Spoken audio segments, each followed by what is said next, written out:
Good morning, everyone. It's 9:30. Time to resume the inquiry at Berdinai Hill Farm. Welcome back. Just to update you on site visits. On Friday, I carried out an unaccompanied site visit. And on Monday, we did an accompanied site visit, so the formal site visit for the inquiry. And we squeezed that in yesterday because we ran out of time on Friday. Looking at today's timetable, it's rather tight. Can I ask first of all if there's been any revisions to any of the timings shown today? Mr. Tapachnik, I'll start with you.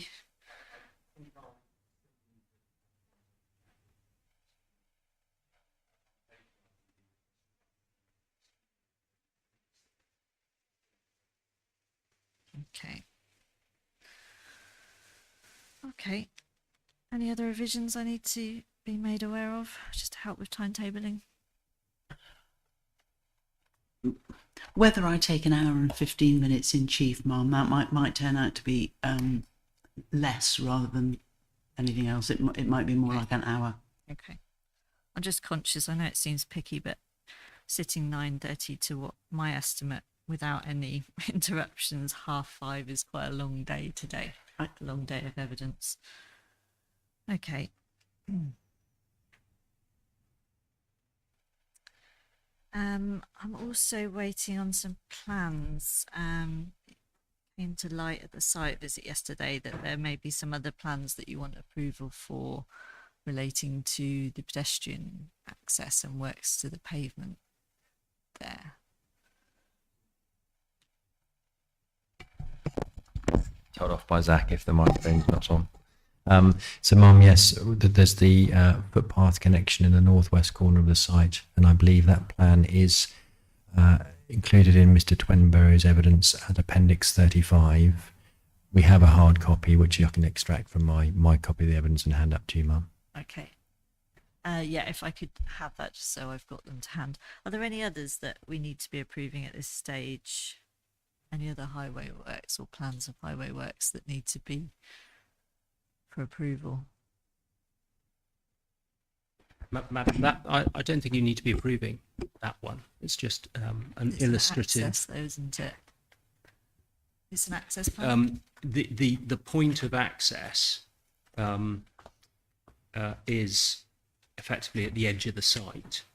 The rest of the works that are shown, you don't need to be approving at this stage. Those are only indicatively shown, and that's how all the documents have referred to that material, and that's what the 106 will describe those works as. That's the footway, cycleway, insofar as it's on highway land heading to the west.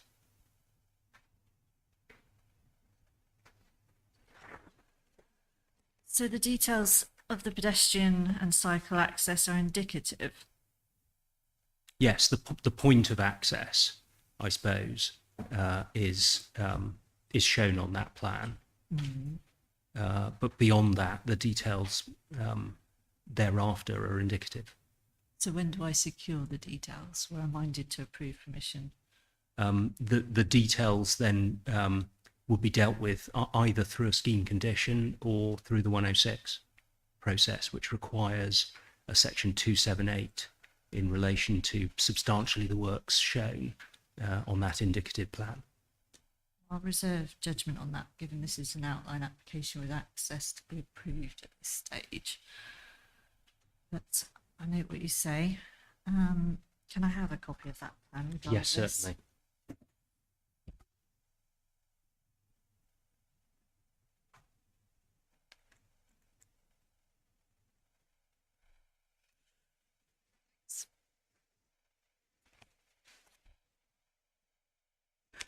So, Mum, can I just catch up, being someone who's interested in all things highways, but wasn't on the site visit? I'm assuming what you've been given is a copy of 016 Rev K. Yeah. Thank you. So this is the pedestrian cycle access. access details. Yeah. I was interested, particularly from having visited on site, to see how the pavement would be designed to link up, because currently there's not a link there, and I think it's important. I know that at outline stage, and that it can be secured. So that's why I've requested that plan specifically to be sort of formally placed in front of me. So, Madam, on that plan, on the right-hand side, it does show the connection point into the appeal site of the lower drawing.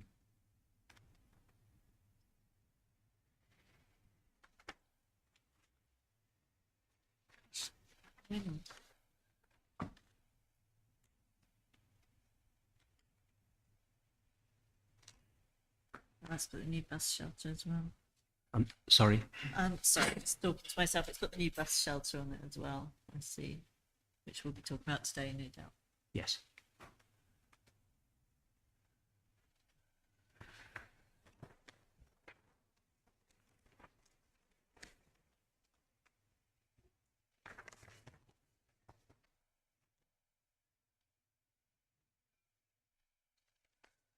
Okay, was there anything else that needed to be raised this morning before we get on with evidence? Mum, yes, there is for me. There's an agreed table which updates the distances to various facilities, which is in the travel plan, which has been agreed between the parties. So if I'll just hand that up in a second, if that's okay. Mum, the other document that I'd like to hand in, which I understand is going to be an objection to, is an excerpt from the Council's validation guide, so the list of documents required for a valid application.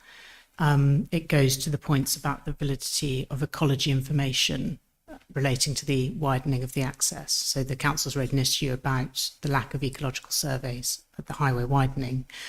I also understand that there was a new badger set identified on the site visit, and it also goes to that issue in terms of the adequacy of ecological surveys and what that means for the validity of the application. Right, okay. Well, Madam, I'm not going to object to the document going in, but I do object to these new points about ecology being made through council. It seems to us this is just another example of unrestrained, unrelenting objection, looking for any point that can conceivably be made. As I understand it on the site visit, a new entrance to an already existing set was identified. Mr. Rose explained the position during the site visit. We've no evidence from the council's ecologist in relation to any of this. You know from the evidence last week that badgers are dynamic, and Mr. Rose explained why there would need to be, as there always is, a post-permission condition for further badger surveys, because one needs to keep up with where they've moved to and deal with the situation as it then is. None of that reflects on the adequacy of surveys done previously and accepted previously as giving a sufficient idea as to what ecology is on the site. And I do object to the characterisation that there's some new objection on ecology grounds that could be made on the basis of that new entrance seen yesterday without ecology evidence. If the council has ecology evidence that it wants to put forward to justify the assertion from council, then we'll be in a different situation, and I would need to get my ecologist to respond to it. But I do object to the way in which points like this are thrown up as soon as it's thought that there's some difficulty that can be raised. Thank you, Madam. Just to clarify, I thought I dealt with validity in the ruling. Are you raising validity again? Yes, Mum. So my understanding of the ruling was that points on validity and deliverability went to merits as opposed to the Wheatcroft. So I hadn't understood that you'd found that the application was valid because, Mum, you hadn't considered the evidence on that point. I provided the excerpt of the validation guide to Mr. Tabachnik on the first day of the inquiry, so it can't come as a surprise. But I mean, it's the very basic point that's been made by Mr. Rainbow, is that there's road widening. There's been no ecological surveys within the trees at the access, and therefore not requisite information relating to that highway widening as a result of Talking Rev about P. revision P. Yes. Yeah, exactly. So you're saying it's not valid because of ecology concerns now, revision P? Yes, so that Accepting revision P is not valid. yes, because you don't have the information. I remember I asked a number of questions of Mr. Rose about that. In spite of my ruling that we're going to consider revision P, you're raising this today.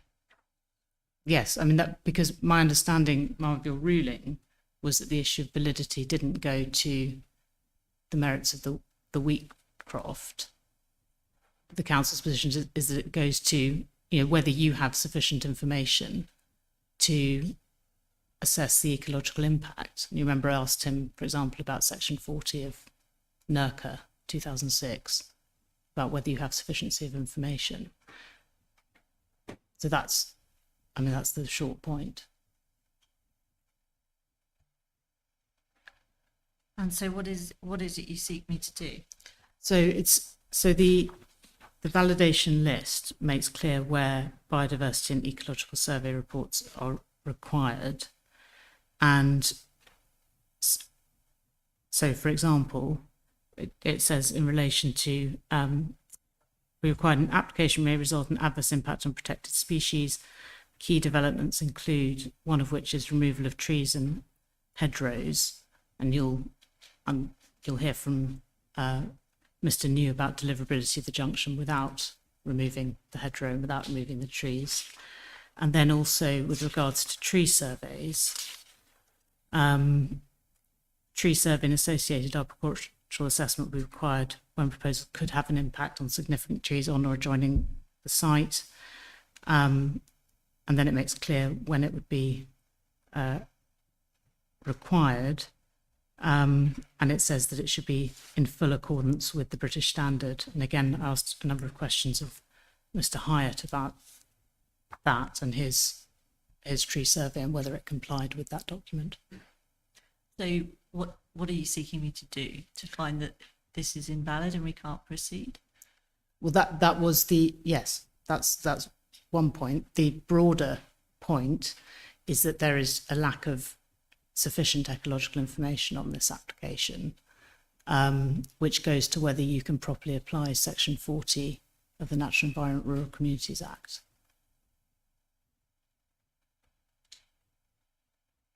Because, of course, I mean, I accept you're not banned by the local list, and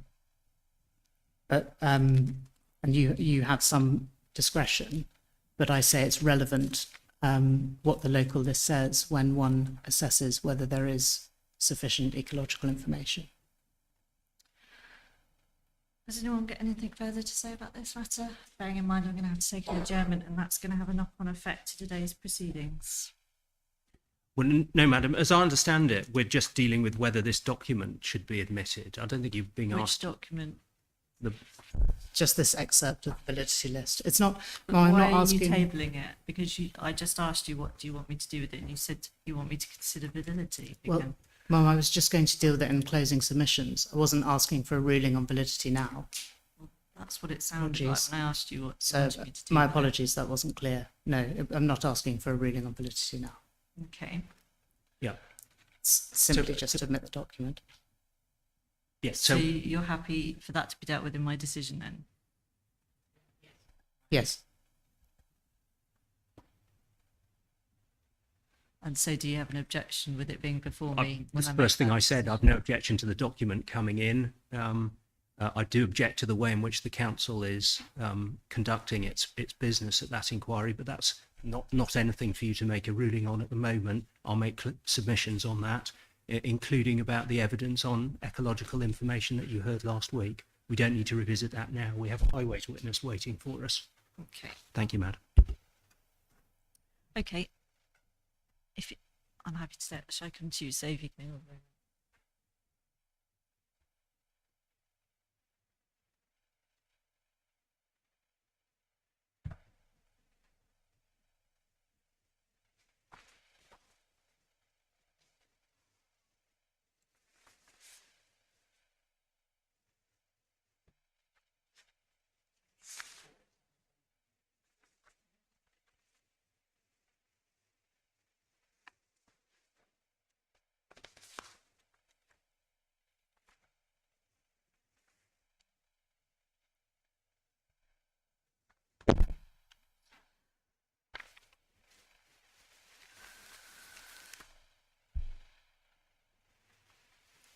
So just to enlighten the room on the badger set in respect of my site visit, yes, there was a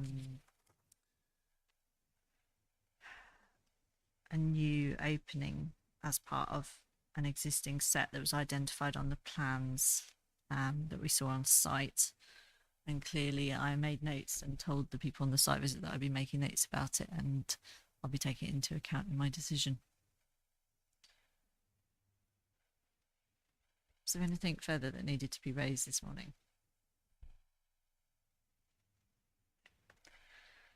Okay. Well, welcome, Mr. New, to the inquiry.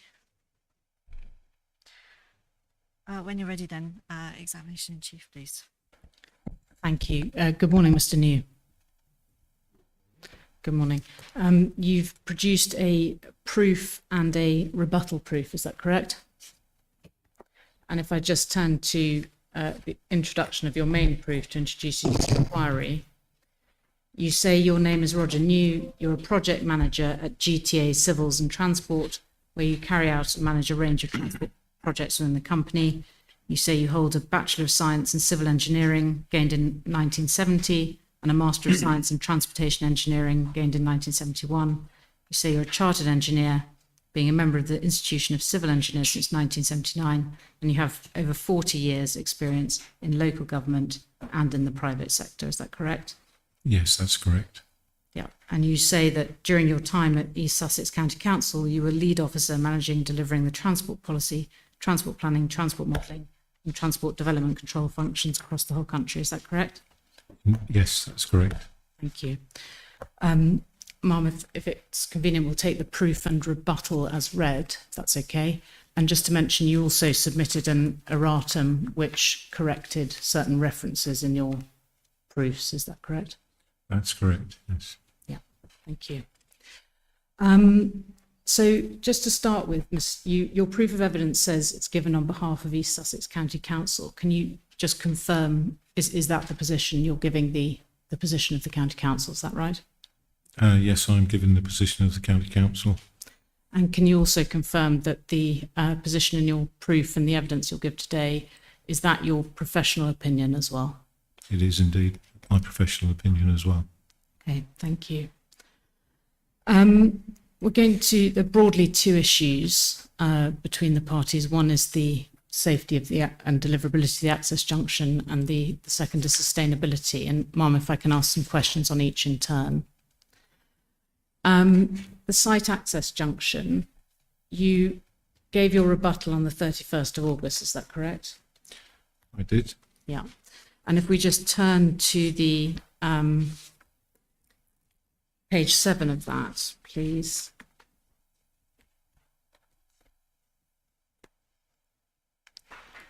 You say in the second paragraph on that page, the latest iteration at the time of the writing is Rev P. This incorporates 3 metre wide through lanes and 10 metre curb radius, long-standing requirements of the County Council, etc. And then you go on to say, at the time of writing, Rev P is subject to internal consultations within ESCC. I'll be able to update the Inspector of the Public inquiries to the outcome. And you say initial concerns include the safety of the junction and satisfactorily accommodating turning vehicles and the deliverability of the design. Can you just confirm what the County Council's position is, given you're going to update the Inspector? Is there a County Council objection on the basis of revision P? Yeah, following the internal consultations and further consideration of Rev P, the County Council's position is that it considers that the access is unsafe in respect of heavy vehicle turning movements and provision for cyclists. And it considers that deliverability of the scheme is not sufficiently demonstrated. Okay, we're going to come on and deal with those two issues. First point, there's an issue between you and Mr. Twinborough as to whether the requirements of the DMRB apply here. What is your position on whether the DMRB applies or not? DMRB applies to roads, manual for streets applies to streets. Streets have a function other than simply performing for the movement of traffic. They have a public realm function. There is no element of this part of Framfield Road or the junction which has any public realm function. It is a road. It's secondary distributor road with a 60-mile-an-hour speed limit, and has no urbanisation characteristics either existing or proposed as part of the development. The MRB therefore applies. Okay. The MRB Is the Design Yes. Manual for Roads and Bridges, which is a government set of documents which are mandatory for use on motorways and trunk roads, and are conventionally adopted by local highway authorities as the basis for consideration of designs for schemes on local highways. And so is that the document CDI 7? That is document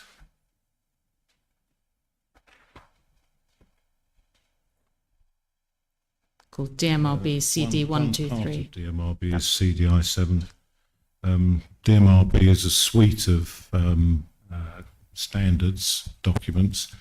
CDI 7 is one of those. It's CD 123. Thank you. So first, can we deal with just deliverability of the junction before we come on to safety? Could you just please explain to the inspector why the county council's reached the view that it's concerned about whether this is deliverable within the highway boundary?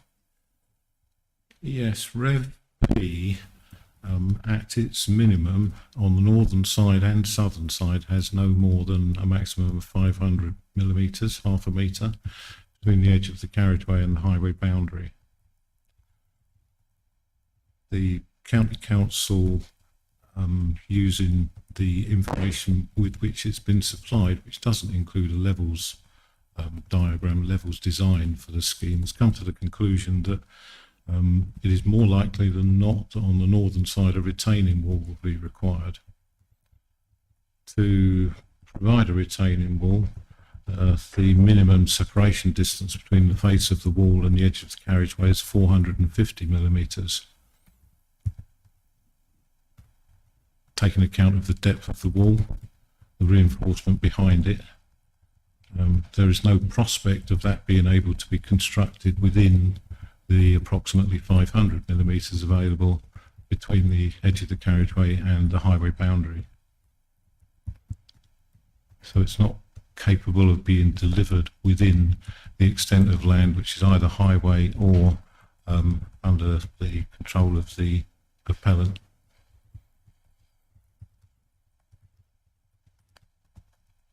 On the southern side, similar availability of width to fit in whatever is required to retain the soil, the bank there. The bank is less high than it is on the northern side.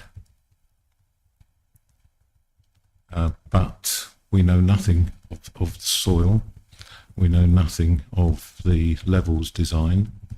Should it require a retaining structure of some form, even if it's only of modest height, that would similarly need to be set back 450 millimetres from the edge of the carriageway and be incapable of being constructed without incursion into third-party land to the south of it.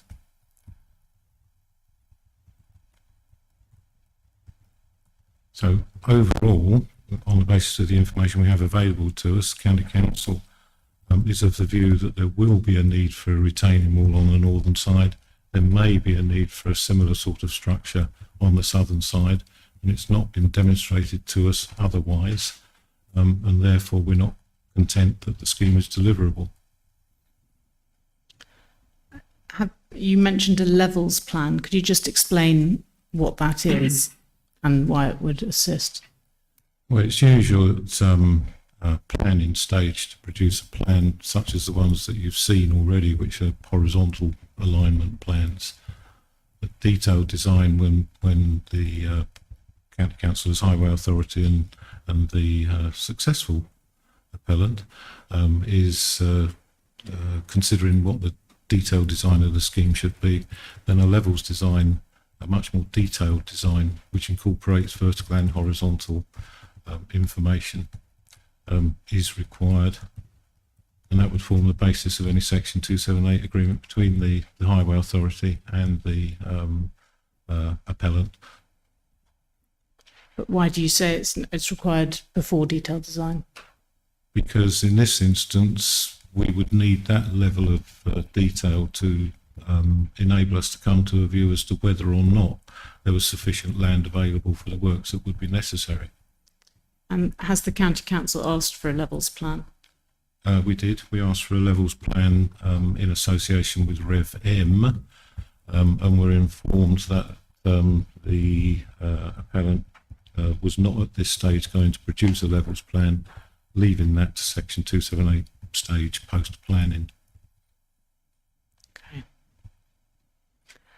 And you've given a view in terms of if the retaining wall structure is required, what broadly might be the impact on the hedge to the north of the access and the trees to the south? If a retaining wall is required, the hedge to the north would have to be removed. The highway boundary runs along the centre of the hedge.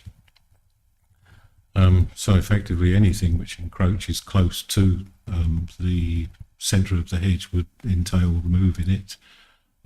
With a retaining wall, it would definitely require removing it in order to construct the wall. And to the south, are you able to give a view? On the south side, because we're uncertain of what there is in the bank, we don't know the soil composition, we don't know the extent of root penetration or difficulties that may entail for the ongoing stability of the trees that are in third-party land. We cannot be sure whether a retaining wall would be required or not, or whether any other structure might still require works beyond the 500 mils which is available between the edge of the carriageway and the highway boundary. It's the county difference is on the northern side, the county council is firmly of the view of retaining wall will be required. On the southern side, we're not persuaded that one won't need to be. Thank you. Can we now please deal with the safety of the access? And can I ask you to turn up Appendix 28 to Mr. Twinborough's proof, which is the plans of revision related to revision P?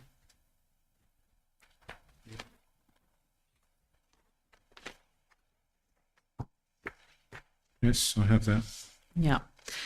And with reference to these plans, can you please explain, I don't know if, can I just check the inspector has those? Which appendix are we It's Appendix 28. It's got the swept paths and second volume of the comments. It's still there this morning. I hope that's all right.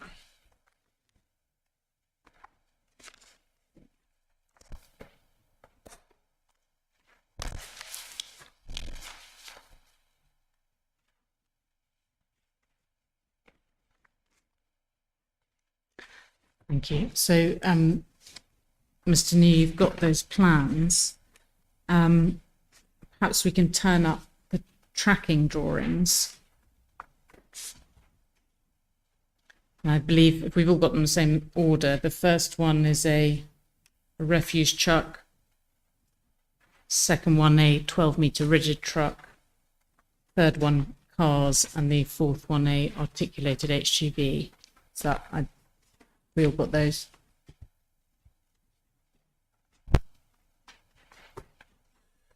Can I ask you just to explain to the inspector what the safety concerns are of the county council? Taking the third one first, which is cars.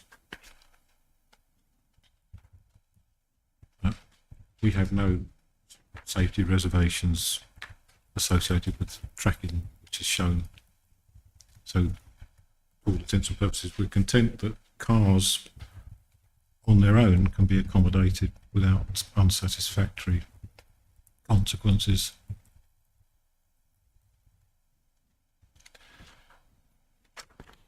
As far as the other three are concerned, all of them, to one extent or another, involve incursions into areas within which they would either come into conflict with approaching traffic, with the risk of head-on collision,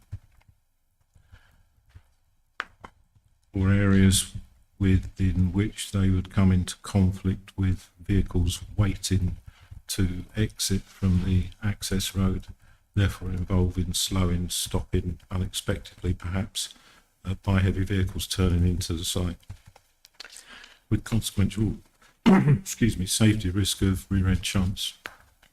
So let's just take, can we take up, please, the it's plan 5330/228H, which is the 12-metre rigid truck. So first point, what do we know about the use of the access by rigid trucks?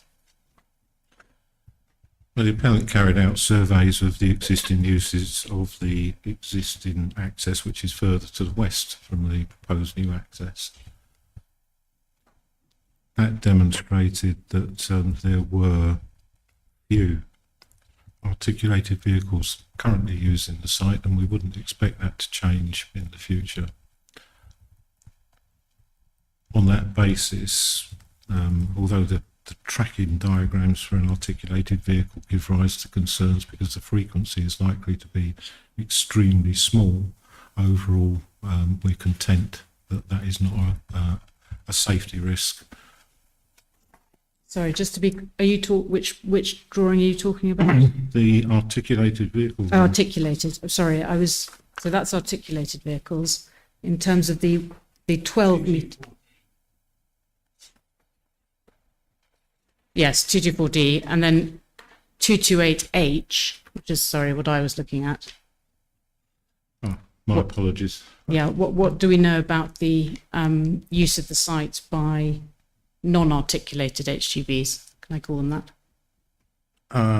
Well, that I've just addressed. The long articulated HGVs with So, non-articulated. Oh, non. Sorry. My 12 apologies. metre. I'll turn the hearing aid up.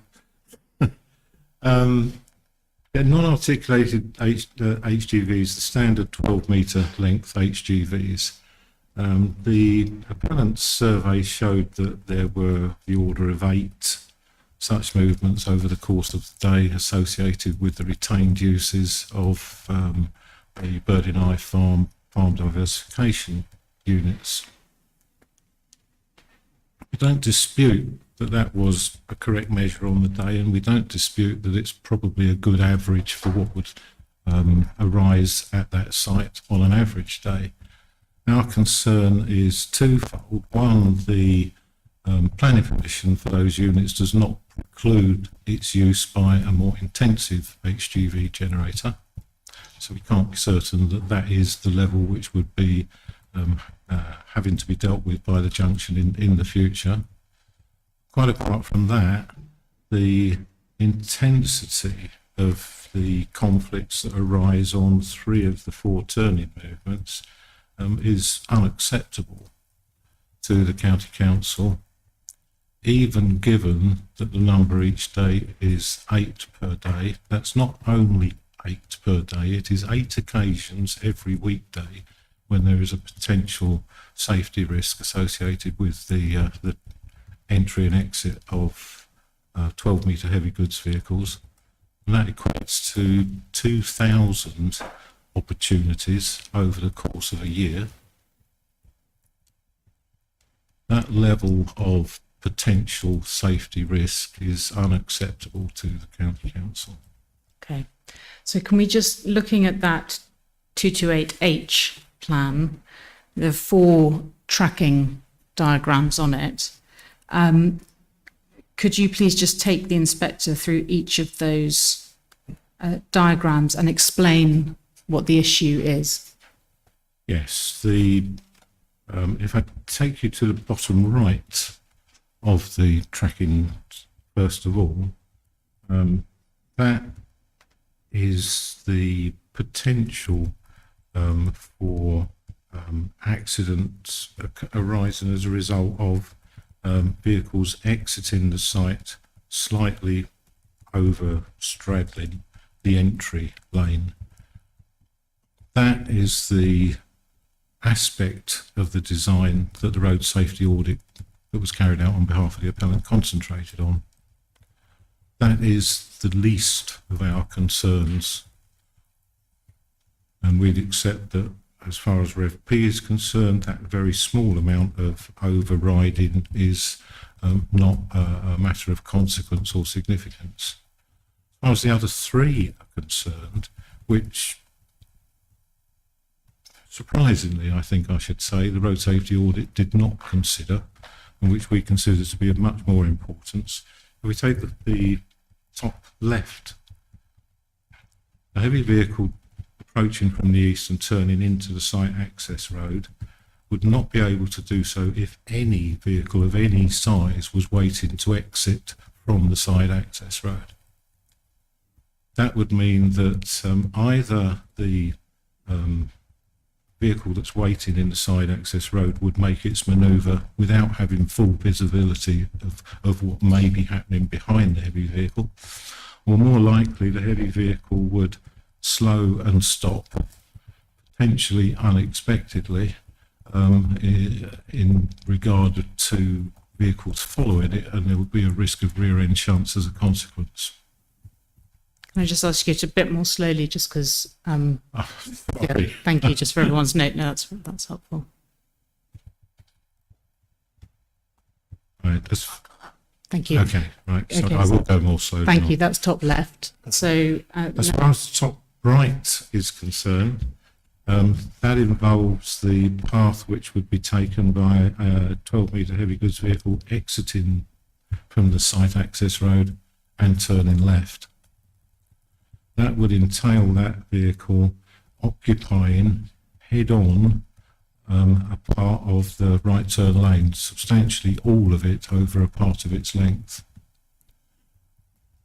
The risk there is clearly of head-on collision between any other vehicle approaching from the west, the number of which would increase in terms of cars as a result of the development taking place compared to the number which currently are using the existing site access. What it would require of a exiting heavy goods vehicle would be that the driver not only took account of whether there was a gap in traffic approaching from the right, but also that none of the vehicles that it could see approaching from the left would choose to use the right turn lane rather than the straight ahead lane, unless there was a significant distance between the junction and when the driver of that vehicle chose to put his indicator on. That can't be relied upon. So the potential is that a right turner from the west would come face to face with a heavy goods vehicle turning left out of the site in a lane which is designed for the right turner. As far as the bottom left is concerned, heavy goods vehicle using the right turn lane to turn into the site access road from the west would overrun the area occupied potentially by a vehicle waiting to exit from the site access road.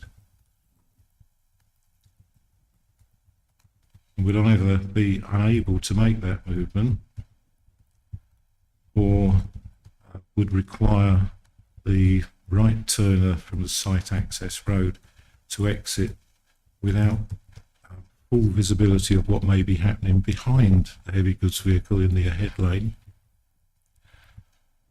or that vehicle occupying the site access road exit would have to reverse in order for the heavy goods vehicle to make its movement. we believe that there's potential there which is unacceptable for there to be a collision between the turning movement and any waiting vehicle, and also potential for there to be collisions between the exiting vehicle from the site access road turning right with vehicles that it could not see behind the waiting right turn heavy goods vehicle. Thank you, Mr. New. Can we turn to paragraph 2.20 of your proof, please?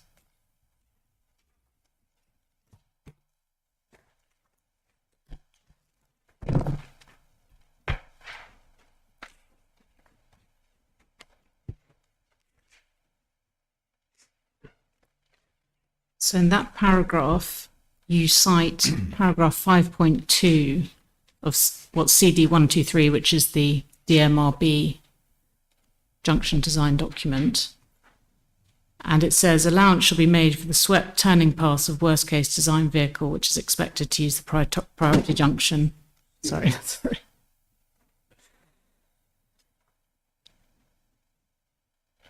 Unless, one, the design vehicle is expected to form only a very small percentage of the total number of vehicles that will use the junction, and any swept path conflicts as a result of the design vehicle encroaching into other lanes will not occur on bends. The appellant argues that the HGVs are a very small percentage of the total number of vehicles, and therefore they can be discounted. What's your comment in relation to that? Well, there's two aspects here. First of all, regardless of what the MRB says, it's always prudent on the behalf of the receiving authority to check that the design, despite having what may be categorised as a very small proportion of heavy goods vehicles, doesn't introduce an unacceptable safety risk, as I've just run through. Secondly, the design standard which we have requested right from the beginning of the appellant, a 10-metre radius, isn't actually what CD 123 requires for a junction of this type which incorporates a right turn lane. And this is acknowledged in Mr. Twinborough's proof of evidence. The 10-metre radius is for a simple junction which just has a through lane on the side of the road away from where the access comes in, and a 10-metre radii on the curbs of the side road access. A more complex compound arrangement is required for a right turn lane arrangement, as is shown in figure 5.6.2.N2 on the preceding page. It's paragraph 219 of CD 123.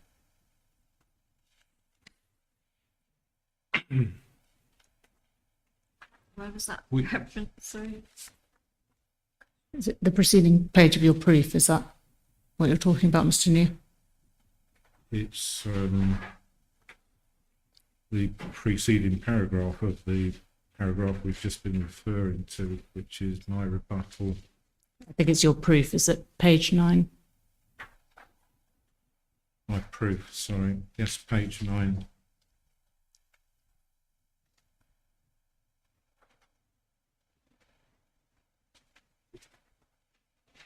Okay, so figure 5.6. Is that the one you're talking about?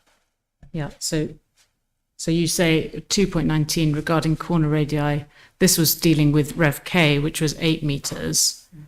Corner radii. We now have 10 meters. Is that right? Yeah, Rev P, sorry, has a 10-metre simple curb radius. Yep. And is that compliant with DMRB? Not strictly. DMRB for a junction of this type requires the arrangement which is shown, which I've just drawn attention to. Just draw me attention to it again.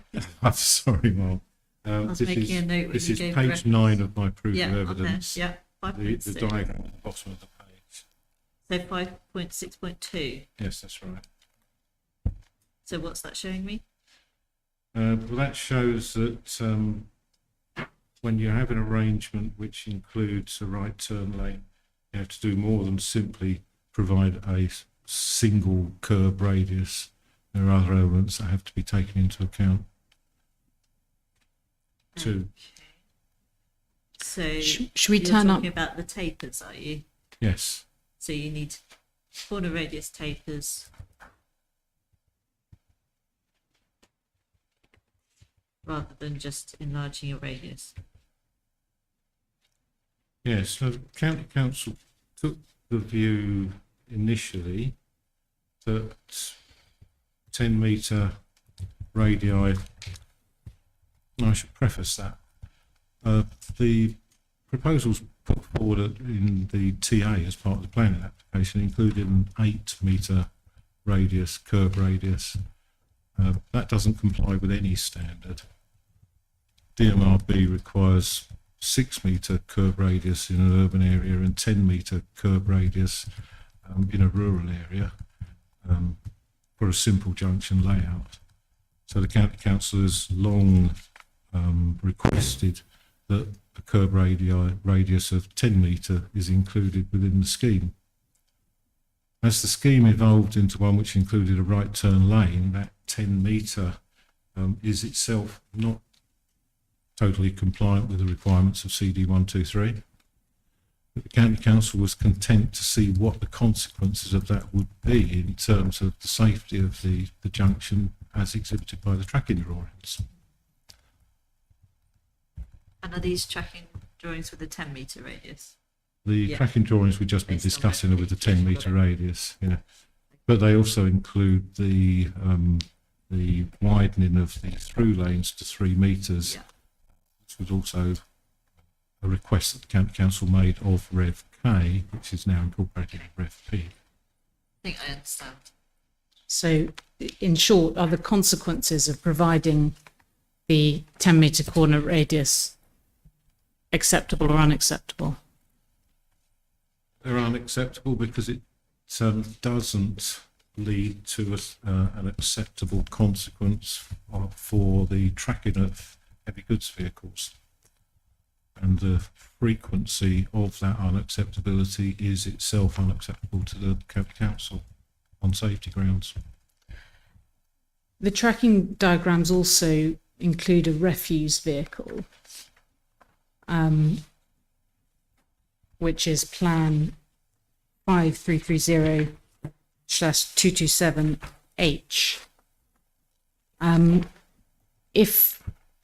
If the concern was only to do with refuse vehicles, would the county council be raising an objection? Without running through each of them in detail, the refuse vehicle similarly has issues with overrun, not quite as severe as the 12 metre rigid, but still has issues of overrun. But generally, provided that those tracking diagrams were not too safety unacceptable, generally the county council as highway authority will accept that the incidence of such a movement once per week was not sufficient in itself to argue that the junction was unsafe on that basis.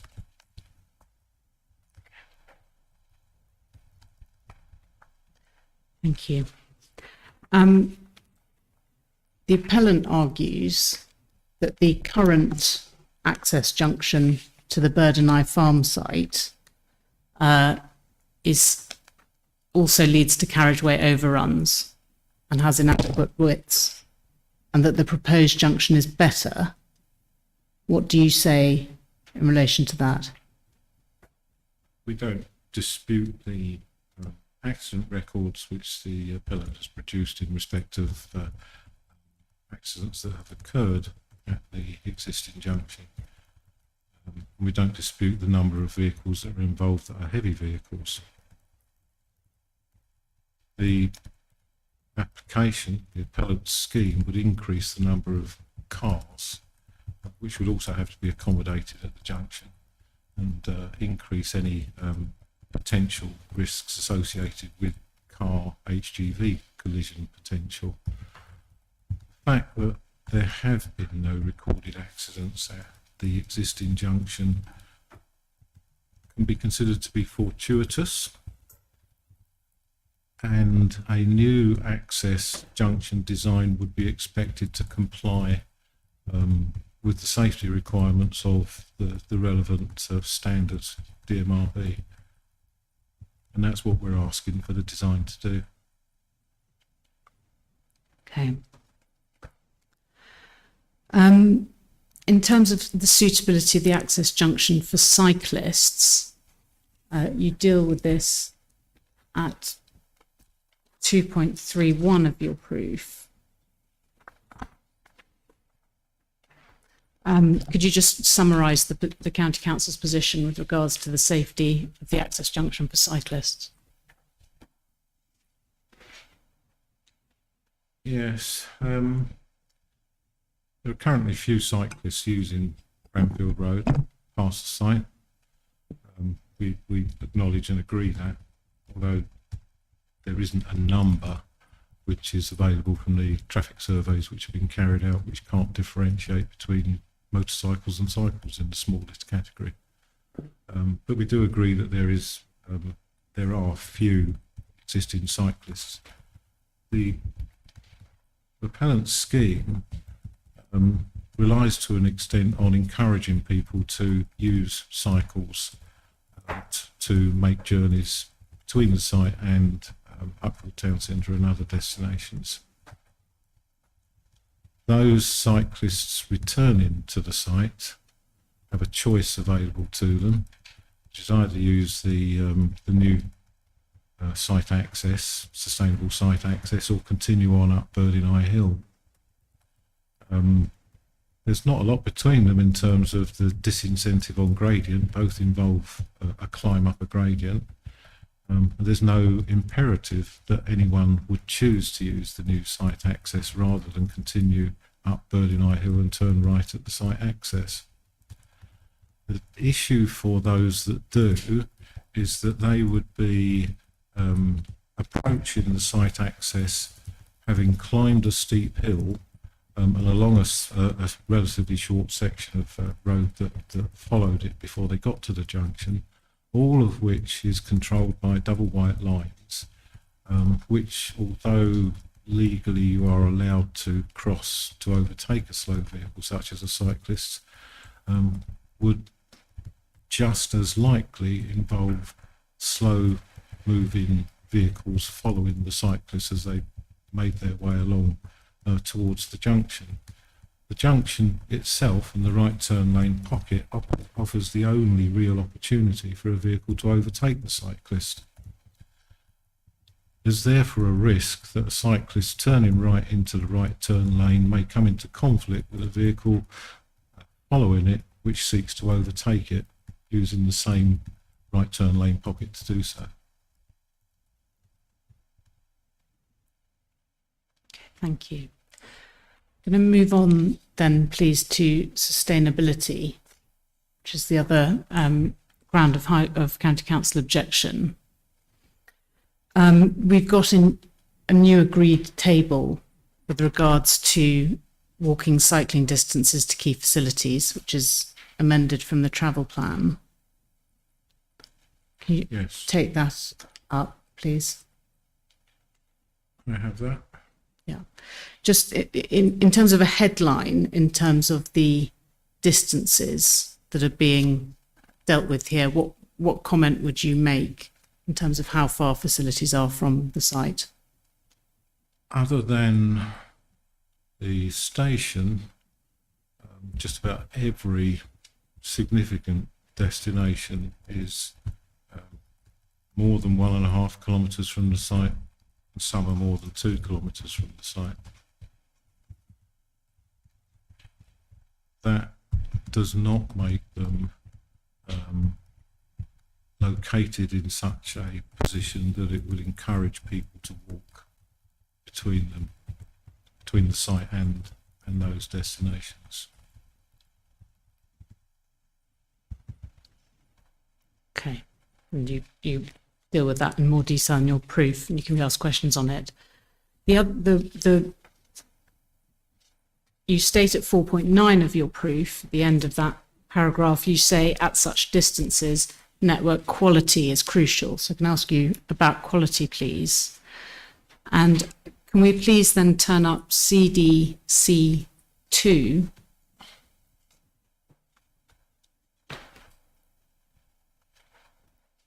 This is the appellant's statement of case for the hearing.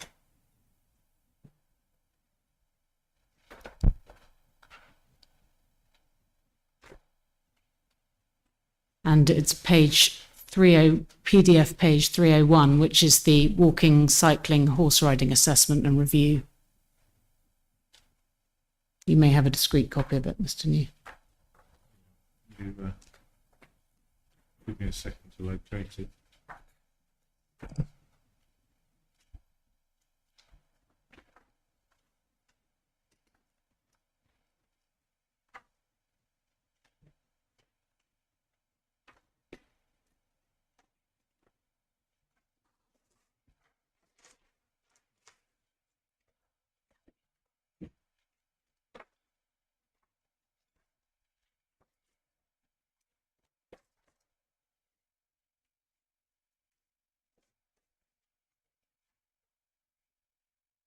Have you got that, Mr. New? Not currently. Okay, 1 second.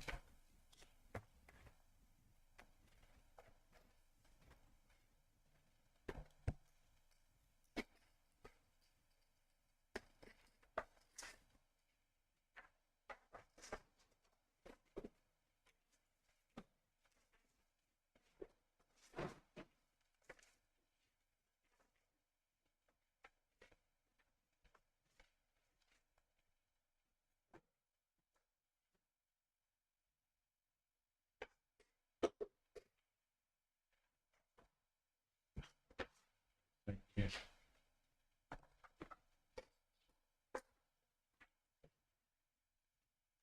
Mum, can I check that you've got that on your screen? Thank you.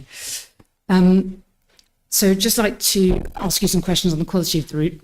First, have you visited and walked the route yourself?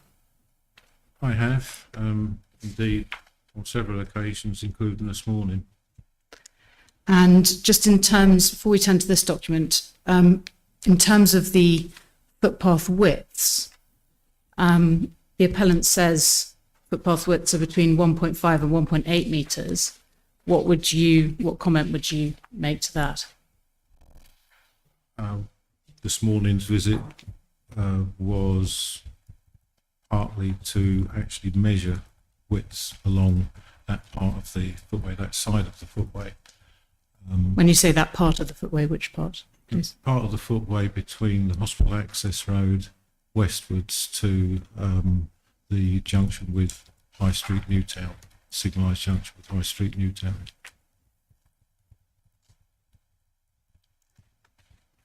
And what did you observe?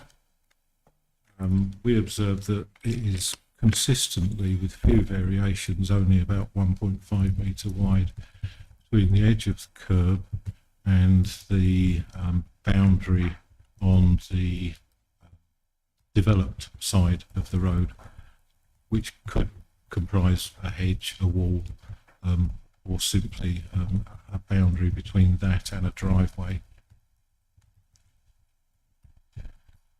There are few, but there are some instances where the footway is 1.8 metres wide. But for the most part, for the bulk of it, it is around about 1.5 metres wide. That's the total extent. It includes the curb, and it takes the measurement right up to any wall or hedge which forms the developed side of the footway. Don't walk using those extremes. There's always a comfort factor, which is part of people's walking behaviour on such a road. They won't walk on the curb, and they won't walk within touching distance of a wall or a hedge on the developed side of the road. That was one of the features which led to the recommendation in the inclusive mobility document that 2 metres should be increased to 2.6 metres to take account of the comfort factors. I'm not suggesting that that is an appropriate addition, but there is nonetheless less than the total width which is effectively available and used by pedestrians to make those movements. Okay. So can we turn please then to this document, the walking and cycling study? If we turn please to page 10, internal page 10 of that document, PDF page 313. There's figure 3, which gives the identified walking and cycling routes. And you see route 1, which is in red, and you can see that from paragraph 2.23. Yes. Route 1. So can you just briefly, please, taking the inspector through the figures, what comments would you make about the quality and attractiveness of the walking route?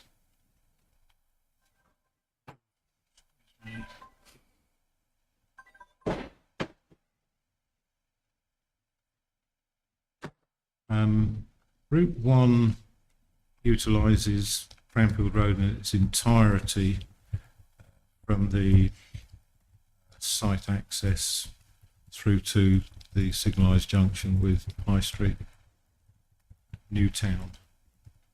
West, why? Apologies. I've got it on silent. I don't know why it's not out of the way. Right. Apologies, Mum. The pedestrians accessing and leaving the site via the new proposed sustainable link to the foot of Birding Eye Hill would use the southern footway along that section as far as it was convenient for them to do so, and at some point cross onto the northern side in order to get to where the main destinations were, which is to the north of the junction of Cranfield Road and High Street, Newtown. The southern side, for the most part, is, as I've said before, no more than 1.5 metres wide, with relatively frequent obstacles, street lighting, telegraph poles, vehicles overhanging the use of private parking areas in front of properties, parked vehicles partly parked on the pavement, and the surfaces of, let's just say, extremely variable and unattractive quality.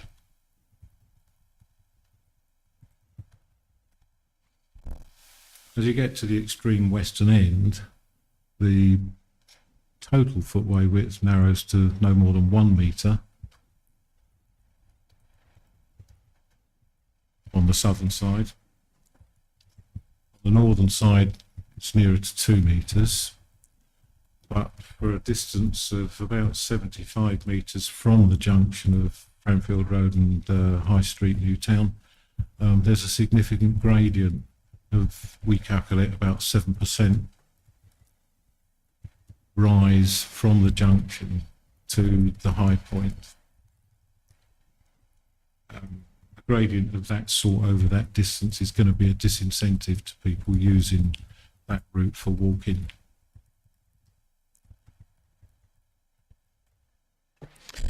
So just into those issues, I mean, are there any particular figures you'd ask the inspector to note? Of course, you'll see what's there on the site visit, no doubt already has.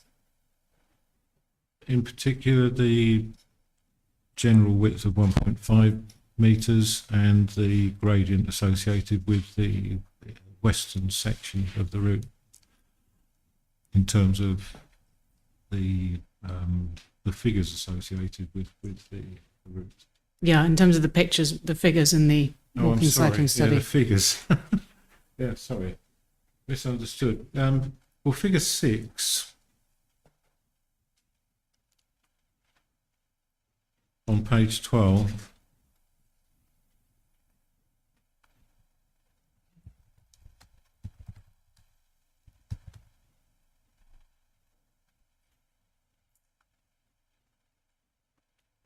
illustrates some of the difficulties that there are in the full pavement width being available for pedestrians. Overhanging of a vehicle parked on a private parking area in front of one of the houses, and partial parking on the pavement of a delivery lorry.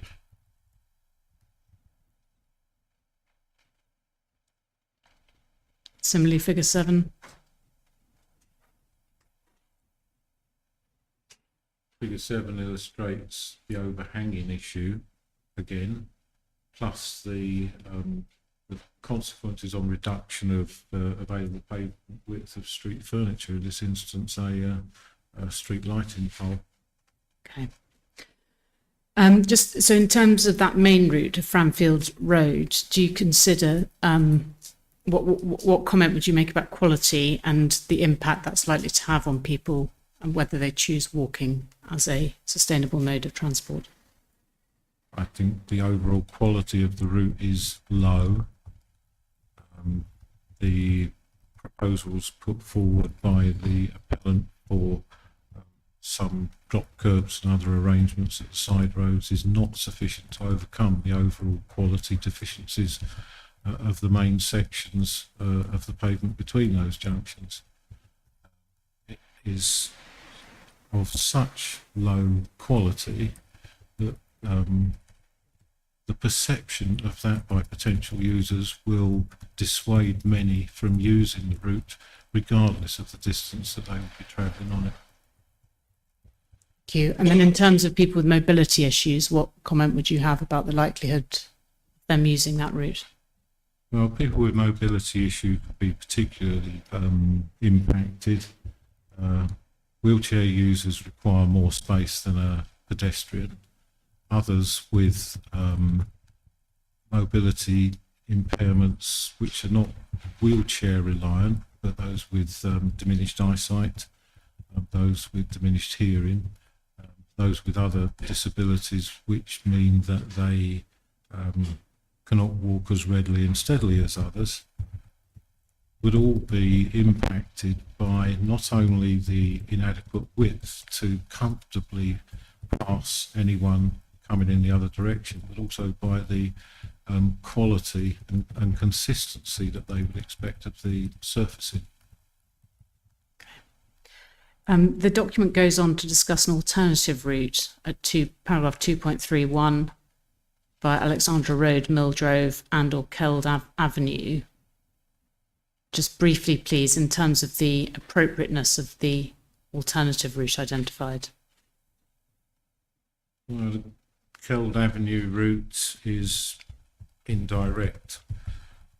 One of the requirements of providing for pedestrians is to make the route as direct as possible, to make it as attractive as possible. The more indirect you make the route, the less attractive you make it potentially. As is illustrated in figure 8, the quality of the surface is not good, not attractive, and the route terminates at Mildrove, where there is an even greater and longer incline required to be negotiated downwards or upwards by any pedestrian choosing to use that route. Longer and steeper than there is at the western end of Framfield Road itself. Okay. There isn't actually a picture in here that illustrates that. Sure, the inspector can see that on site.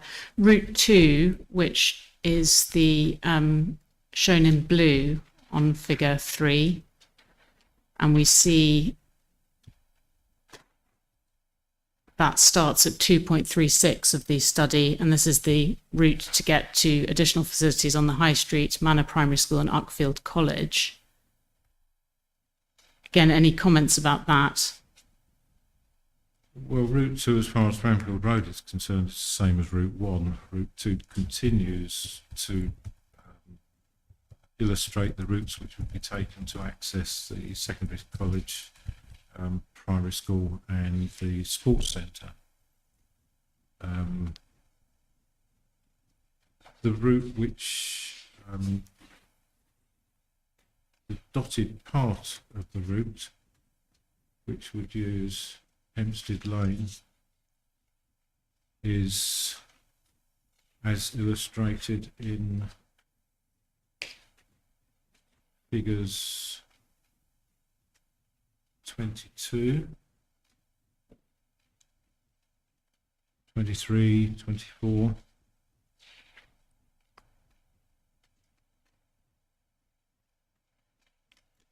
Totally unsuited to serve as an attractive walking route for people who wish to access those facilities.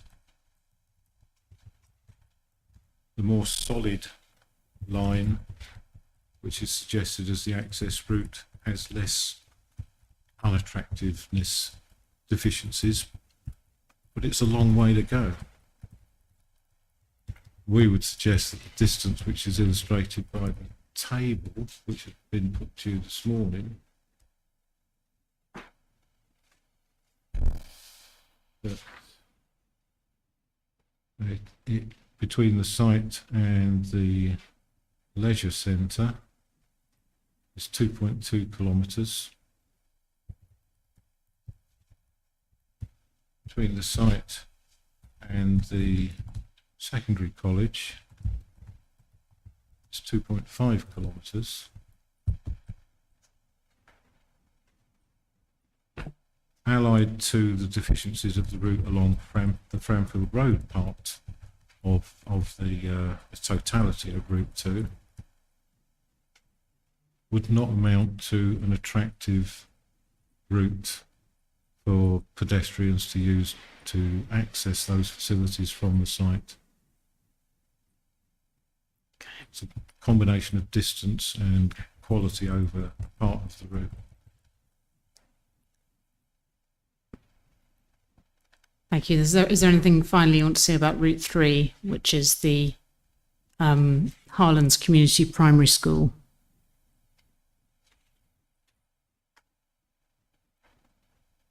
It is adequately provided in terms of quality, as part of provision which has been secured from the Harlands Farm development, Mallard Drive development, which is where the school lies. But in terms of the Framfield Road part, are your comments remain the same, or? No, because the quality of Framfield Road to the east of the hospital access road is to be improved by the appellant by the provision of a shared 3-metre pedestrian cycle lane between that point and the proposed new site sustainable access. Okay, thank you. The zebra crossing, which is proposed to be put in by the appellant, which you deal with at paragraph 4.22 of your proof. Just briefly summarise the County Council's position in relation to that, please.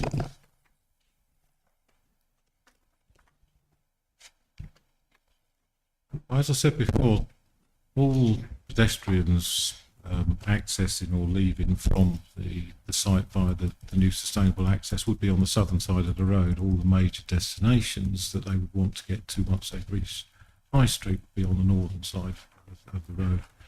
There's a need to provide, if possible, a safe crossing of Framfield Road rather than to rely on uncontrolled decisions by individual pedestrians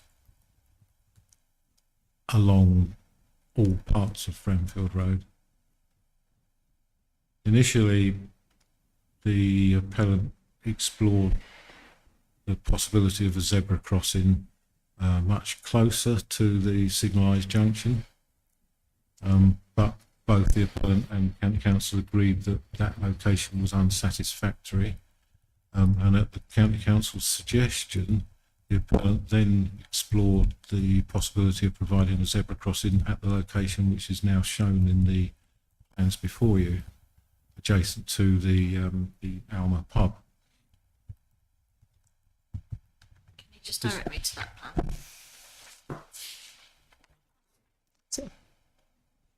Is shown Is it Appendix 40 to Mr. Twinborough? Appendix 40 of Mr. Twinborough's proof. Or 36, I suppose, is the first. 40 is the road safety audit, 36 shows the actual speed.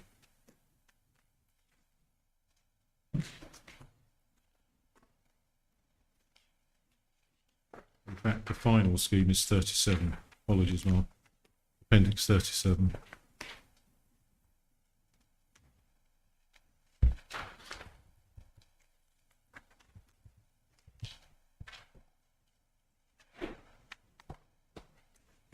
Can I just help on this? The two plans that are the final indicative suggestions for the zebra are Appendix 37 as has just been identified, that's 34D, read with Appendix 39, which is 33B.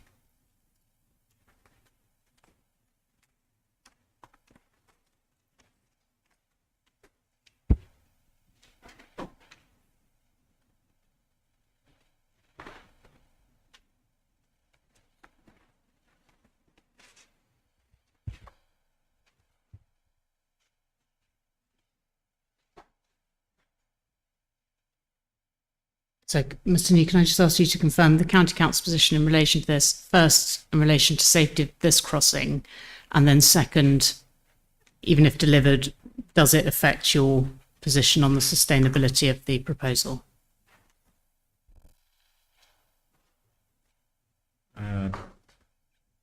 Rev D, final scheme, which is shown in Appendix 37,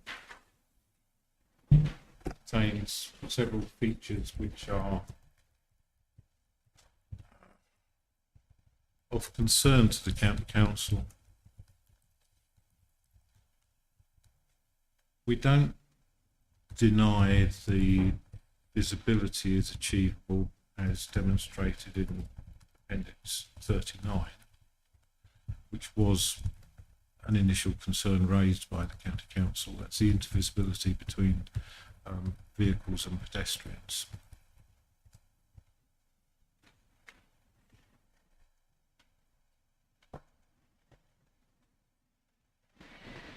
Carry on. But that is to an extent subject to the use of the lay-by outside the Alma Arms itself.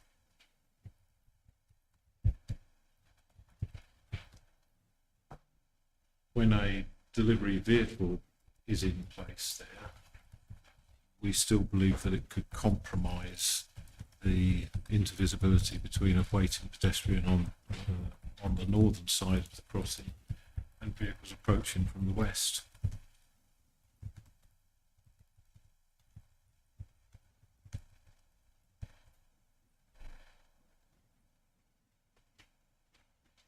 Sorry, just say that again for me. I was just locating where the crossing was. Yeah, apologies, Mark. there is a lay-by outside the Almer Arms. When that is occupied by a vehicle, particularly a delivery vehicle, and this morning it was occupied by a large van, then the totality of the intervisibility between a waiting pedestrian and an approaching driver, we believe, is compromised more than the appellant considers it to be. So it's a matter of disagreement between us there on what that consequence may be. If you look at 34D, on the approach from the west, the standard zigzag lining is curtailed on the northern side of the approach from the west. The relevant part of the traffic science manual does allow for uneven lengths of zigzag lines where the circumstances dictate.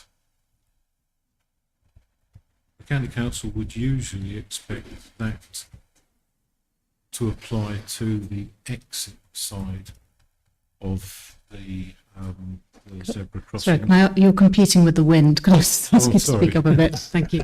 Right. The County Council would normally expect that that sort of exception would be applicable to the exit side of the zebra crossing rather than to the entry side of the zebra crossing, because the whole purpose of the zigzag lines is to provide sufficient information to approaching drivers to approach with sufficient caution.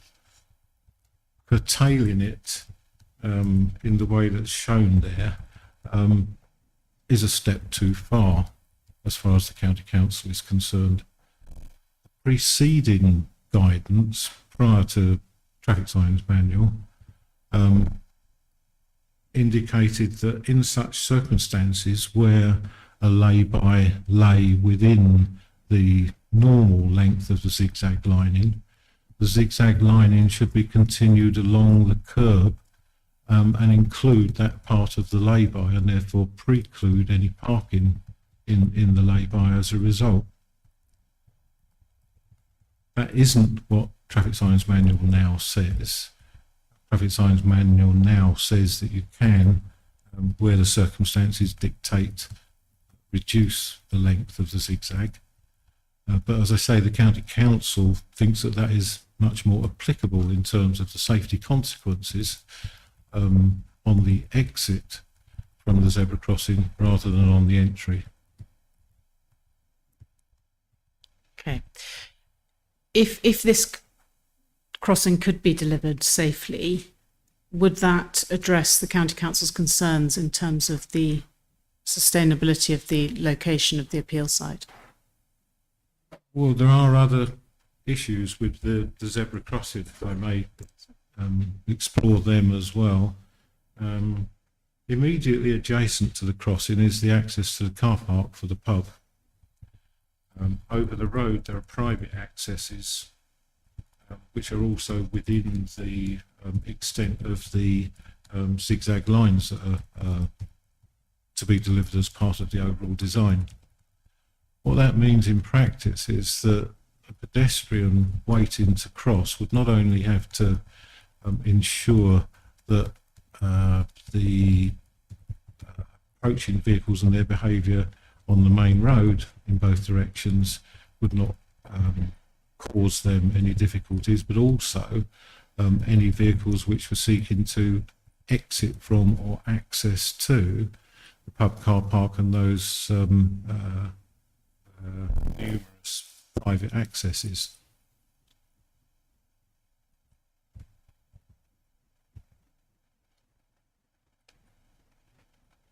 Okay, so, And there's sorry, Karen.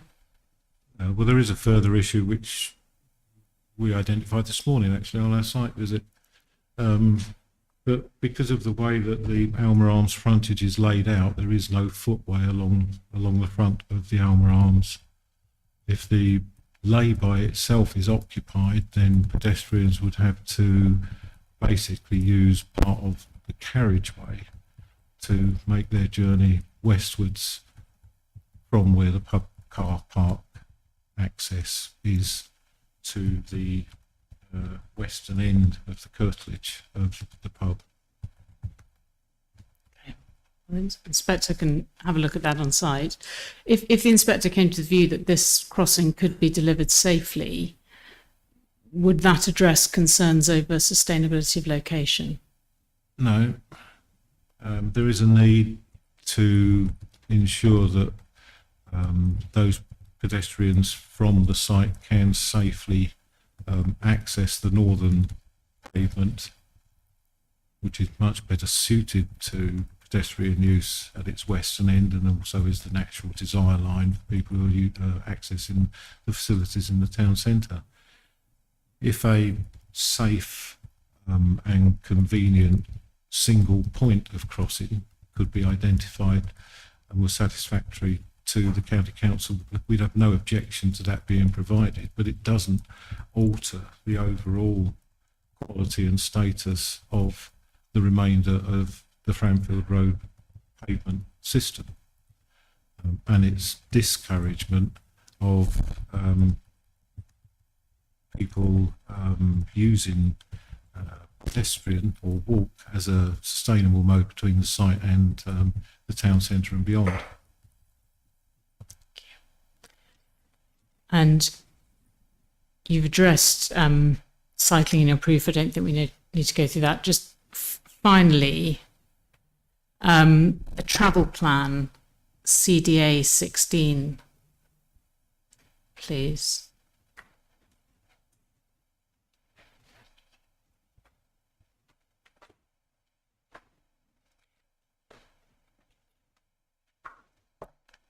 If we could turn up.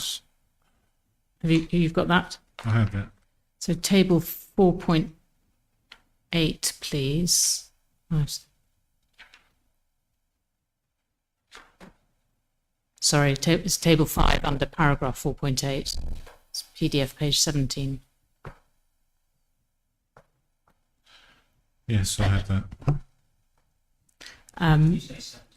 Page 17, paragraph 4.8, table 5. It's given there an indicative future modal split.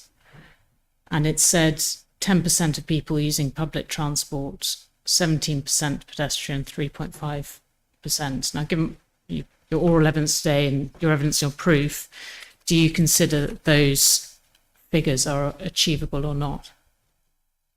I don't consider that 17% walk is achievable, given the distances involved and the lack of quality of the connecting route. Together with cyclists, that's about 1 in 5 people. All person trips associated with the development are expected to access destinations that are some distance away from it by walk or cycle, and I don't think that is achievable. I don't think that's realistic.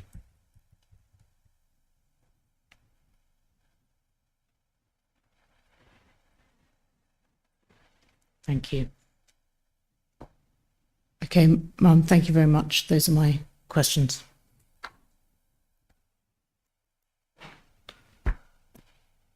Okay. So it sounds like some of the things that were originally raised have fallen away now. Is that fair to say, Mr. New? So I'm just- The council's position has been to respond to the proposals as they are put to them, and there have been many Yeah. iterations of the proposals that But have been they've put to us. narrowed the issues, have they? Sorry. The issues have narrowed down. The issues, as the I've original explained to you, are the council's position as regards Rev P, and have some considerable similarity to its views on preceding iterations, but specifically relate to Rev P. Okay, so have the issues narrowed? Have the issues narrowed from your original proof? I can run through I the points that have been don't mentioned. think that they have, Ma'am. The original proof said that there were concerns about deliverability of the main site access road. There are concerns about the safety of it, Okay. and those reservations and objections remain. Okay, I'll run Um, through the points that I picked up that haven't been covered this morning, so we'll see if those have fallen away. Okay. It's the Ghost Island and the beacon bollards and so on at the main access. Is that an issue between you now? Well, the Ghost Island right turn lane arrangement is agreed. That is what Rev P Yeah. is including. The existence, the presence or otherwise of physical islands is accepted to be satisfactorily addressed by the double white line Okay. proposals, which are now proposed from both east and west. Thank you. And the 3 lanes and their widths now, is that between you? Yep, Rev P includes 3 Yeah. 3 metre through Yeah. lanes adjacent to the right turn pocket, and that addresses our concerns that were related to the previously Clipping of proposed 2.75 cyclists. metre Okay, through lanes. yeah. Speed restriction, is that between you now? Speed restriction, it's agreed now between the parties that there will be no change to the speed limit.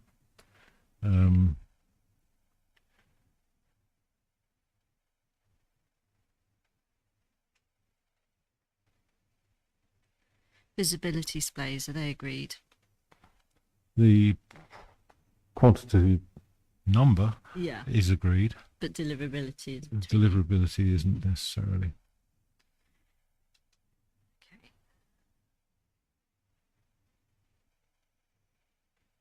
And pedestrians at the main junction isn't between you. It was cyclists you raised concerns about this morning. Is that correct? Cyclists, we believe, are not sufficiently safely provided for at the access junction, particularly At those the main returning. access, but it's cyclists that you raised concern, not pedestrians and cyclists at the We, main we wouldn't access. expect pedestrians returning to the that's what I site or any other pedestrians of any consequence to be using the main site access road. Okay, so you're agreed that pedestrians is not a matter between you at the main junction? No. Okay, thank you. Okay, thank you for that. Let's take a brief adjournment, and then we'll come back for a cross-examination. We might have to take a break for lunch, just to warn you over your cross-examination. So I don't know if you want to make preparations for lunch now or something like that. All right. Okay, let's come back at 1:15 then, please.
Okay, if we can resume, please. Mr. Tafachdit, you're going to cross-examine now. I noticed your response to some of those points in evidence in chief, some exasperation. But if we could try and stick to just responding to the points raised, that would help. Of course, yeah. It was the new points more than anything else, but we'll get to that with the witness. Right, Mr. New, good morning. Good morning. We're going to have a gentle introduction to our discussions while we try and see what matters we agree, and as I say, we may take a slightly circuitous course if I judge that it's going to be helpful overall to the inspector as a bit of context to some of the points where we disagree. So obviously, it goes without saying, in terms of the access proposal, the inquiry is considering what's shown on 21P, isn't it? Yes. And I know the inspector went through with you a moment ago a list of some of the matters that have fallen away in terms of 21P addressing some issues that you had with 21K. Two of the changes between P and K are that P shows 3 metre through lanes, whereas K showed 2.75 metre through lanes, and P shows 10 metre radii, whereas K showed 8 metre radii. That's all correct, isn't it? That's all correct. Yeah. And those changes, as I'm sure you appreciate, were made by the appellant with a view to trying to seek agreement with the local highway authority on a proposal that you would either accept or at least that would take some areas of dispute off the table for our purposes. That's the reason that those changes have been put forward, isn't it? As I understand it, yes. Yeah. Is your It microphone Sorry, on? I'll get closer. I speak naturally softly, so do tell me if I'm not loud enough for you. I couldn't hear the last answer terribly well, but I think you agreed with me. Yes, my understanding is that the appellant made those changes in order to satisfy the repeated requests of the Highway Authority for those changes to be incorporated within the design. Yes, and the position is that Mr. Twinbarrow obviously is still a supporter himself of 21K.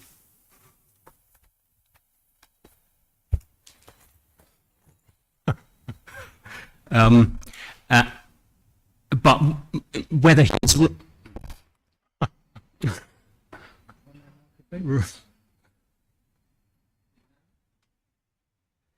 right, let me start that question again. Do indeed. So obviously, Mr. Twinbarrow's view remains as it was in relation to 21K, but the point is that the parties can agree to disagree about the width of through lanes and 8 metre radii versus 10 metre radii for this proposal, because that's no longer the proposal that the inspector needs to consider.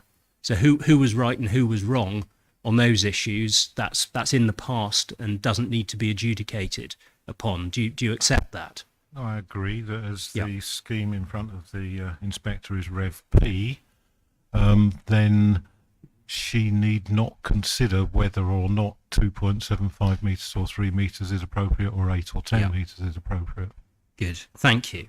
And I think you said this to the inspector a moment ago, but the 3 metre lane, 3 metre through lane aspects of 21P now address what was previously your concern about side swipes from through traffic.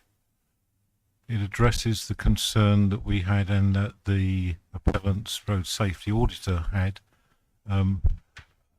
in relation to potential for side swipes between vehicles approaching from the east and vehicles waiting in the right turn lane. Yeah.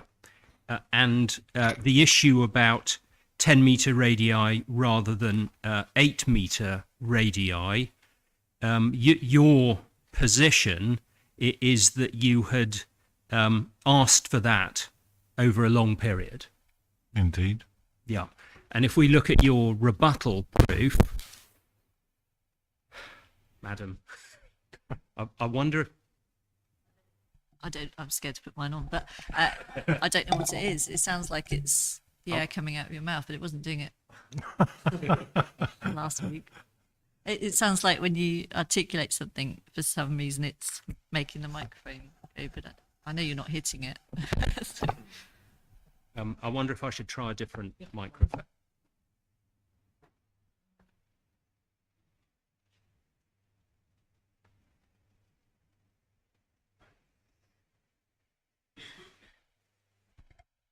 Right, shall we see if that is any better, Mr. New? So, I was on the question of 10-metre radii, and I wanted to have a look at your rebuttal proof, please. At page 6 of the document.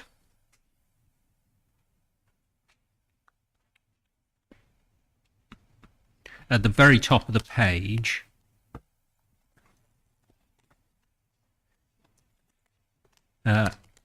ESCC's long-standing view is that the through lanes should be 3 metres, the minimum required. ESCC has also consistently required that the corner radii should be 10 metres, not the 8 metres proposed. Do you see that? I see that. Yeah. And the position is that 21P proposes 10-metre radii, 10-metre corner radii, doesn't it? It does. But that's no longer good enough for you, and you now want 15-metre corner radii per that drawing you showed the inspector. That's right, isn't it? As my rebuttal proof says, we've consistently required that it should be 10-metre minimum, which is in itself is a departure from the standards, as I explained earlier, which is applicable to a priority junction with a right turn lane. We would need to be satisfied that once a drawing was produced which included 10-metre radii, there weren't any residual safety consequences of arising from the turning movement tracking of heavy vehicles. Until we have a design which includes that 10-metre radii, we couldn't at that stage comment further. Having received the design, we still have those safety concerns associated with turning movements of heavy goods vehicles at the junction. All right, well, we'll get on to those, obviously. A point we do agree about, and again, the inspector just put this to you, we agree what the visibility splays should be, don't we? We agree what the visibility splays should be. Yeah. You mentioned a concern about deliverability of visibility splays just now. Is that the same point as you make about deliverability of the access? No. Deliverability of the visibility displays depends upon management, effective management of the vegetation which is within the highway boundary on the southeast corner. I see. So that's a point for the highway authority in its management responsibilities. We'd expect there to be an agreement which made it the responsibility of the appellant to ensure that that was effectively managed. Mm-hmm. And when did you ask the appellant to do that? Well, the appellant assured us a long time back that effective management of that growth could be delivered. Mm-hmm. Specifically, the Highway Authority asking that it should be the responsibility of the appellant to ensure that it was delivered has never been raised. that's clearly a matter that could be resolved at the detailed stage, isn't it? I agree. Yes. it can. All right. Good. Then let's discuss it no further if it can be resolved at the detailed stage. Right. So visibility splays, those are shown on 21P, and can we just have a look at that? As I say, so we remind ourselves of the material where this is, and I hope it's helpful to take some of this slightly slowly. So we've got the 21P drawing either free or at Mr. Twimbarrow's Appendix 28, correct? Very much. Check that.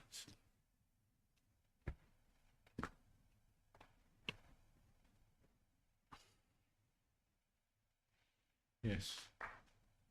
Good, thank you. And this shows to the west a visibility splay of 2.4 times 113 meters, correct? Correct. And it shows to the east a splay of 2.4 times 127 meters, correct? Correct. And those are the numbers that the parties have agreed during the application and appeal process. Correct. They are. Correct. Thank you. And those are based on the speed survey that was done in July of 2019. Is that right? Yes.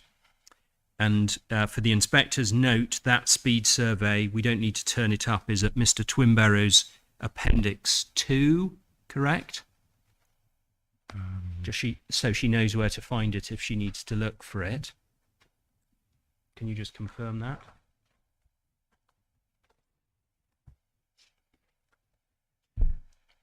Yes, that's correct. Thank you. And if you've got Mr. Twimbarrow's proof, if you go please to paragraph 3.5.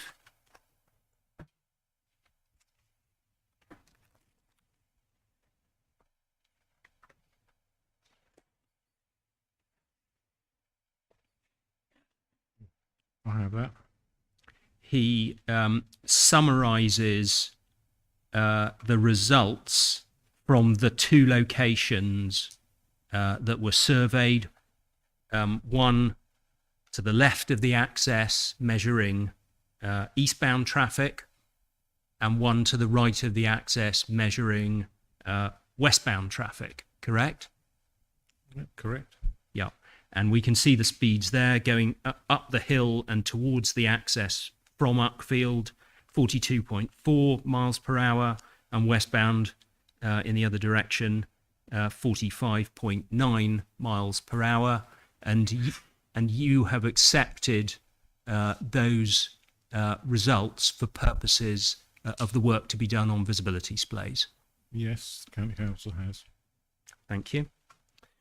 And more recently, I think the county conducted a speed survey in July of this year to the east of the axis. Is that correct? That's correct. Yeah. So that was only measuring one location, correct? That's correct. Yeah. And so that would only be relevant for our westbound speeds. No, the intention of carrying out the survey was to record at the point that the July 23 survey was carried out Yeah. what the approach speeds were from the east. Yes. So, yes, westbound. Yes, indeed. exactly. Yes. Apologies. Yeah. No. Sometimes I don't know when I'm speeding up too much for the witness, but good. That's helpful. And that recorded a slightly lower speed than the 45.9. The 85th percentile was about 44 miles per hour heading in the westbound direction, wasn't it? Yes, agreed. Yeah. And in fact, Mr. Twimbarrow hasn't sought to use that lower figure to reduce the visibility splays. If he did so, it would reduce the visibility splay by something like 8.7 meters. It would reduce the 127 by something of that order. You're quite right. It would reduce the one to the right Yes, that's in right. respect of westbound traffic by 8.7 metres, and obviously it has no effect, that survey has no effect on the other visibility display because it wasn't measuring the speeds of traffic approaching from that side of the access junction, correct? Correct. Yeah. Good. Thank you. We have also provided material in respect of forward visibility as between a vehicle in the right turn lane and traffic coming from the Framfield side. You've seen that, haven't you? I've seen that. Yes. Yes. And that's no issues have been raised about the forward visibility analysis that's been presented. We have no issues with that. Thank you for confirming. And similarly, you asked for a longitudinal profile to be considered because there's a slope on parts of the road, and no issues were thrown up from that in relation to visibility being blocked by crests of hills and things like that. Is that right? That's correct. Yeah. Good. Okay. And I've asked you about deliverability can be dealt with at the detailed design stage. Good. Okay. Again, slowish build up, but some further largely uncontroversial matters, I think. I just want to go through what the information is about flows on the various roads, actual and predicted, in case the inspector thinks it's relevant for context and because it will be helpful to clarify the position. So if we start with the major road, the B2102, Mr. Twimbarrow's proof, page 10,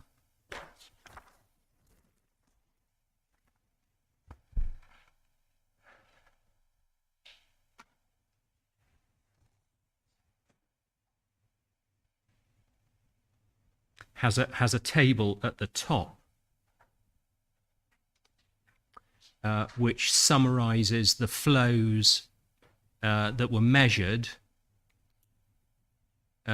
during the 5-day period of the 2019 survey. And you can see what the summary is. Two-way flows in the peaks are in the region of 400, and the daily flow figure is 4,775. We agree that that's what that table is showing. I agree. Yes. Yeah. And Mr. Twimbarrow also tells us, I don't think there's any disagreement about this, it's at paragraph 5.16 of his proof. If you just skip ahead to that, please.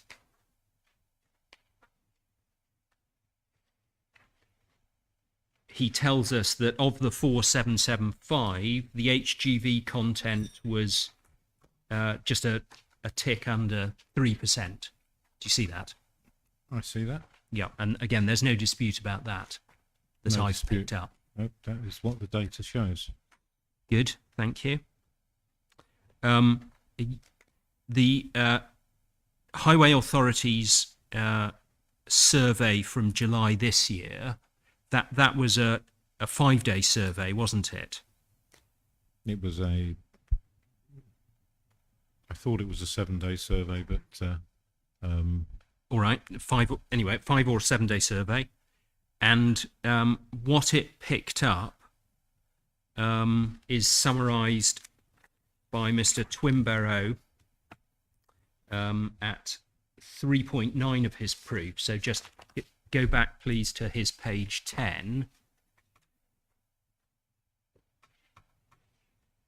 Yes, perhaps it was a 7-day survey, and then he's presenting 5-day averages, so the weekday averages in 3.9, and the figures there, the peak hour movements two-way are now between 350 and 320, and the daily figure has gone a tick below 4,000. Do you see that? I see that.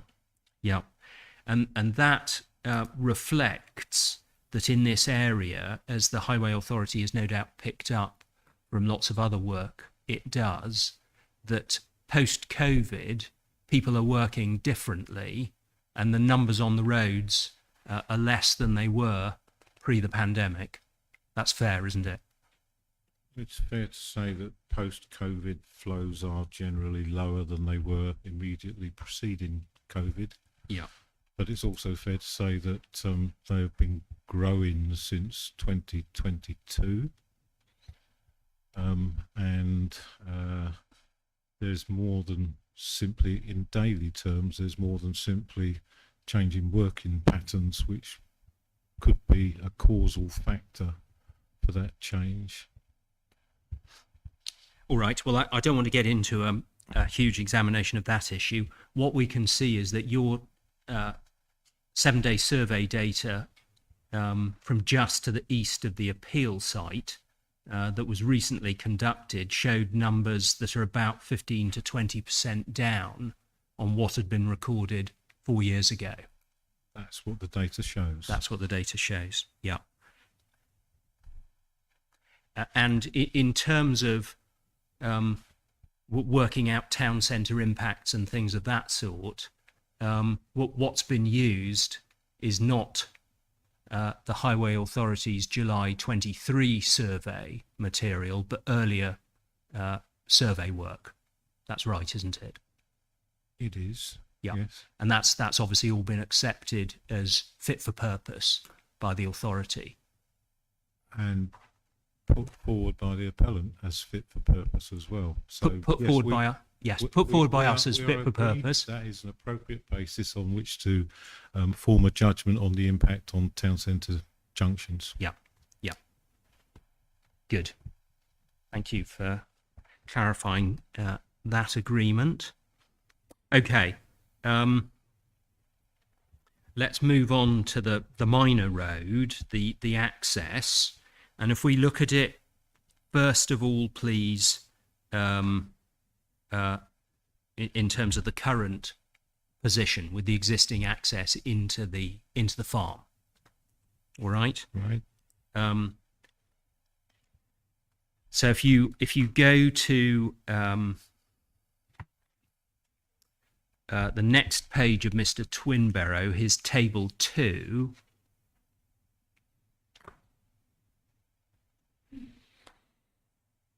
He summarizes the results of a one-day video survey as to what vehicles were using the existing access.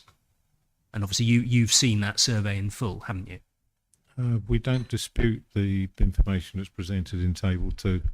Thank you. So let's just hone in on what is presented in table 2.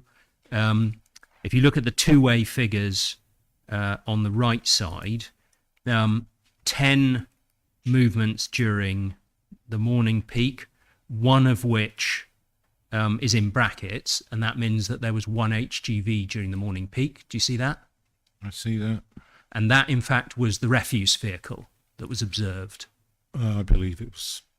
Yes. And that's, we can see that in the arrivals column as well. There's a 4 and in brackets a 1. And then evening peak, 18 car movements, 0 HGV movements. And then during the day, we've got 198 movements, of which 8 were in the HGV category. That's what this table shows, and there's no disagreement. No disagreement. Yeah, thank you. And obviously those 8 movements of HGVs, as you can see from looking a bit to the left in that row, 4 in and 4 out. Indeed, yes. Yeah. And we know that one of the vehicles was a refuse vehicle. So what this showed, and I think both sides accept that this is representative of the average day, what this showed is 1 refuse vehicle coming and leaving and 3 HGVs coming and leaving. That's the position, isn't it? That's correct. Yeah. And none of these movements were articulated, because I think you accept that those are very, very, very infrequent to the farm and can be disregarded for our purposes. Yes, we've accepted that. Yeah. Thank you for clarifying. Good. Okay. So that's as we currently are, and then the development traffic, just to complete the picture of what would be added to the access route, or the minor road into the site. Obviously, a new access 20 metres or so to the east. That is summarised, and for completeness, we'll look at those figures now in case it's helpful. Page 40 of Mr. Twinbarrow's proof.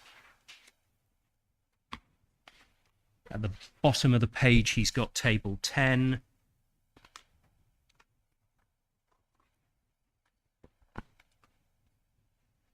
And as I understand it, these are agreed trip rates for the 290 dwellings.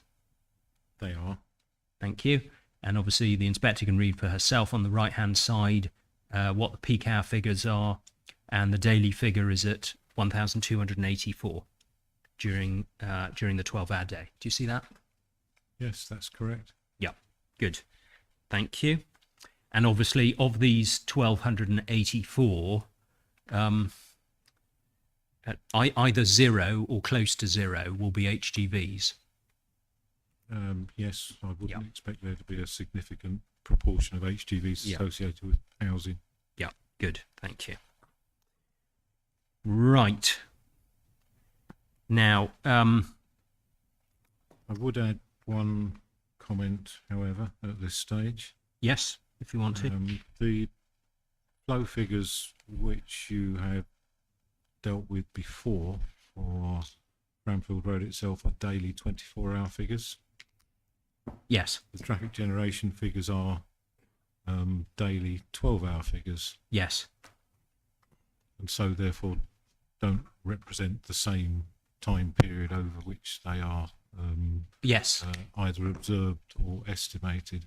I would normally expect for a housing development that the 24-hour figure would be at least 10% higher than the 12-hour figure. yes.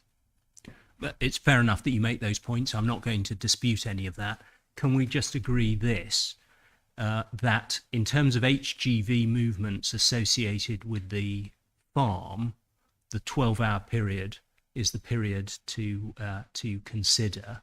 Yes, I agree that. Yes. Okay. That's why I've focused for that, at least just on the 12-hour period. But I accept the qualification you just made. Okay. Let's move on, please, and just look at the accident analysis.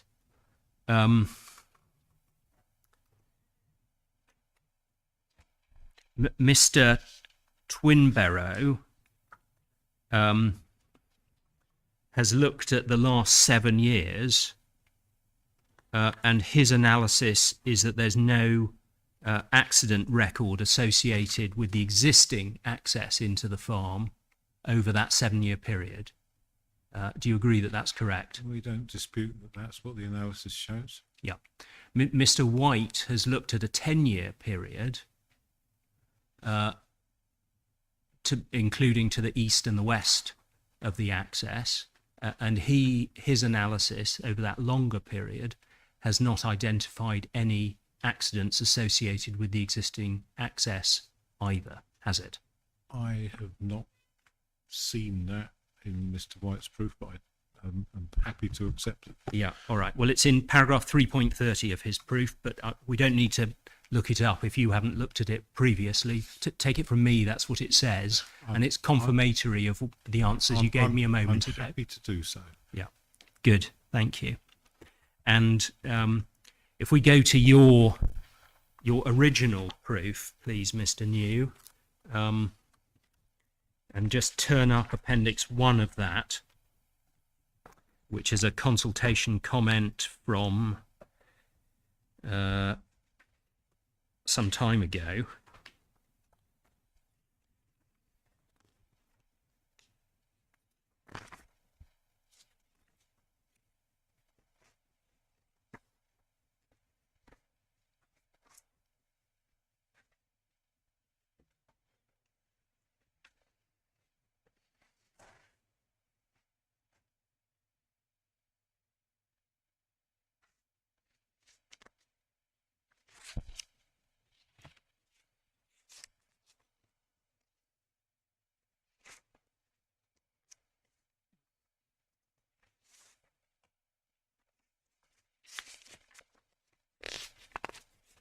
Sorry, give us a second, because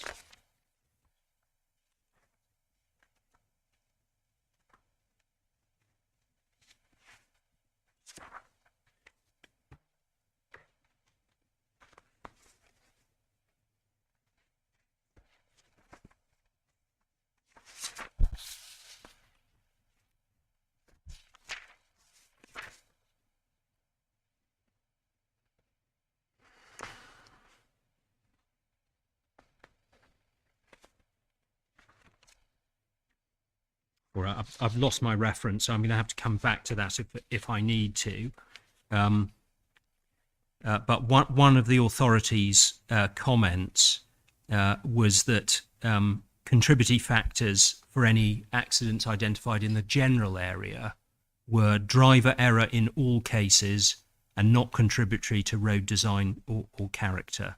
You may remember that remark.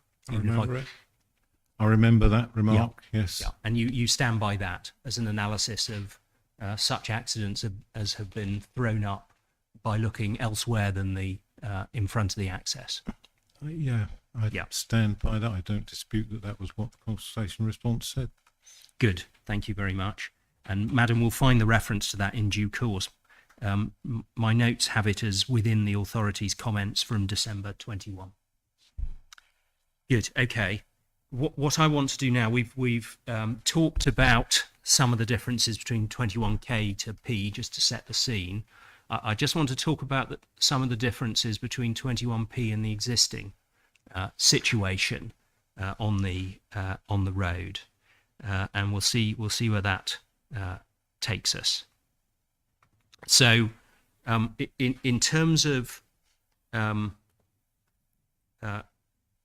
what the differences would be if 21P were built out as compared with the existing situation, if we just go through them, there'll obviously be significant white lining added to the middle of the road carriageway with 21P, won't there? In both directions, east Yes. and west of the main site access road, yes? Yes. Sorry, can I just ask Mr. New to keep his voice up? Apologies. The wind is particularly bad on this side of the room in terms of noise. Should we move Mr. New a little bit this Well, way? I can move the microphone closer, perhaps. Yes, sing into it, maybe. Yeah, if you sing, we're going to have a chorus, Mr. New. You haven't heard my singing. Right. So just in terms of white lining, I mean, you can see on 21P that obviously there's the cross-hatched white lining in the middle of the road that's proposed to delineate the safety areas for the right turn lane. Correct? Yes. And the proposal is for solid white lines, both on the, if I put it crudely, to the left and the right of the proposed access, from both directions. There's There are. proposed solid white lining Yeah, there are. to- Yes. encourage people to stay in their lanes. That is the case. I would add that it's also been stated to me by the design people that the design is not entirely compatible with the requirements of the traffic signs manual, but that is a matter that can be addressed at detailed design stage. Thank you. I don't need to ask you about it in that case. Right, so we've got lots of new white lining. At the moment, there's just some white lines in the middle of the road Indeed. Yes. and white lines at the edge of the carriageway, I think. Yes. Yeah. Carriageway edge lining. Yeah. Okay. Another change that will be made if 21P comes along is that there'll be side road ahead signs. I think the intention is from both directions again, isn't there? I have to say my understanding was that the signs would only be provided to the east of the site, but in both directions, if that is what the proposal Yeah. is not an issue for me. Yeah. All right. Well, I mean, what is your requirement? Is your requirement for side road ahead signs just from the east, or is it from both sides? You tell me what the Highway Authority wants. As my understanding was that it would only be provided from the east, then I have to say that that is my understanding of what the Highway Authority's position is All right. as well. Okay. And 21P shows indicatively an area of search effectively as to where you could put a side road ahead site. It does, yes. And that's been accepted as something that's sufficiently dealt with pending the detailed design stage, just with that yellow area marked up. Yes, we Yeah. accept that there is an opportunity to appropriately locate such a sign in the area that's been identified. Yeah. All right. Another thing that'll happen, and this is a broad common sense point, is that if this scheme is permitted and built out, then local residents will all know that there's now a 290 unit housing scheme at the appeal site, won't they? They will, but Yeah. local residents are not the only users No. of the highway. I accept that. Now, it's quite probable, isn't it, that if you combine those factors, side road ahead sign, white lining down the middle of the road, and local knowledge for at least local users of the 2102 that there's a big housing estate that's just been built to the south of the access, that will contribute to speeds reducing somewhat on this stretch of road. Do you agree with that? Potentially it may. Yeah. County Council has its own permanent counter located just to the west of the existing site access. The speeds recorded there are similar over a number of years to the speeds which were recorded for the purposes of demonstrating what the visibility display requirement was at the proposed new access. Yeah. There's no evidence that there is a speed reduction at the existing access as a result of the access being there. But potentially the measures to encourage better lane discipline could have a marginal effect on the approach speeds. Yeah, thank you. That's helpful, and that's as far as I was going to push matters. But beyond observing that Mr. Twimbarrow's proof at his 5.6 makes essentially the same comment, Mr. New, as you've made, that from his experience he would expect the revised layout to introduce some speed reduction. And in your rebuttal, you didn't take issue with his statement to that effect, did you? No, as I No. just stated, I You believe that agree it's with that? correct that there would be. The scale of the reduction, Yeah. I don't believe is an issue, because I think we both believe that it would be small in comparison to either the pre-existing or the post implementation speeds. Yeah. Okay. Right. I want to move on and look at the other changes that the existing that 21P will introduce as compared with the existing situation. So if we go back to the topic of visibility splays, obviously we looked at what's been agreed as to the requirements and achievability, and I don't need to go back over any of that.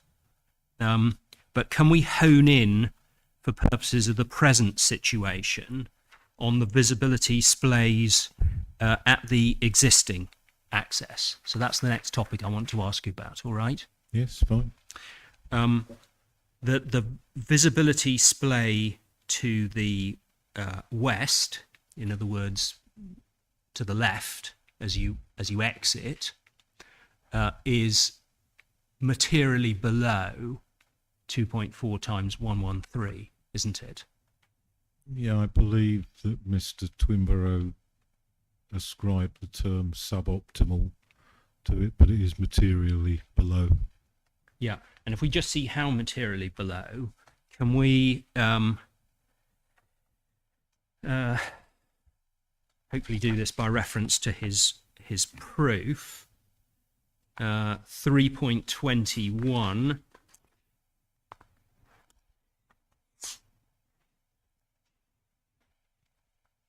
On page 12 of the document, he says the splay achievable to the west within the adopted highway and avoiding the hedge is 73.4 metres. Do you see that? I see that. Yeah. And the picture that he's got above shows the hedge that he's referencing, because he's got a big red arrow pointing at it. And that's in third-party land, isn't it? It is, as I understand it. Yeah. And he then says that, by the way, do you agree that 73.4 is what's achievable to the west? I don't dispute the visibility display drawing that he's produced for the existing Yes. junction. Thank you. And again, for the inspector's note, we don't need to look at it now, but for the inspector's note, he's reflected that visibility display on his Appendix 5. So that shows that the splay to the east, the 127 metres, that's achievable with the existing access, but to the west, that's where he's measured the 73.4 metres from. And I think we agree that for our purposes. Yes, we agree. Yeah, because of this hedge. Now, he also says in 3.21 that 73.4 metres, he says in brackets, commensurate to an approach speed of about 32 miles an hour. Do you see that? Well, I see that, yes. Do you accept that that's a correct extrapolation? Depends what he means by commensurate to an approach speed of 32 miles an hour. If the approach speeds were 32 miles per hour, then that is the appropriate visibility. That's what he means. That's Right. what he means. If the approach speed was 32, this would be good enough and not suboptimal. Yes. In fact, as we went through, but just to remind us now that we've got to why it matters, the approach speeds from this side of 42.4 has been taken, and you agreed, as the 85th percentile. Yes. Yes, I agree. 10 miles an hour quicker. They are. Yeah.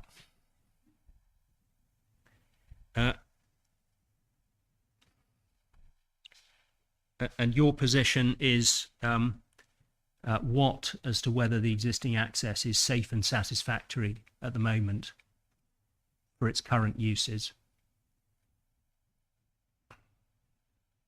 We would consider that the existing access by its design was unsafe because of the restricted visibility and because of the tracking movements of heavy vehicles exiting the site. We would Yeah, also getting- agree, though, that Yeah, getting on to there is no demonstrated accident occurrence Mm, at that site. mm. So the design is substandard, but there is no, in that instance, consequential accident occurrence arising. Over 10 years, there hasn't been, Over 10 years, I agree. which may indicate that HGV drivers in particular know how to navigate junctions, even though there's a visibility splay defect, and they take it pretty slowly and have done pretty safely over the last 10 years. That's what the inspector can note, isn't it? Traffic flows have grown over the 10 years. With the proposed new site access, traffic flows will grow yet more because of the additional cars which will be generated by the site and also using Framfield Road. Accident potential is to an extent related to the flow on the road. Obviously, the appeal scheme will bring new development traffic. That's why I went through the 1284 figure. There's no dispute about that. But if we just focus on the existing situation, so the existing situation has got this average of 3 lorries associated with the business. If we strip out the refuse vehicle, 3 ins and 3 outs. Yeah, 6 two-way movements a day. Yeah. And it's got overall during the 12-hour period that was assessed, it has about 200 movements associated Yes, with the yes, junction, agreed. doesn't it? Yep. 100 in, 100 out. And the position is that after 10 years of 5 days a week, 200 movements, there's no recorded incident at this junction. That's the position, isn't it? That is the position. Yeah. Yes. Now, it is your position that this is, obviously, Mr. Twinbarrow says suboptimal in the context of what the visibility displays should be. It is your position that this, notwithstanding that context, is an unsafe access as currently configured. Yes, it's unsafe in Yeah. terms of its relationship to design standards. Yeah. Yes. I mean, in that case, we should be changing it as quickly as possible, shouldn't we? It's not the Highway Authority's responsibility to change the access. I'm not saying that you should. The consequence of this appeal failing on highway grounds is that we're back to square one in terms of working up a proposal that will satisfy you, and the existing situation, which you tell the inspector is unsafe, will continue. That's the position, isn't it? If the appeal fails, I cannot say what the future use of that access would be.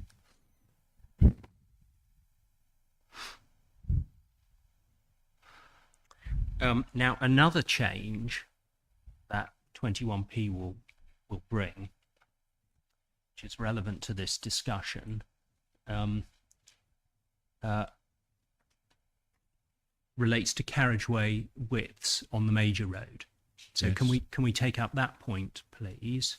Obviously, we all know that across the right turn pocket, all 3 lanes will be 3 meters wide. That's what 21P shows, isn't it? That's what 21P shows. Yeah. And there is a plan,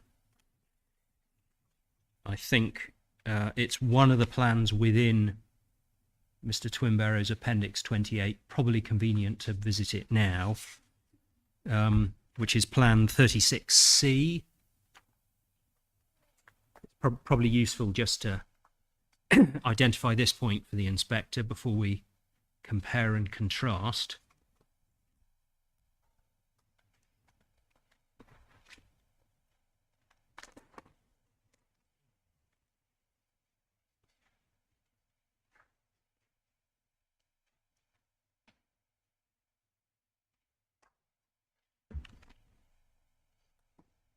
I don't believe I have a copy of 36C in front of me. Let me see if we can rustle up a spare one for you. Do you have it, madam, within the... Where are we? Which appendix? It should be one of the plans within Appendix 28 of Mr. Twinbarrow. Oh, yeah. Yeah, we were on those this Yeah. morning. Apologies. I thought, oh no, I haven't got 28 either. Sorry.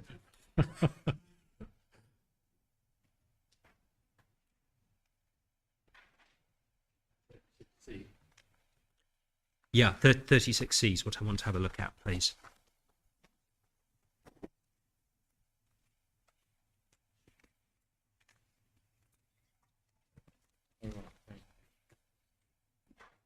So has everyone who needs it got a copy of 36C now? I've got the big one now. You might actually be able to read some of the numbers on it then. I have to put my glasses on the end of my nose to do that.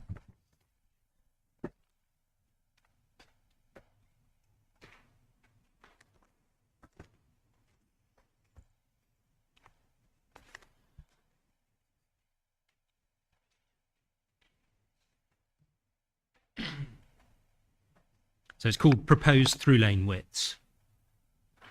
Have you got that? I've got that. Yeah. And this drawing was provided to the Highway Authority on the 18th of August at the same time as 21P was provided, wasn't it? I believe so. Yeah. And so you've had between then and now to have a look at it. And I've not seen any disagreement with what's reflected on this drawing. The scheme, 36C, shows 3 metre lanes for both the through lanes and the right turn lane. I agree. Yeah. And then it shows that those through lanes taper down on either side, whether you're approaching or leaving the right turn pocket, if you like, or going past it, I should say. But I think until you get to the end of the white lining to the west, all these measurements are above 2.75, aren't they?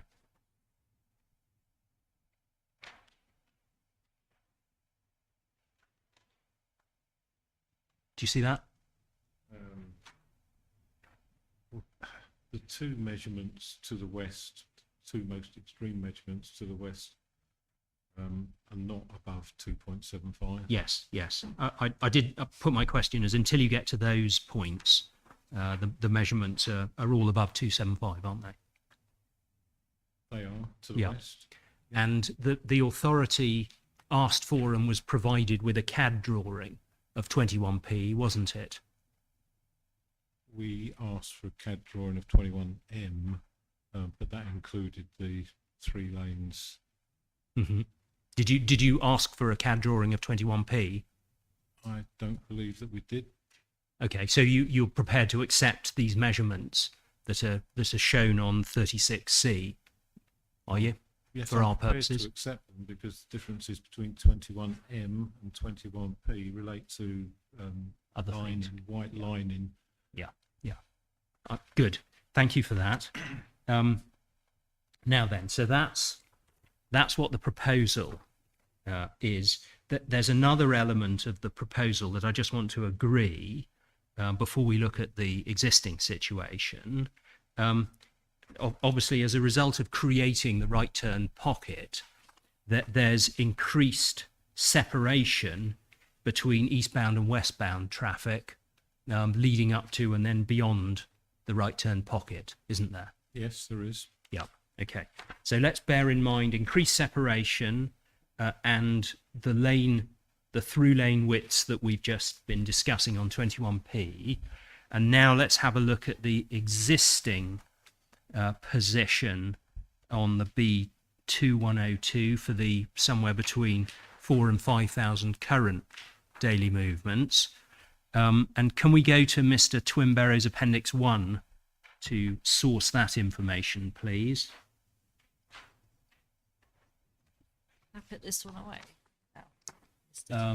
Yes, you can put that one away, madam, and I probably won't be coming back to it today.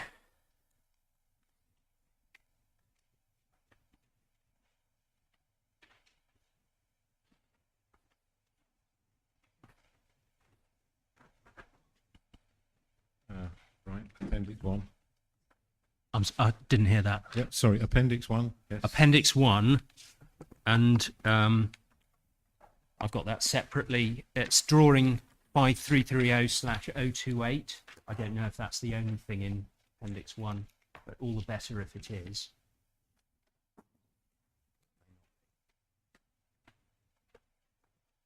Have you got that? Yes. Good. And I'll just wait until everybody else who needs it has got it. And this, as the title says, Birdin Eye Hill existing lane widths, correct? Yes, correct. And I don't know exactly when you were provided with this by Mr.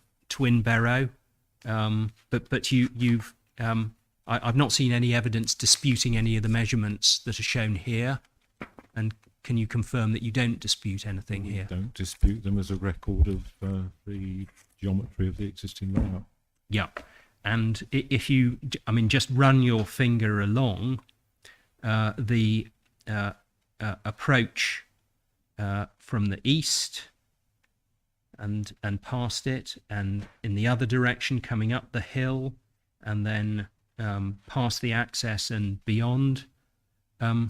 Most of these measurements are materially below 2.75, aren't they? A few of them are above 2.75, but most of them are materially below, and you've got quite a lot of 2.36, 2.52, and so on. Do you see that? I see that. Yes. And we remind ourselves that your principle, maybe it wasn't your principle, I don't know, but one of your objections to 21K was that it provided 2.75 metre wide through lanes, which you regarded as insufficient to avoid the risk of sideswipes. That's a correct summary of your position on 21K, isn't it? It is. Yeah. And just in terms of a point I haven't asked you yet, trip generation. I did mean to. Sorry, not trip generation, trip distribution.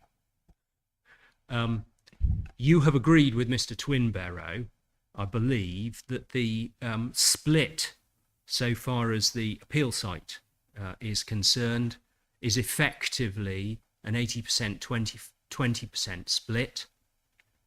Namely, that 80% of the traffic is going to want to turn out of the site to the left to head to Framfield, and correspondingly come back from Framfield, and from Uckfield, and 20% will go to the east, in the Framfield direction. Yes, we've agreed the 80-20 approximately distribution west to east. Yeah, and that obviously reflects the current position as well, in terms of the farm, doesn't it? The 80-20 split. No reason to think it wouldn't. Well, the information that's presented in Mr. Twinbarrow's proof doesn't say which direction those vehicles exiting or entering. No, but it'd be a reasonable assumption to think that the 80-20 split will apply to the current position, wouldn't it? I'm not sure that it would. All right, you won't accept that. The 80-20 split is based on the characteristics of and the expected distribution of the new residential development. It's not a reflection of what the expectation would be of the pre-existing industrial All right. use or B-class use of the existing Bird Right. Knife farm. Okay, if we can't agree that, we can certainly, I'm sure, agree that some of the traffic is coming from the Uckfield direction and leaving to it, and some of the traffic is going to the Framfield direction and coming from it The as well. likelihood is that there would be a share in the directions. The scale of that share is not known and could alter depending on who the occupants of the Bird Knife Farm buildings were. Yeah, I think the basic point is that of the traffic coming to the existing farm, a material proportion will be turning in, doing a right turn in. A proportion. I can't say material without the evidence of what the turning movements actually are. All right, a proportion will be turning in. Indeed.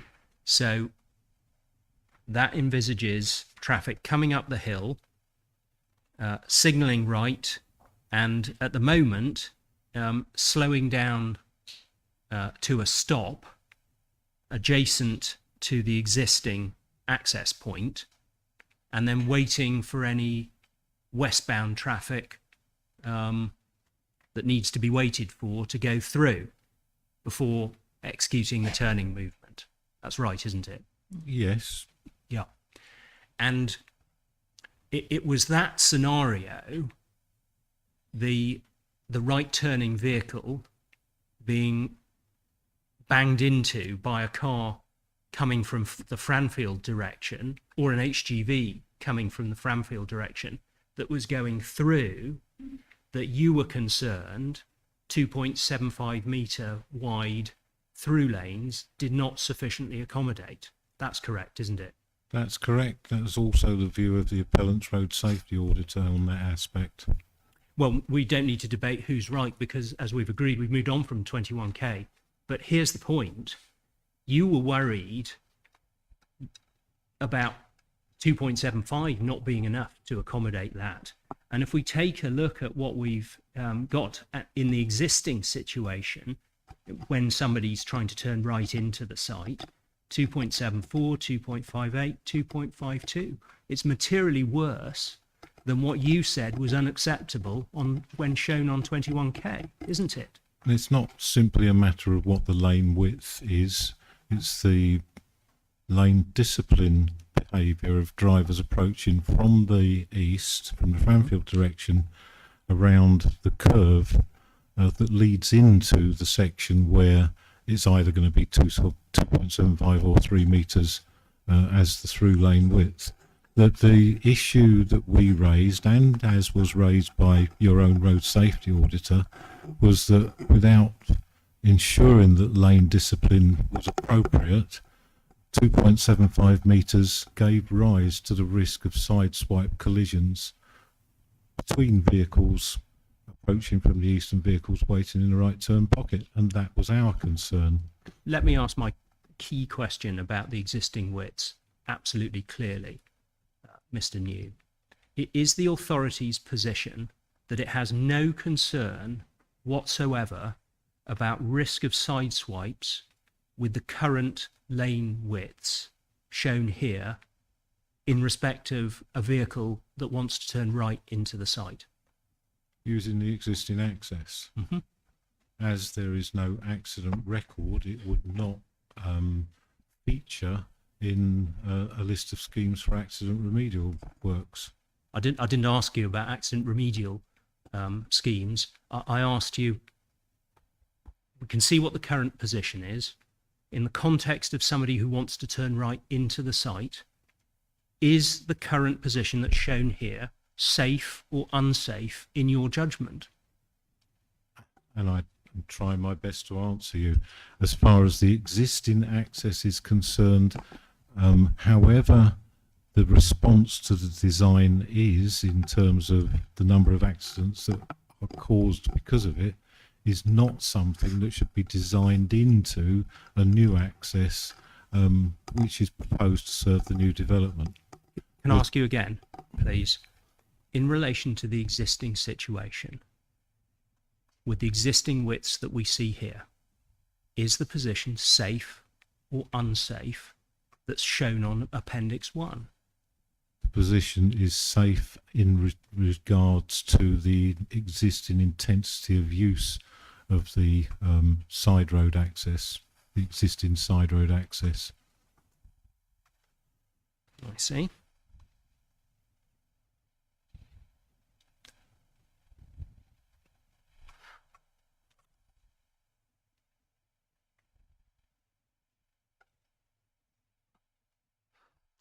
The access road itself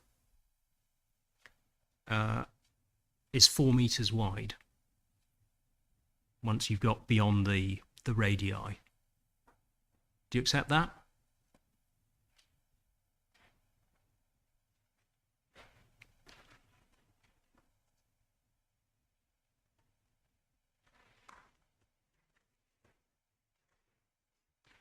I'd have to check.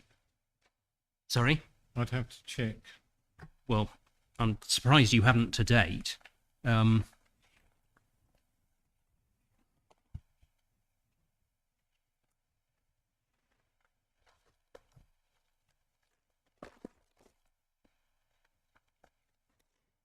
Sorry, Mr. Batchnick, can I just check which, you said the access road, are we existing or proposed? It's existing. Oh, yes. Sorry. I thought you meant the proposed access, which is Sorry, I did considerably say greater existing, than but 4 obviously, metres. Yes, yeah. I don't dispute that the existing access road, once you've got past where the corner radii are, is about 4 metres wide. Yeah. And the proposed, once you got past the corner radii, same proposition, is 5.5 meters, actually. That's why I was somewhat Yes. confused by your I didn't my understand. misunderstanding of your previous question. we were at cross purposes. But anyway, existing 4, proposed 5.5, the inspector can note. Yep. Yes, that's agreed. Yeah, good. Thank you. Now we'll come back to in a moment to why I asked that question. I want to ask some about something else first. I want to ask about DMRB issues. Now, we should probably turn up DMRB, or at least the bit of DMRB that's at issue between us. It's CDI7.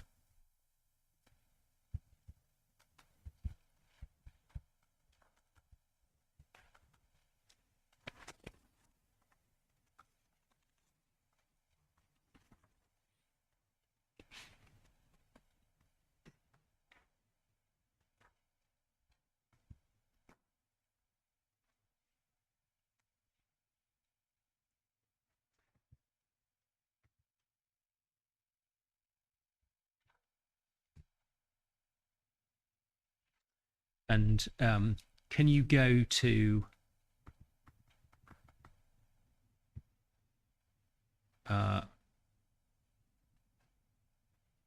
page 30, please?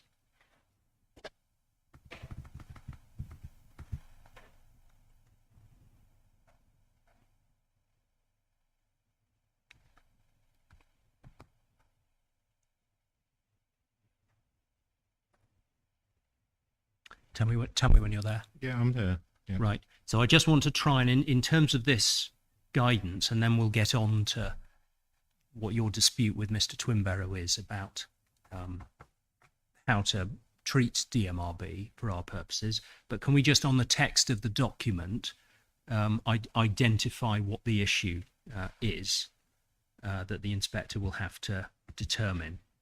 So at the very top of page 30 of the document,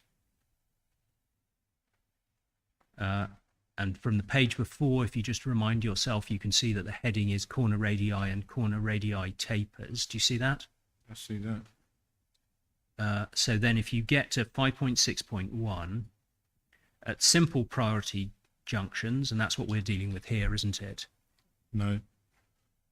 A simple priority junction is one which doesn't have a right turn lane.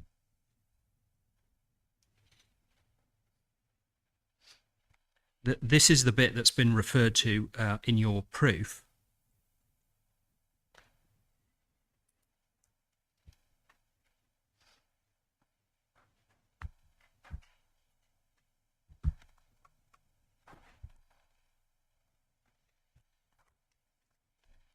You look at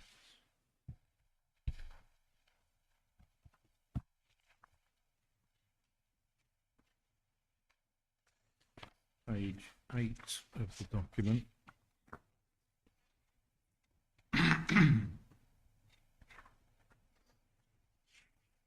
Definition of terms used in CD 123. It says 3 up from the bottom. A simple priority junction is a form of priority junction where there is no major road central treatment such as a ghost island or single lane dualling.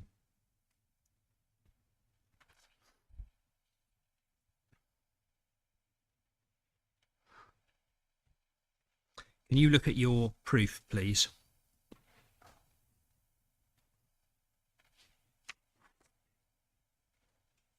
Yes.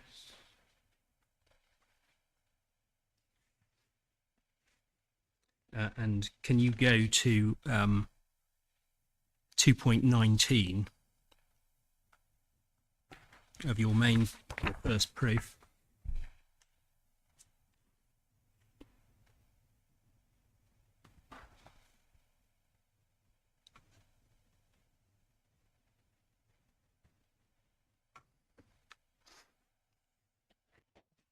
Regarding corner radii, the 8-metre corner radii proposed at the site main access junction are not compliant with paras 561 to 563, which deals with the corner radii and corner radii tapers required at junctions of this type, so that all turning movements by all vehicles expected to use the junction can be made safely. Do you see that? Yes, I see that.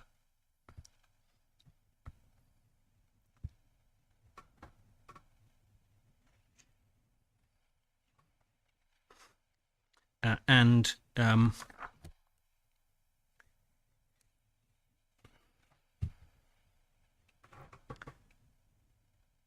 let's agree this, please. If you go back to DMRB 5.6.1,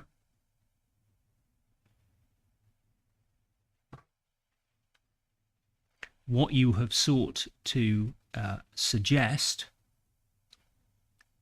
is that you wanted minimum corner radii of 10 metres, correct?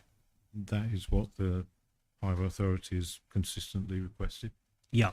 And we find that in 5.6.1 as item 2, don't we? Minimum corner radii should be 6 metres in urban areas, 10 metres in rural areas, which is what I think it's agreed this is. Correct? Yes, we And- consider this to be a junction in a rural area. Yeah. And this is the source of the request that we've seen you accepted was repeatedly made for 10-metre corner radii, correct? Yes, in place of the 8 metre that was Yeah. proposed, which has no basis in any standards that we're aware of. Yeah, good. Okay. So this is where the 10-metre request came from. Where we now are is 5.6.2, and can we just note that the difference between 5.6.1 and 5.6.2 is that in 561 there's a phrase where no provision is to be made for the design vehicle. Do you see that? Yes, I see that. And then in 562 where provision is made for the design vehicle. Do you see that? I see that. And what that means is effectively the HGVs visiting the site, are we going to make provision for them? If we're not, 10-metre corner radii is indicated. If we are, it's the different provision set out in 562. I'd accept that subject to any design which promotes a 10 metre in place of the more complex requirement of 562 would always be subject to a review of the tracking movements of heavy vehicles through the junction to satisfy the Highway Authority that there were no consequential safety risks which were unacceptable to them as a result of adopting the less stringent 10 metre curb radius. Yeah, I promise we'll come back to that point. But just following through, if you look at 5.6.2, please, where provision is made for the design vehicle, number 2, well, corner radii should be number 2, 15 metres in rural areas, followed by a corner taper of 1 to 10 over a distance of 25 metres. Do you see that? Yes, I see that. Yeah. And what that would mean, we see in figure 5.6.2 N2. Do you see that? I see that. And that indeed is the drawing that you, I think by reference to your proof, wherever that drawing appears in your proof, page 9 of your proof, that is the drawing and that is the figure number that you said to the inspector during evidence in chief was what the Highway Authority thought was required. That's right, isn't it?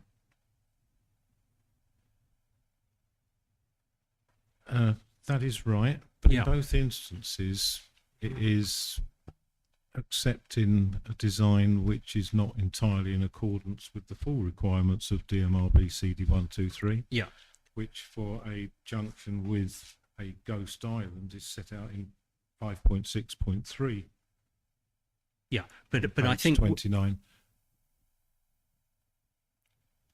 yeah, I see that, but I think where we're at is that you have accepted for here that although it opens with the words at simple priority junctions, you are prepared to use those standards for the Ghost Island proposal. But the question is, are we in 561 or are we in 562?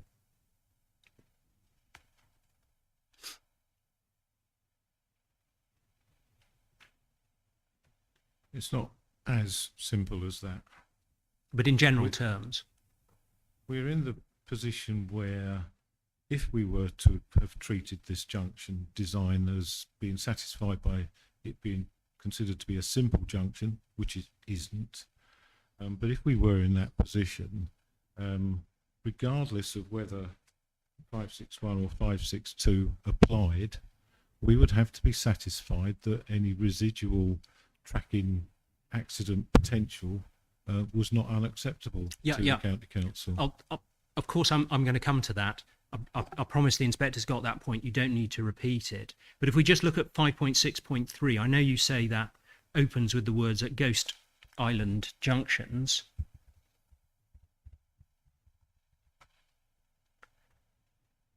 It then refers to corner radii of 15 metres. But your position, as you've long set out, is that you wanted 10 metre radii subject to the tracking issue. That's right, isn't it? Our position is that we would, subject to the tracking issue, be prepared to accept 10 metre corner Yes. radii. Yes, exactly. Because 5.6.3 doesn't say anything about 10 metre radii, whether the tracking's acceptable or not, does it? No, 5.6.3 has a specific requirement if you are Yeah. to follow that in the design of the junction incorporating the Ghost Island. Yeah. And you have accepted that DMRB should not be applied so strictly that 5.6.3 must be followed to the letter, haven't you?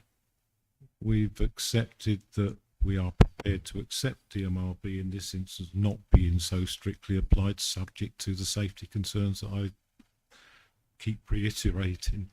And figure 5.6.2N2,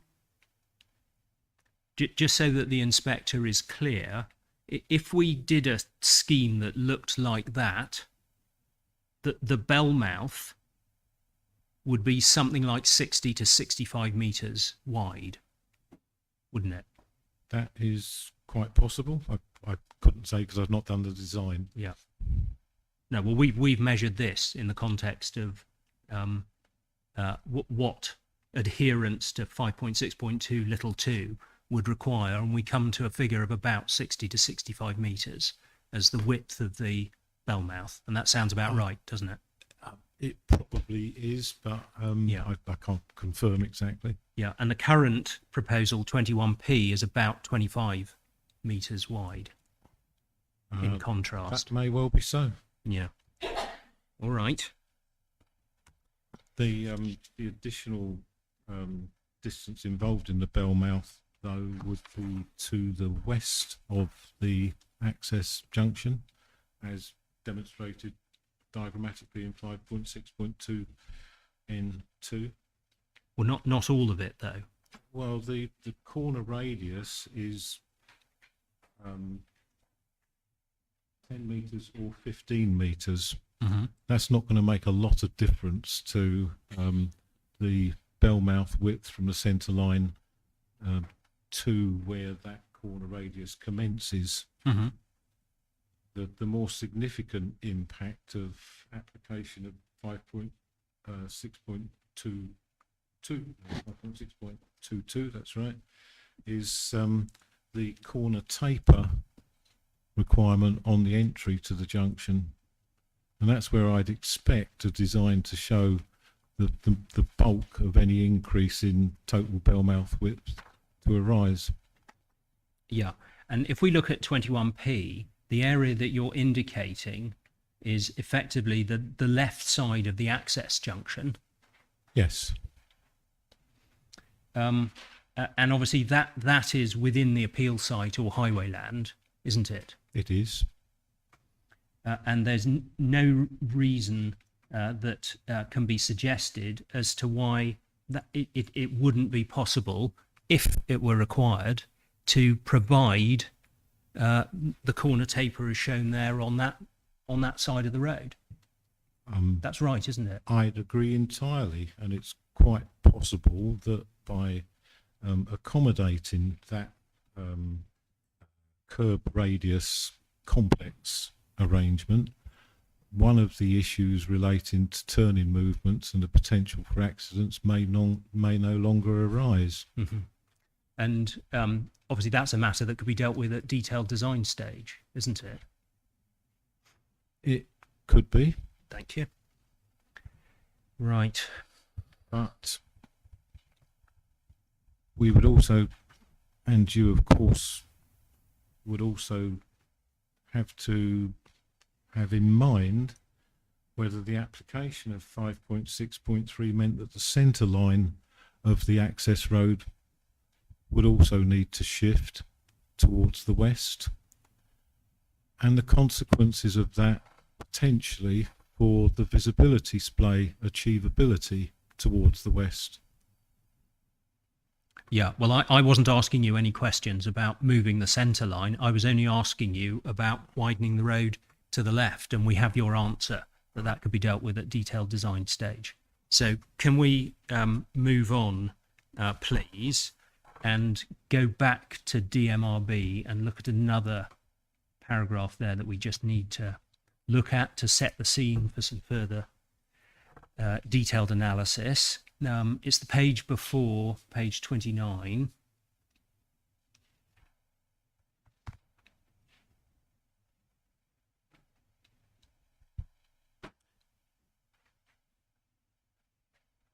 Allowance should be made for the swept turning paths of the worst case design vehicle which is expected to use the priority junction unless, and then there's two criteria. Are you following where I'm reading from? Yes, you're reading from 5.2. Thank you. Unless, and then the first one is the design vehicle is expected to form only a very small percentage of the total number of vehicles that will use the junction. And 2, any swept path conflicts as a result of the design vehicle encroaching into other lanes will not occur on bends. So just starting with the last point first, that there's no issue about encroachment occurring on bends in any sense that engages point 2, is there? No. No. And obviously the premise of little 2 is that there are what are described as swept path conflicts as a result of the design vehicle encroaching the other lane. So that's, you have to have that before you're then discounting those based on whether there are bends or not. Indeed, which to the extent that the potential for ill-disciplined lane discipline would arise has been addressed in Rev P with the 3 metre through lanes and the double white lining. Yep. Good. And then let's go back to the first of these criteria for the proviso. The design vehicle is expected to form only a very small percentage of the total number of vehicles that will use the junction. Do you see that? I see that. Yep. And in short order, there's a disagreement between you and Mr. Twimbarrow as to whether the farm-related HGV use is a very small percentage of the total number of vehicles that will use the junction. That's the essential difference between you and Mr. Twimbarrow, isn't it? Not entirely. The 5.2.1 speaks in terms of the percentage of total number of vehicles using the junction, not the percentage of vehicles that may be using one arm of the junction, the new access. So we have to consider whether, given that we've agreed earlier that the proportion of heavy goods vehicles using Framfield Road at the moment is 3%, whether that constitutes a very small percentage in terms of 5.2.1, such that we needn't take the design vehicle into account. Sorry, you're suggesting that the through traffic figures be taken into account in applying this? Is that your what you've just said? That's exactly what 5.2.1 says. It doesn't say that the design vehicle is expected to form only a very small percentage of turn-in movements.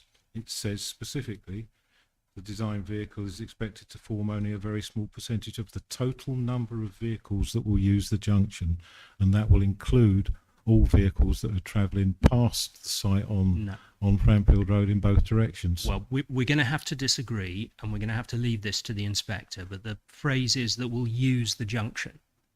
Do you see that? Use the junction.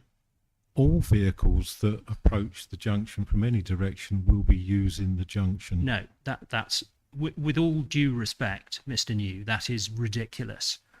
Through traffic is simply passing the junction. It's not using the junction in any meaningful sense of that phrase, is it? I disagree. All traffic approaching the junction is using the junction, no matter what turn-in movement it makes. Well, we disagree with that, and the inspector will have to make a judgment. If we're only looking at less than 1% of traffic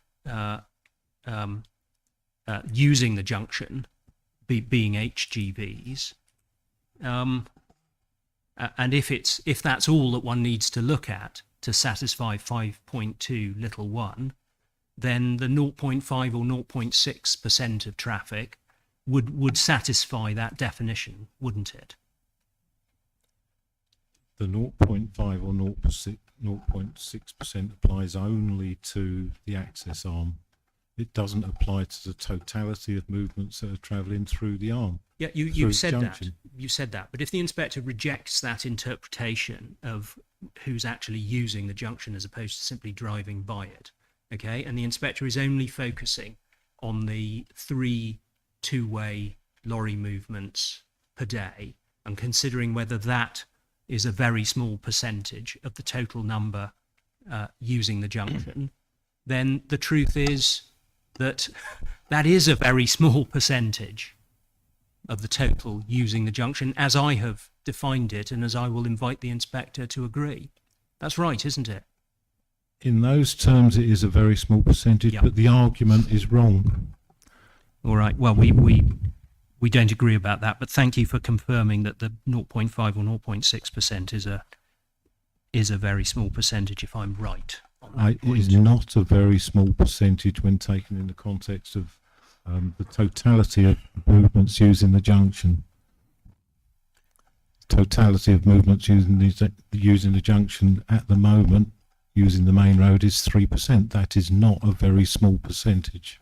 It's correct, is it not, that in August, when you and Mr. Twinbarrow were trying to see if common ground could completely be achieved in relation to the access design, it's correct that you asked him to look at the volume of traffic turning into the farm, didn't you? Most likely, yes. Most likely, yes. And that's why he did the one-day survey at the beginning of August, isn't it? Most likely. Sorry, I don't recall this. Yeah. But it's a simple point, Mr. New.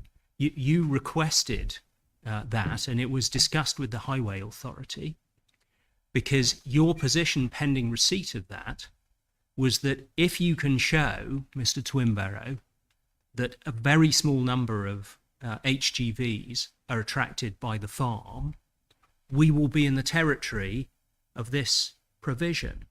You were not asking for that work because you had already written this off on the basis of the 3% through traffic HGV numbers. I think we're talking about two different things here. We're not. We are. If we did request that information, then it wasn't to establish what the percentage of traffic using the junction would be, because we consider that the correct application of this paragraph of CD 123 includes all movements that are using the junction, and it was already agreed between us that 3% of the traffic currently passing the proposed new access was heavy goods vehicles. with all due respect, that cannot be right, because you told us that for a year you were asking for 10-metre radii, notwithstanding you knew that the through traffic had 3% HGV content.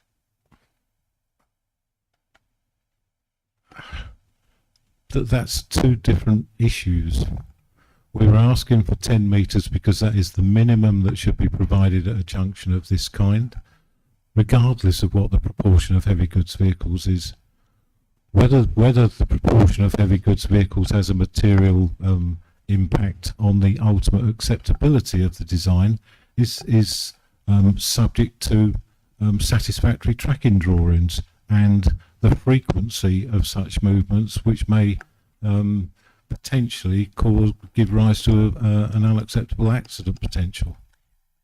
I'm going to move on, but the simple point, Mr. New, is that you wouldn't have asked for a survey that looked at farm usage unless you were considering it in the context of whether those movements were the very small percentage or not of that 5.2 spoke about. That's why you wanted we were to know. asking for that information so that we could judge whether the frequency of movements, which may give rise to concerns when the turning movement, when the tracking drawings were produced, was of sufficient weight for it to cause the county council to raise an objection on that basis. Exactly. You wanted to know whether the frequency of the turning movements was in the very low percentage category. We wanted to know what the number of those turning movements was, not what the percentage was in relation to any of the other movements. Right. Can we just move on and talk about DMRB generally? Now, there's no... Mr. Batchnick, can we wrap things up within about 5 to 10 minutes? So we can have lunch? Yes, I was just going to try and take this last topic in 5-10 minutes or so. But, Madam, if you'd like a break now, of course I can stop now. I'm happy to continue. Let's see if we can knock this off. Yes, I'll try to. Yeah, so DMRB, there's no legislation that requires DMRB to be applied to this sort of road, is there? No. There's no national government policy that requires DMRB to be applied to this sort of road, is there? No. And nor is there even an adopted local policy in the core strategy or anywhere else that requires that. That's right, isn't it? That's right. DMRB itself, as you said in your evidence in chief, is written specifically to apply to trunk roads. That's right, isn't it? Yes. Yeah. And obviously, the B2102 in this location is not a trunk road, is it? No, it isn't No. a trunk road.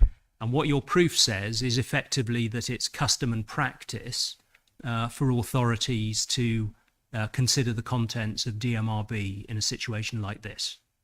Yes, not simply East Sussex as a highway authority, but it's general custom of practice across all highway authorities. Yeah. And obviously there are some authorities that might seek to apply DMRB more strictly, and some that might seek to apply DMRB less strictly, taking account of the fact that the standard is actually written for trunk roads and motorways. That's right, isn't it? Which is exactly what East Sussex County Council as highway authorities sought to do in this instance by requesting that 10-metre curb radius be considered rather than strict application of DMRB, which would require something much more. And we can note this, that the speeds on trunk roads are generally somewhere around 60 miles an hour to 70 miles an hour, whereas we're looking at something in the mid to low 40s, correct? The speed that you quoted must include dual carriageways. Yeah. Must include a range of single carriageways.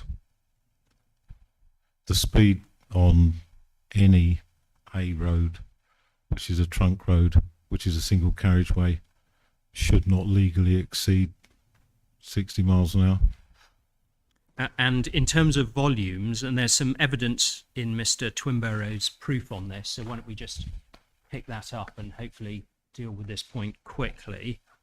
His 5.14, I think.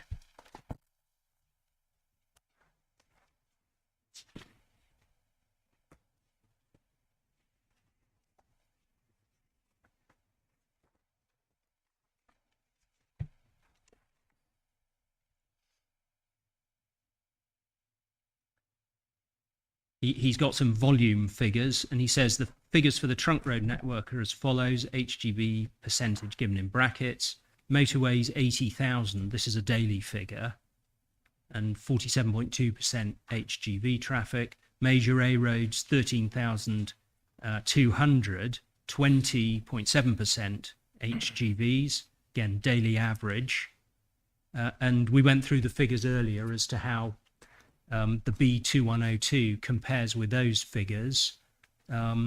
Daily average of somewhere between 4 and 5,000 with an HGV content of 2.95%. That's right, isn't it? It is, but as I point out in my proof, the particular standard that we're looking at here has no relevance to motorways and whatever the volumes may be.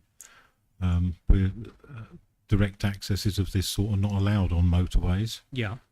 So as far as the application of the standard is concerned, the flow figure that you've quoted there for major A roads includes all major A roads, including dual carriageways. Yeah, yeah.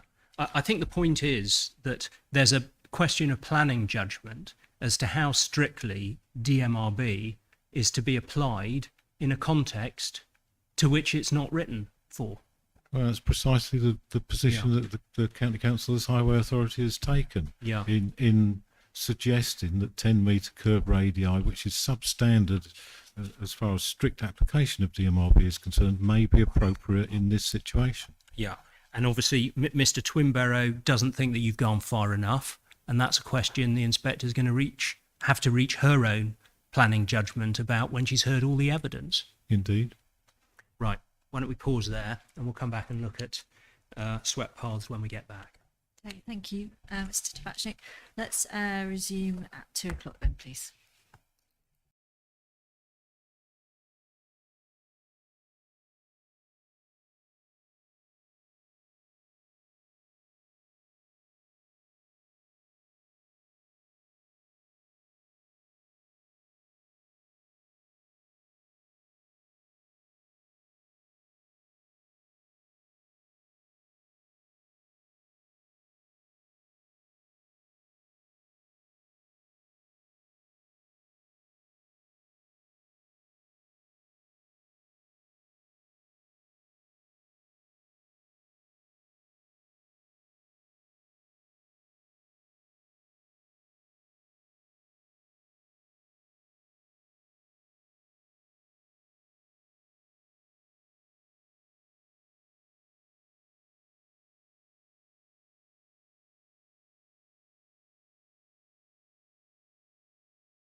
Okay, Mr. Tabachnik, if you want to continue. Thank you very much, madam. Good afternoon, Mr. New. Right. Can you take out, please, drawing 228H, which is part of Mr. Twinbarrow's Appendix 28. It's the swept paths of the 12-metre rigid for the 21P proposal.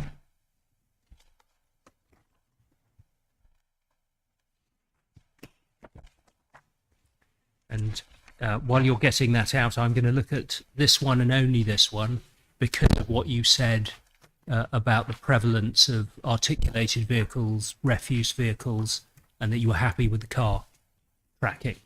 So that's why we're going to concentrate on this one. All right? Yes. Good. Thank you.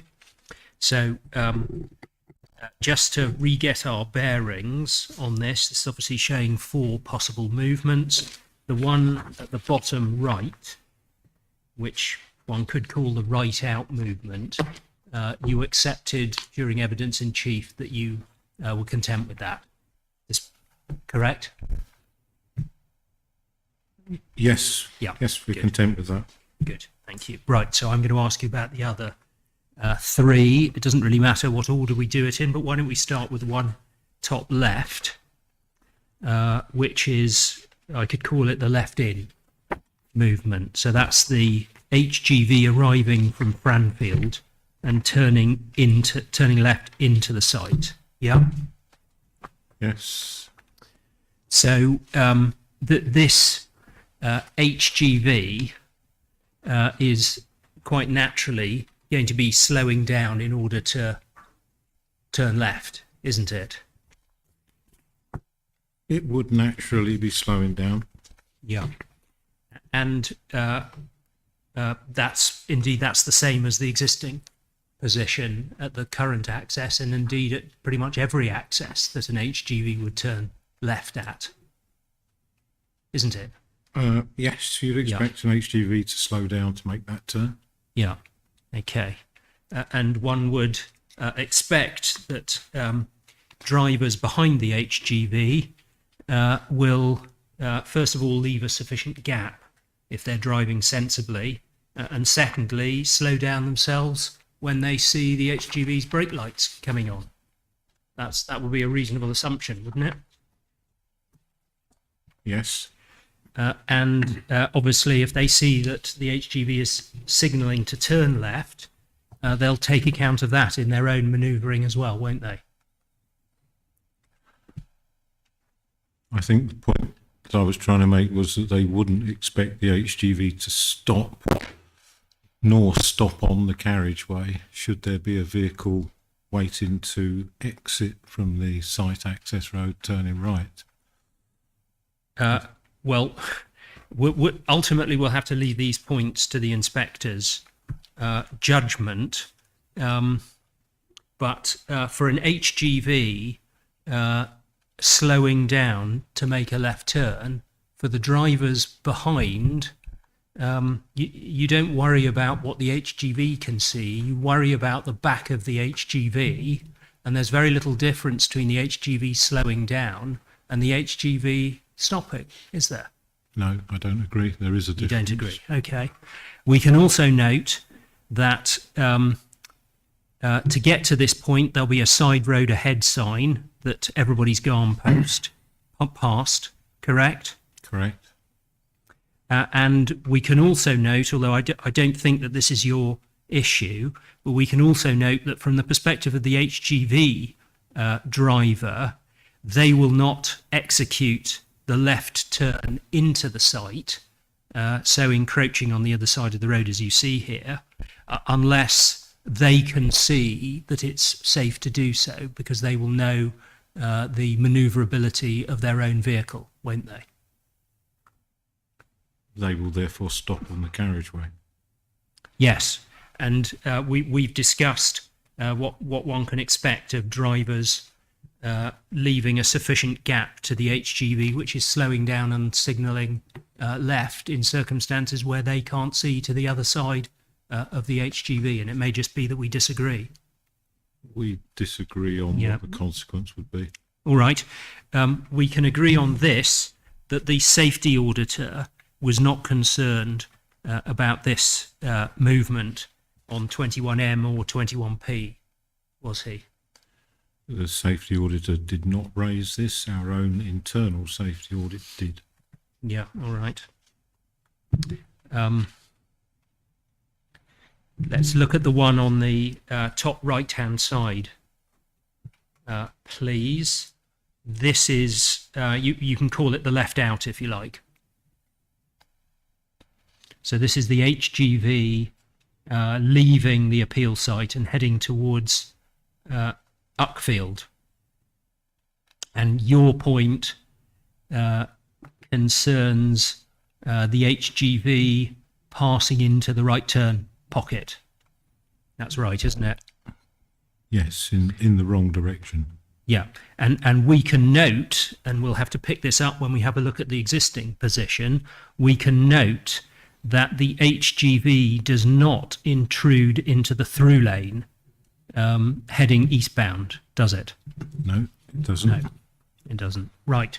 So, again, the safety auditor was of the view that this was an acceptable tracking position. That's correct, isn't it?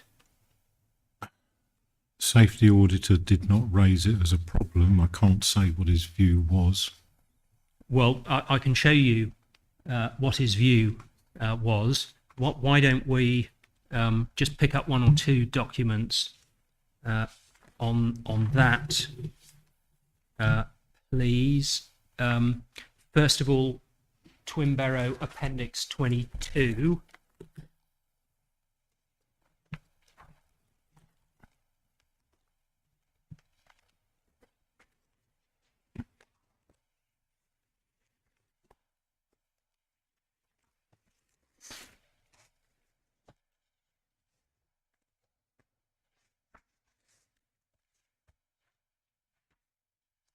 So this is the safety audit on 21K.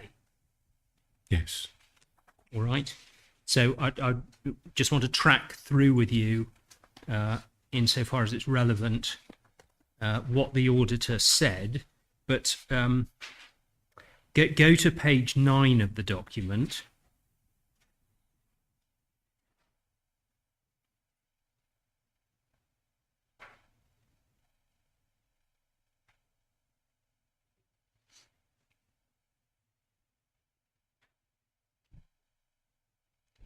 Tell me when you got that. Yes, I've got that. Sorry. Thank you very much. So this is problem A.3.1. Vehicles may encroach the opposing lane when manoeuvring sideswipe type collisions. Now, just before we look at the bit that's relevant to the left out movement, the issue that the safety auditor had is shown just below where it says recommendation. Do you see that he's highlighted in red the intrusion of the right out movement into the other part of the minor road? Do you see? Yes, I see that. Yes. Yeah. So that was the point that he was raising a concern about. And we can just note that that's the right out movement, which is the one in the bottom right hand side of 228H, which is the one that you're satisfied with, as you've told the inquiry several times. It is indeed. Yes. And just following that point through, as I said to you, this is the safety audit for 21K. When we get to 21M and 21P, the safety auditor's view is that this point that he was raising here is addressed. It is. Yeah. Okay, good. So this is just context. So if you just look up above where it says recommendation, about 5 lines, there's a sentence that starts with the word whilst towards the end of a line. Tell me when you found Yes, that. I have that. Whilst no road safety concerns are raised with regard to the large vehicles encroaching the opposing lane when ingressing, in other words, turning in, so that will be the left in or the right in movements that he's referring to there, or the right turn lane when egressing, right? So that particular phrase would cover the concern you've articulated about the left out movement on 228H. You with me?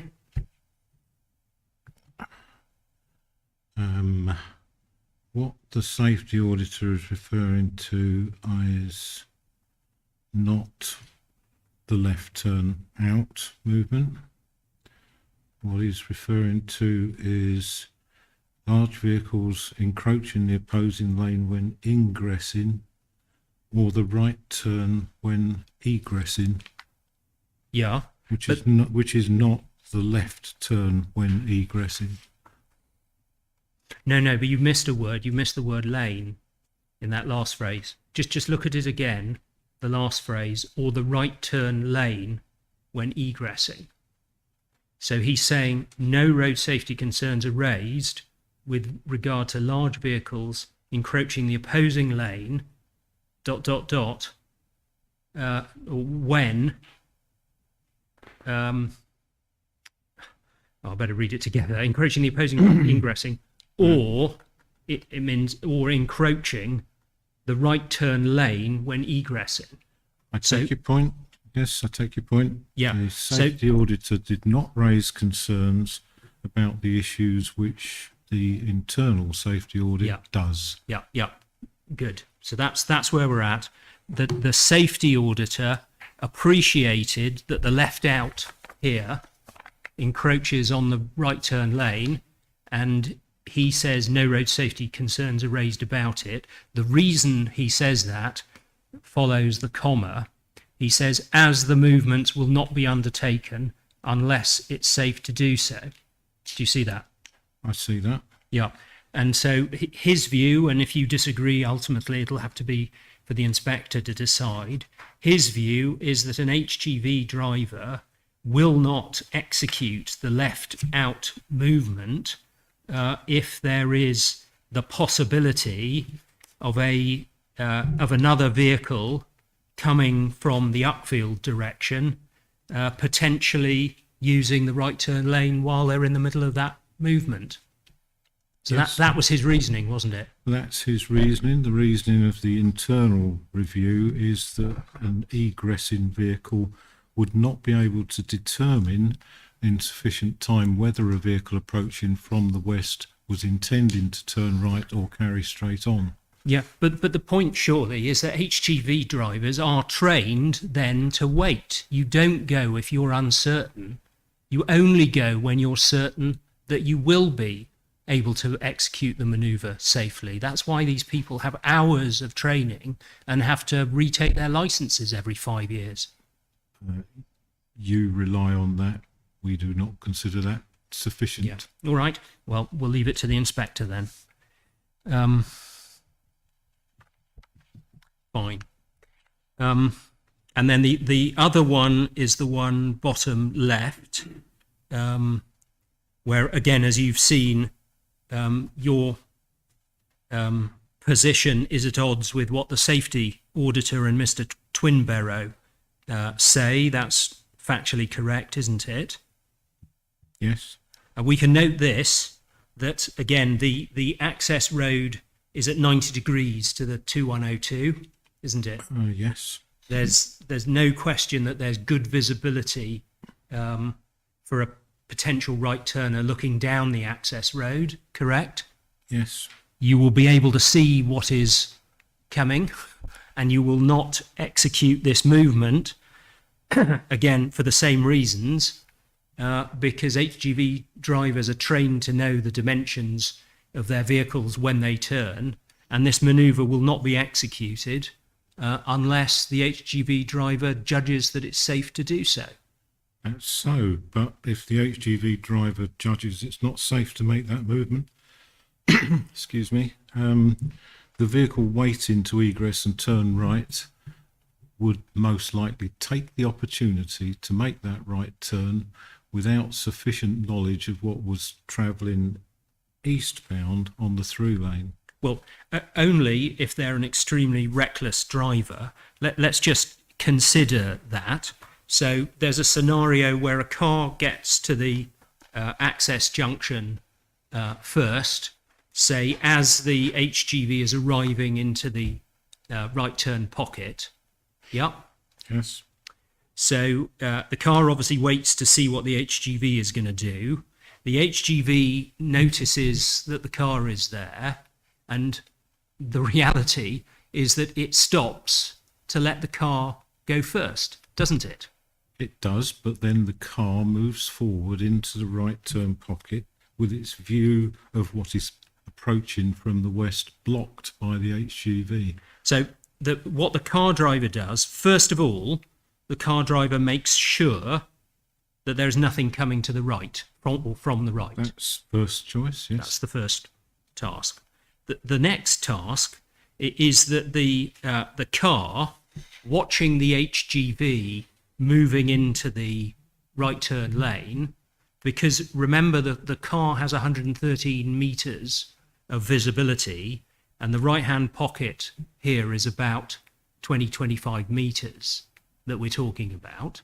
So the car's got another 100 meters of visibility behind the HGV, doesn't it? It does, yes. So the car knows what is coming behind the HGV. And one option is it waits for that to go and for it to be sure that that has gone before it moves anywhere. And it waits for it to be clear behind the HGV, and by which I mean further to the west of the HGV, right? And then what it does is it moves forward in stages. It crosses over to in front of the HGV, having checked it's safe to go from the right. And then it has another look, having nudged past the HGV, it has another look to check that it's okay from the left. It can't do that. Once the car is drawn level with the front of the HGV, the driver is 2.4 metres back from the front of the vehicle. Nudging forward would mean that 2.4 metres would extend into the through lane. But before the driver could see what was actually coming behind the HGV and carrying on straight. You do it at an angle, obviously. So of course you do it at an angle, but there's still an overlap into the through lane before the driver has any opportunity to check that there is nothing coming from the left before he completes his manoeuvre. Yeah. At any rate, we have agreed that the car will any driver looking to make that manoeuvre with an HGV arriving will look and see what is behind the HGV and what is coming up the hill behind the HGV before attempting to move at all. As far as they can. Yeah. The visibility distance gives the opportunity for the approaching vehicle to stop in sight distance. But the visibility distance doesn't preclude the possibility that during the time that this driver exiting is cautiously making the first movement and then nudging forward to ensure that it is safe to make the complete movement, he wouldn't have seen a vehicle that was outside the visibility splay entering it at speed. Yeah, but if you only had a few meters of visibility splay behind the HGV, I would understand the point you were making. But since we've agreed about 90 meters of visibility, this is just a point on which we're going to have to disagree, and the inspector will have to take a view. A driver who has halted partway across making the right turn manoeuvre has no visibility to the left until such time as he has nudged forward and therefore entered the front of his vehicle into the through lane. Yeah. But the driver who waits to assure herself that it is safe from both directions will have the opportunity to see 90 meters behind the HGV before starting the manoeuvre and, let's say, doing it all in one go. If that's what they choose to do, yes. Yeah. All right. Okay, well, we obviously don't agree with your criticisms, and the safety auditor didn't agree with your criticisms either, did he? it's not incumbent upon the overseeing authority, in this case the Highway Authority, to accept the safety audit or any designer's response. Yeah. Now, before we look at the numbers that will be making these sorts of numbers of HGVs that we're actually talking about, again, have another look at that.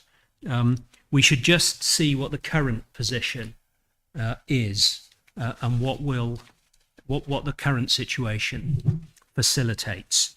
So can you, for that purpose, please take up Appendix 6, I think, of Mr. Twimbarrow's brief.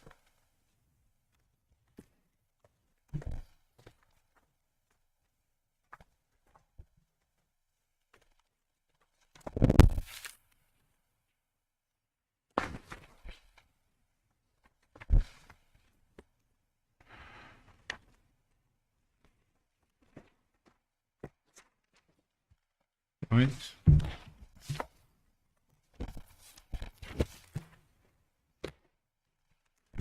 He's for the existing access, he's got the articulated swept paths, and he's got on drawing 245 the rigid. So in order to compare apples and apples, let's have a look at that one, shall we?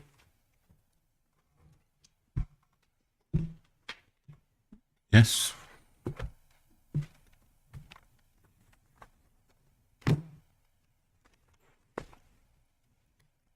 So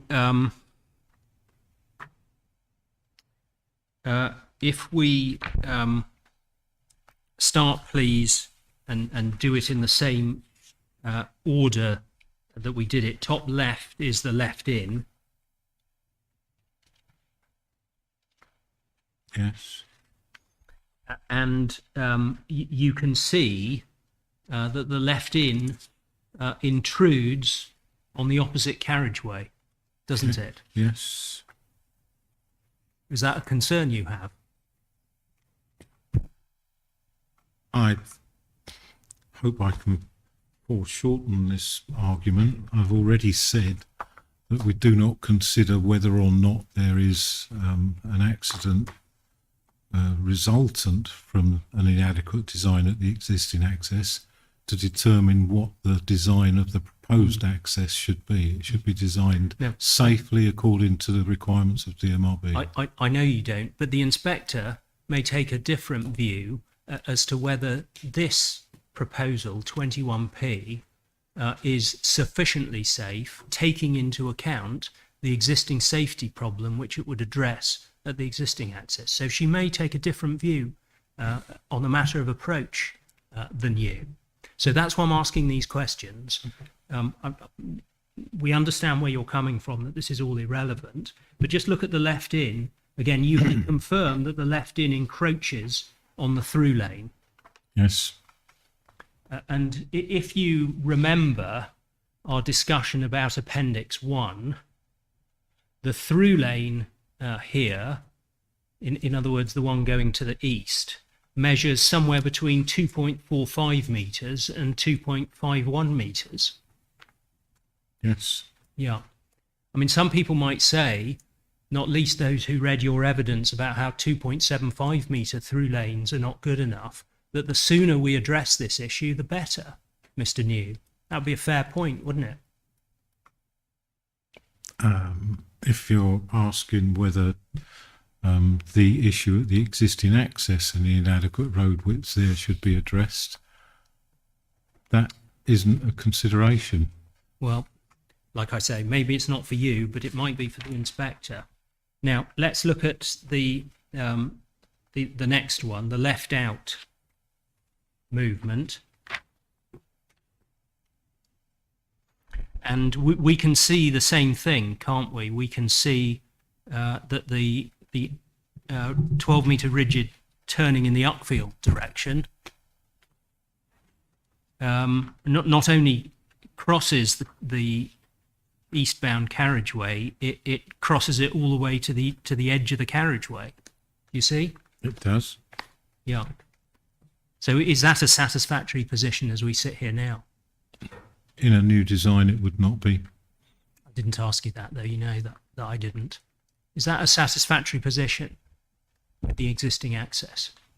The existing access has consequences for tracking, which, considered in isolation, would be considered unsatisfactory.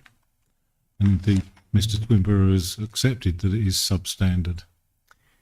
Yeah, all right. Well, I won't try again. The bottom left, the right in movement. Remember, we discussed that the existing lanes were 4 meters wide on the existing access. The total width is The total 4 width.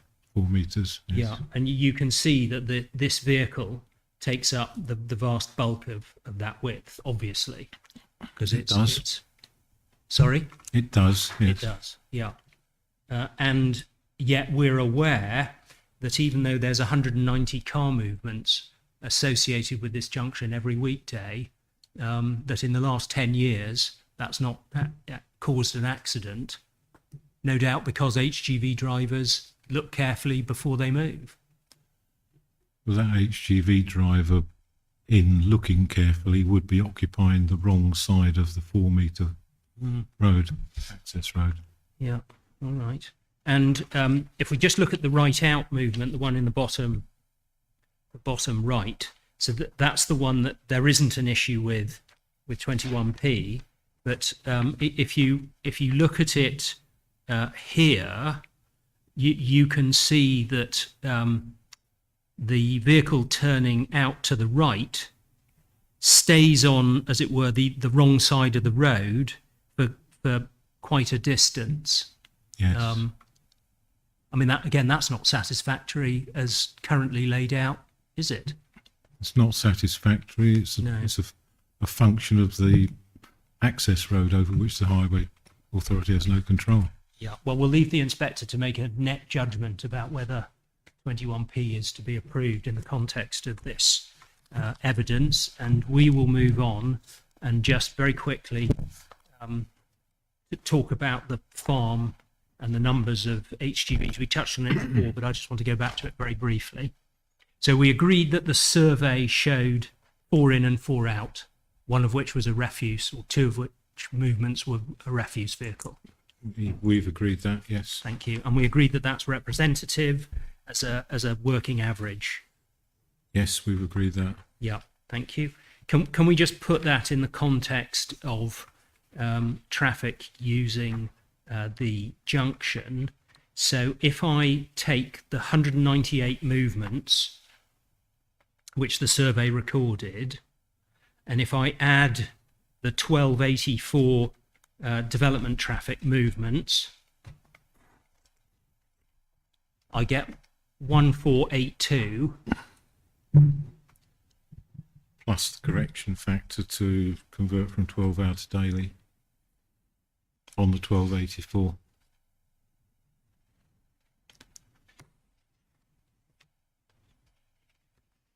Yes, I see. So you're saying that should be 10% lower or so? No, the daily flow should be of the order of 10% higher at least. Oh, I'm sorry. So you want that one higher? The I'm keeping it. Sorry, let me start this again. I was keeping it with 12-hour figures for the reason we agreed before, that we're looking at the HGV percentage within Okay. the numbers using the junction. So that's why I've Okay. quoted 12-hour. on that basis, yes, I'm content. Yeah. I mean, if you make the denominator higher, it's going to make the percentage less, and I'm not in that game playing 12-hour and 24-hour figures. So that's why I've used just 2 12-hour figures. All right. So if we add those two together, you get effectively a denominator of 1,482. And I know previously Mr. Twinborough has done some maths looking at 8 movements, but if we just for the sake of the argument use 6 that you're concerned about, the 3 HGVs that are not the refuse, 6 divided by 1482 gives a percentage of 0.4%. We take that from me. I would correct one thing that you've just said. We have said that by itself, if the only issue was the refuse vehicle, then it would not be of sufficient weight. Yeah. But it nonetheless, in its tracking, does have the same consequences as the remainder of the HGVs. And so the correct value to use in aggregate is the 8 vehicles, the 8. not 6 vehicles. Okay, fine. If I use the 8, while noting that the refuse vehicle visits once a week and not once a day, I would get 0.5. If I divided 8 by 1482, I got 0.5%. That We- is again, we the take that from me. proportion of HGVs on the site access road. Yeah, Yes. yeah. Okay. And if we just say, I'm not going to go through the tracking one by one. If we just go back to Twinborough Appendix 28, just very briefly, I was asking you about 228H because that's the one you went through with Miss Hutton. So that's the 12-meter rigid. Yep.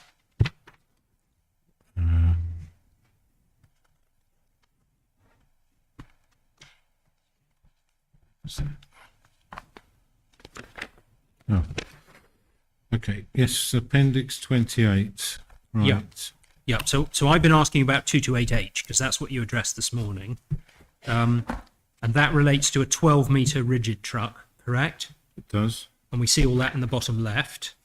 And just to help the inspector, if you go to what's either the page before or the page after, you've got the refuse truck, 227H. Yep.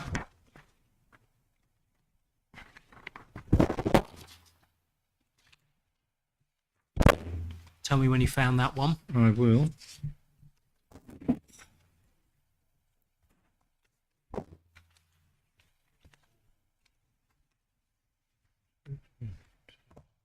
Oh yes, sorry, 2278. I had it. Yeah. Again, if you look in the bottom left, you've got the dimensions, and we've got overall length 11.2 meters. Yep.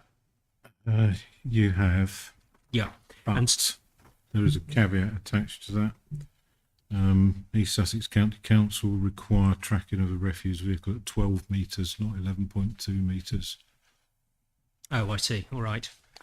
So we should use the 12-meter rigid for all purposes, should we? Effectively, yes. Yeah. All right. Fine. Good. Well, that makes it easier. Okay. So let's go back to just looking at the numbers. The whether it's 8 a day or 8 a day on Monday and 6 a day the rest of the week. I don't think that's going to be determinative of the appeal. But let's just look at some other points, please. The current Bird and Eye employment uses. Have you conducted a site visit to Bird and Eye Farm, Mr. New? I've not actually been down to Bird and Eye Farm. No. All right. That's interesting. Mr. Twinborough's proof, let's take that out. Para 3.10.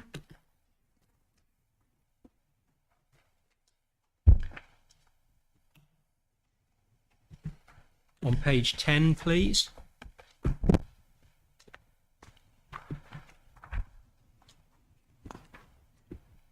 Tell me when you're there. Yes, I have that. Bird and Eye Farm comprises a livery stud, workshop, storage units and offices. The livery stud will be replaced by the proposed dwellings. Just pausing there, that's because the pasture land for the horse is where the houses are going. You accept that? Yes. However, the workshop, storage units and offices will remain. The total floor area for the remaining units is C 890 square metres, can be broken down. 340 square metres of office use, 550 square metres of light industrial use. Right, and he says the vehicle movements will be predominantly from smaller vehicles, and that's obviously clear from the survey that he did, because 190 out of the 198 movements were small vehicles, correct? For the current occupiers. Yep. And if we I don't think we need to turn this up, but Mr. White, his paragraph 3.8, lists the businesses that are at the farm, and there's 8 of them. A vehicle repair shop, a building material supplier, a beauty salon, a chiropractor, a crystal shop, a dog groomer, a magazine printer, and a radio station. Those are the businesses that are there now. Do you accept that? I accept that. Yeah. Yeah. And at the moment, there's only 2 businesses that attract HGV movements. Do you accept that? Sorry, where's the evidence of that? Sorry to interrupt, Mom, but we don't actually have any evidence of that. I think my learned friend is giving evidence. The last point. What, on the uses? We haven't got any particular evidence that I've seen which identifies which uses generate which vehicles. All right. Well, if it's not in the evidence, I'll apologise and I'll deal with it with my witness. But anyway, we've got the list of the businesses because that comes from helpfully Mr. White. So let me resume, Mr. New, with you, please. You've told us you've not been down to the farm to conduct a site visit. You've not, therefore, assessed the extent to which the buildings reflect, frankly, old stock, have you? No. No. You've not looked at the size of the storage areas around the buildings, have you? No. No. And you've not assessed, in relation to the smaller warehouses, the low ceiling height effectively for the garage entrances. You've just not considered any of those points, have you? No. No. All right. So you're not personally in a position to express any view about whether the current old stock could realistically give rise to a more intensive HGV use, are you? Because you've just not simply gone and had a look to be able to form your own judgment, have you? Potentially all of the existing building space, the totality of the floor space which is permitted, could be reutilised by a more intensive business operation. If the buildings were to be redeveloped to modern form, that would obviously require planning permission, wouldn't would. it? Sorry? It would. Yeah, and the authority would have control over whether that was acceptable, wouldn't it? It would. Yeah, all right. So we'll leave that with the inspector to judge the realism of your point that HGV numbers could increase, because she has been to site and she's seen the stock that we're talking about. So let's move on from that. And let's move on to your point briefly about cyclists and the and 21p.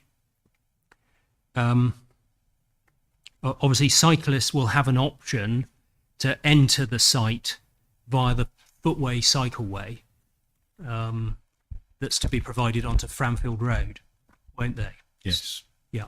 So they could do that, and then any sensible cyclist that did that would avoid going up the hill and then having to come down the hill into the site. Well, that's very true, but the footway cycleway is not without its own gradient.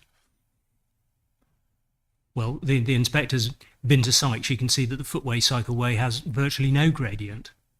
The access to the centre of the site, which we, in the absence of any specific layout for the site, is higher than the foot of Bird Eye Hill, Okay, which is where the footway cycleway commences. I'm not going to argue with you about a few metres here or there. The point is that we've all seen that Bird Eye Road, the B2102, if you're coming out of Uckfield, just before the site access, you come up what can only be described as a steep hill. Yeah, I'd agree. Yeah. All right, so that's the context for these points. And as I understood the concern you were articulating, it's that a cyclist who wants to turn right into the site would be in danger from a car seeking to overtake them on the right through the right turn lane. Yes. I mean, that's your point, is it? Well, that's the point, yes, because the limited overtaking opportunities prior to their coincident arrival at the right turn pocket, there would be Right. an opportunity for a driver to overtake and conflict with the cyclist arising as a result. Let's just consider this again from the perspective of a reasonable driver and a reasonable cyclist. A cyclist has gone up the hill, they want to turn right. What they have to do is look over their right shoulder, and if it's safe to turn into the right-hand lane, they signal, Mr. New, they signal, and then the cars behind know that they're moving, and then the cyclist moves into the right-hand lane. Right? That's what cyclists are trained to do, isn't it? Yes. Yeah. Now, any cyclist who doesn't look behind them before moving across a lane of traffic to take advantage of a right turn lane will be driving extremely recklessly. Do you agree? I think if the ultimate aim of this argument is to say that it's a cyclist's own fault, then I don't think that is fair. I'm not saying that at all. I'm just asking simple questions. It will be extremely reckless for a cyclist to move across a lane of traffic, especially fast-moving traffic as it might be, without looking behind them and checking it's safe to do so. They don't necessarily have to move across the lane of traffic. Highway code revisions recently introduced make it clear that cyclists in such circumstances should travel towards the centre of the road, not towards the edge of the road. So a typical cyclist will be probably within the centre of the lane rather than to the west, to the left of the lane. Which lane will they be in? The lane which through is lane. the approach lane, the through lane, Yeah, all right. on the approach to the junction. All right. So they're in that. They've signalled that they're turning right. They may do. Well, that's what they're Yes, meant to they do. should do, yes. Yeah, they should do. And in any event, the drivers behind them will see that they are either in the middle of the road or that they've signalled as they ought to, that they're seeking to turn right. Correct? Yes. Any sensible driver is going to wait for the cyclist to make that manoeuvre before they then pass them on the inside. If everyone behaved sensibly, then a number of accidents wouldn't arise. People can't be relied upon to behave sensibly.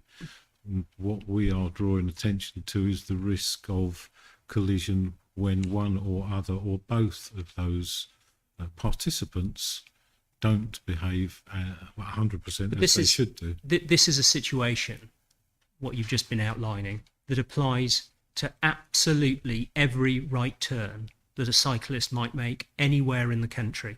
Yes, it does. So that your point is no broader than that. Good. Thank you. I will make submissions on I that. think I should add the reservation that we have as regards cycle access and the risk of accidents that we've just been exploring, the County Council would not on its own consider to be of sufficient weight. Yeah. Thank you very much for clarifying that. I was actually going to ask you that question. The cyclist point by itself is not a basis for refusing permission for this access. That's But right. you're saying you want to add it in for a bit But more Well, concern. in combination with the other safety concerns that we've got, Yeah. then it does add material weight, but on its own, Yeah. it is not of sufficient All weight. right. Thank you. That's very helpful. So I was about to ask you that, but that's very helpful for you to volunteer it. Thank you, Mr. New. And obviously the earlier concerns we've now reviewed and the inspector will have to take a view. Right. Deliverability is the next topic. obviously this isn't the detailed design stage, is it? No, it's not the detailed design stage. And it usually takes months after an outline consent, even with access not reserved, before the detailed design is finalised. That's right, isn't it? Before it's finalised, but not before an initial draft Yeah. detailed design is produced. And at detailed design stage, obviously, there may be some changes to the layout which are introduced as a result of looking at everything under the microscope at that stage. Yeah, that's one of the purposes of the detailed design stage. Absolutely. And that might include in respect of the precise locations of carriageways, mightn't it, for example?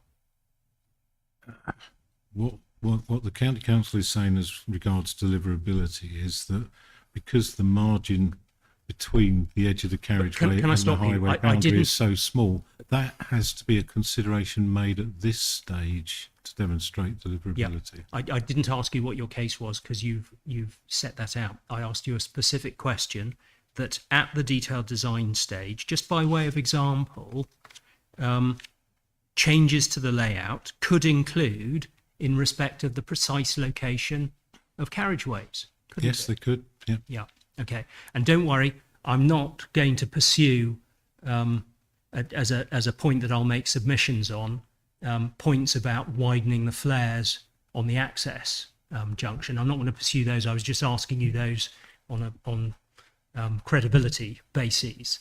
But I'm not going to pursue that. But the point in general terms is that there can be changes, such as and including changes to carriageway precise locations. Yes, they can. Right. Now, evidence of that, were it needed, is the Highway Authority's stance on 21K. So if we just think about that, what you told the inquiry at the beginning of last week when you were trying to stop 21P being introduced, is that one of your considerations for 21K was that 21K had flexibility towards the northern side. Yes, and consequential flexibility towards the southern side. Yeah. And so is this the position that the county consciously, at the time 21K was in front of it, consciously thought, well, we might be able to move it all a bit to the north, and therefore we're not going to raise deliverability about 21K? Was a consideration, yes. That was actually thought about at the time. It was a consideration, yes. Yeah. All right. And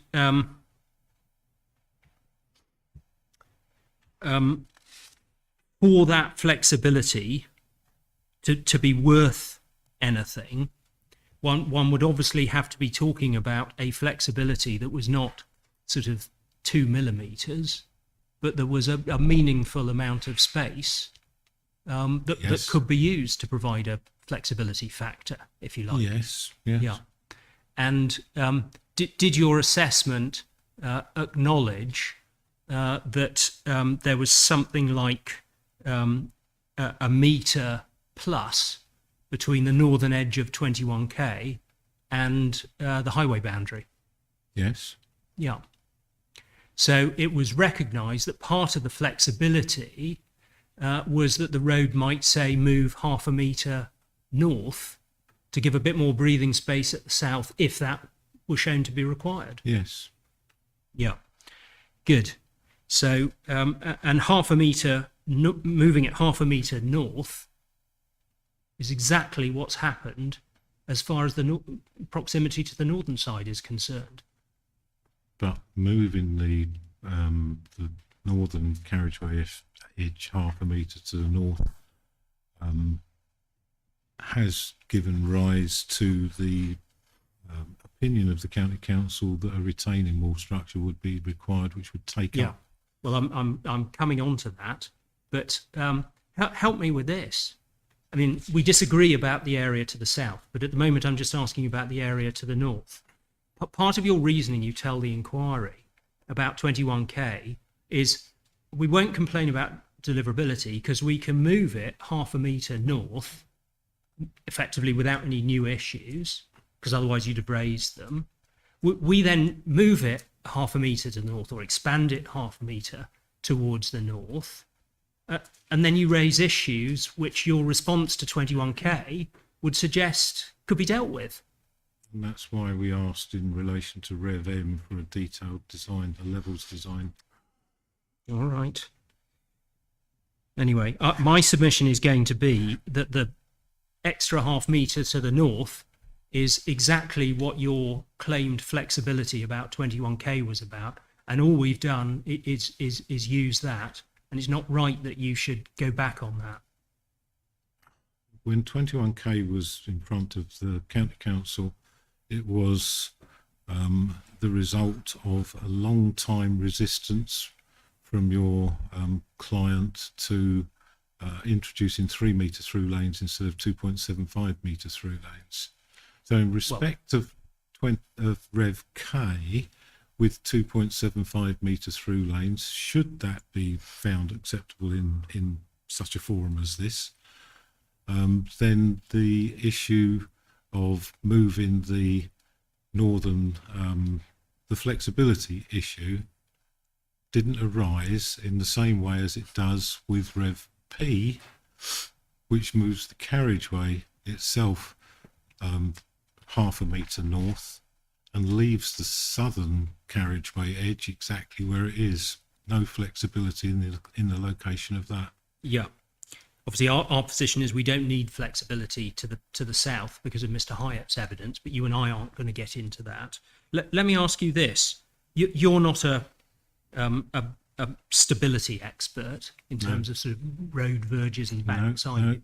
I've consulted experts that there are within the County Council on this. Yeah. And you haven't yourself commissioned any surveys of this part of the road network in order to make a positive case to the inquiry, have you? No. No. You haven't produced a levels plan, have you? No, those are responsibility of the appellant, not of the County Highway Authority. The appellant has to demonstrate that its proposals are deliverable. What the appellant has done is set out in Mr. Twimborough's proof so far as these stability issues are concerned. Can we have a look at that, please? 5.53 of his proof.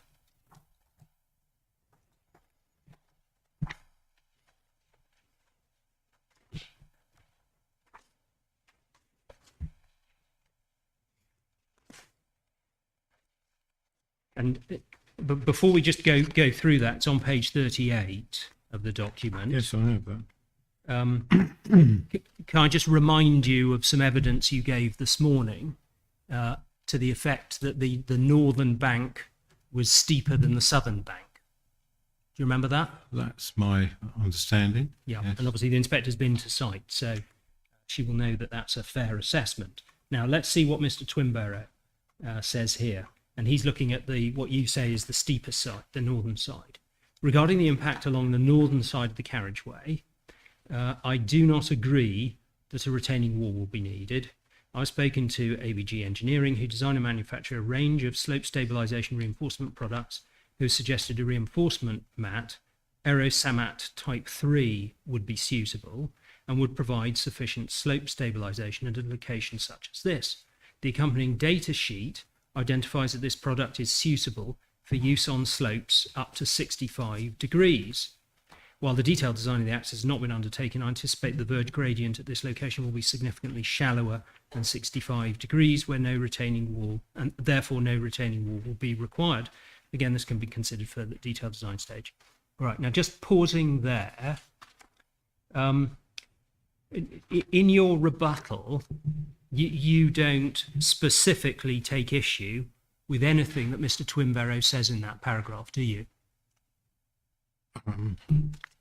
I would have to check. All right, have a look.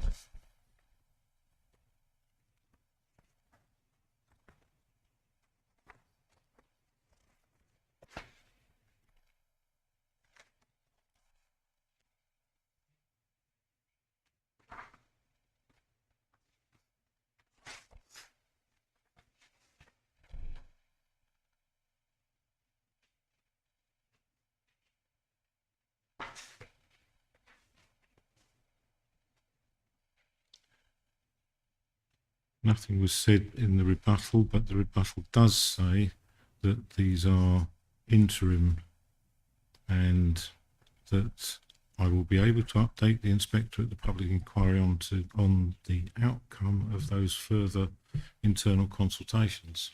Yeah. And that's the view that I'm presenting now. Well, what you've done this morning is you've passed on an assertion that it's more likely than not that a retaining wall will be required. But what I'm interested in is, where does the inquiry have your evidence that backs up that assertion? Where do I look to see where that assertion is justified? In the same, well, the assertion is based on experience of similar circumstances by the highways officers concerned. Your client is making an assertion in that they say that they anticipate that the verge gradient at this location will be significantly shallower than 65 degrees without any evidence being produced to back that up. Well, that's not correct. That's based on site visits that Mr. Twinbarrow has conducted. Yeah, and our highways position is based on site visits that have been undertaken by our officers. But that's all very well, but where's the evidence in front of the inquiry that shows that, or that shows what was measured and demonstrated? You haven't produced any. And neither has Mr. Twinbarrow, Well, to support his proposition that a 65 degree or shallower slope will be required. Can we We'll- move things along? yeah, Because I'm not finding this very helpful. so be it, madam. Let's move it along like this. There's obviously a dispute about this point, and the inspector will have to make a judgment based on what evidence she's got in front of her. In any event, let's just consider this position.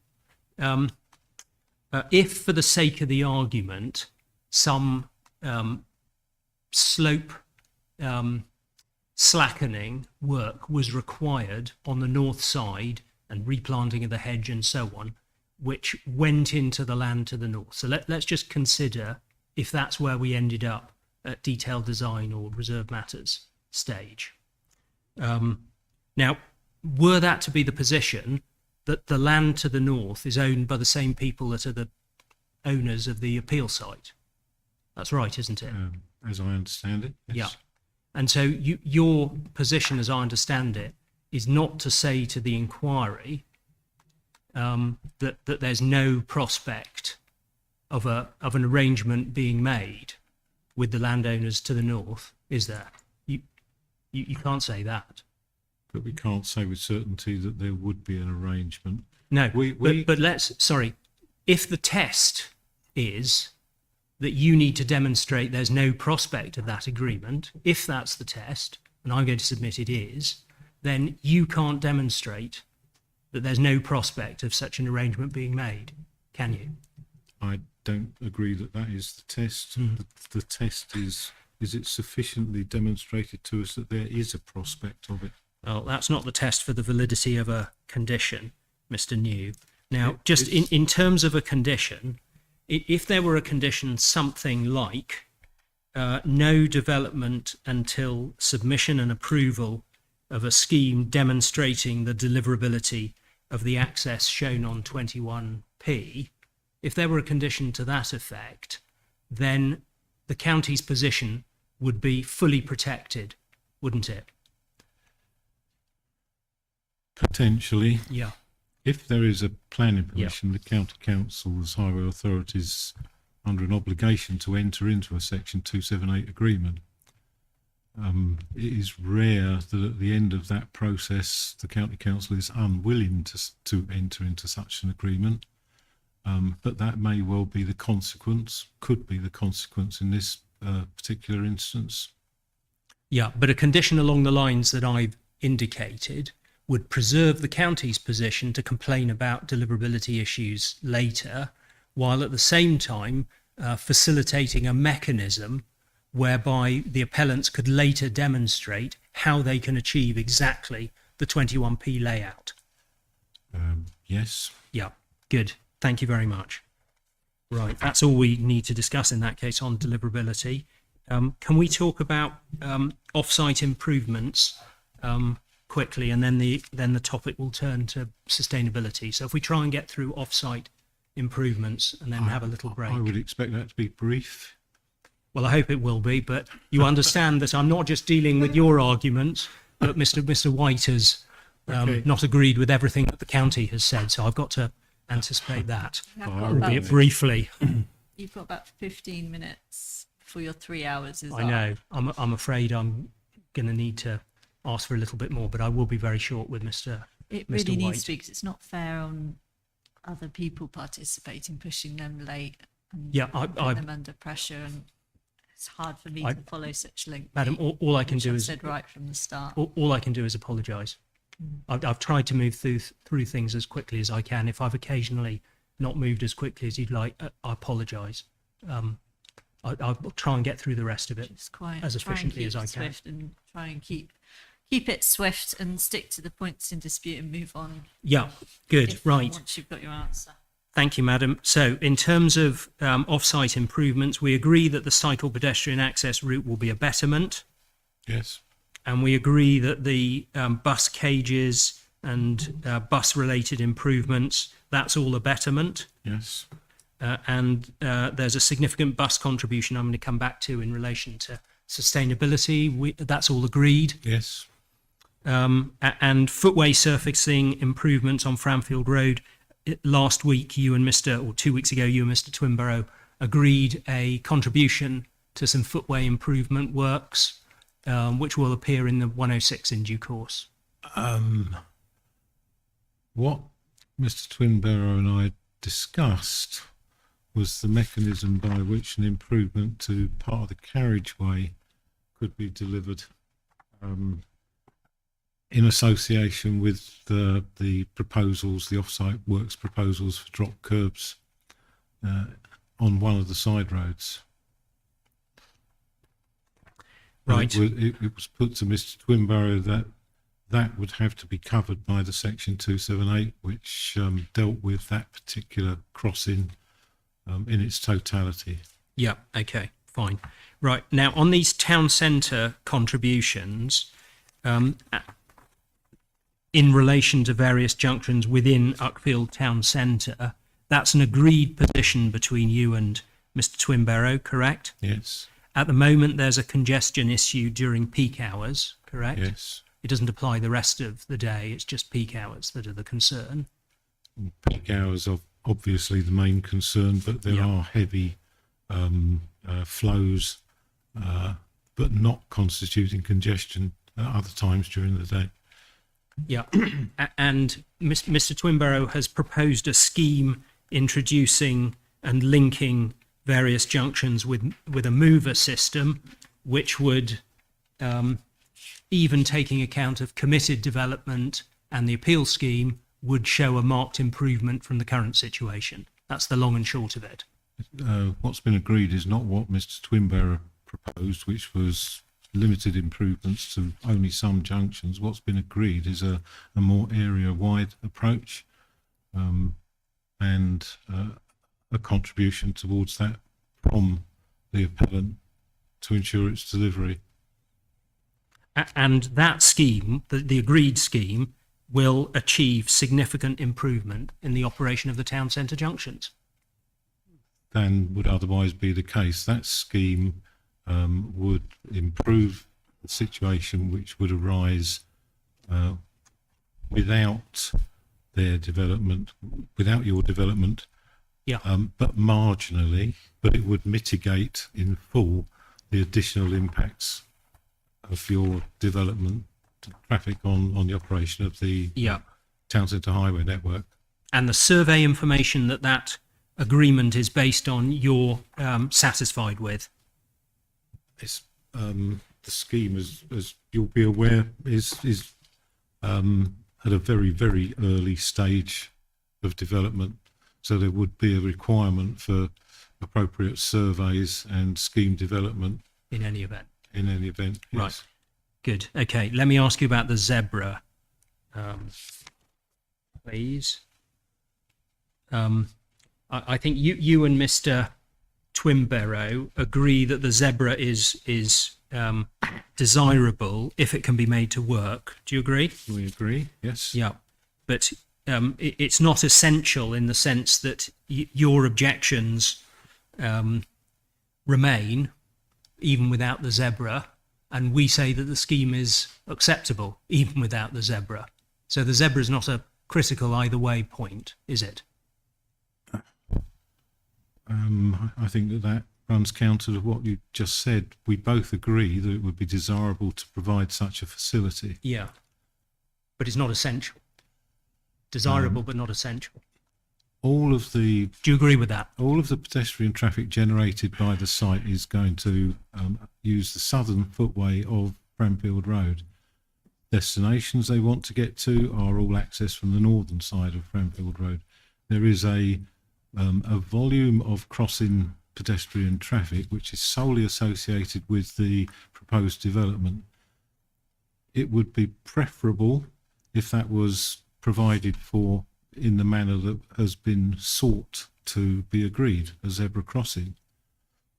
But the County Council's position is that if a suitably safe option cannot be provided, then the alternative of people finding their own way across is not unacceptable. Yeah, that's the question I asked you. Desirable, not essential. Good. We can move on.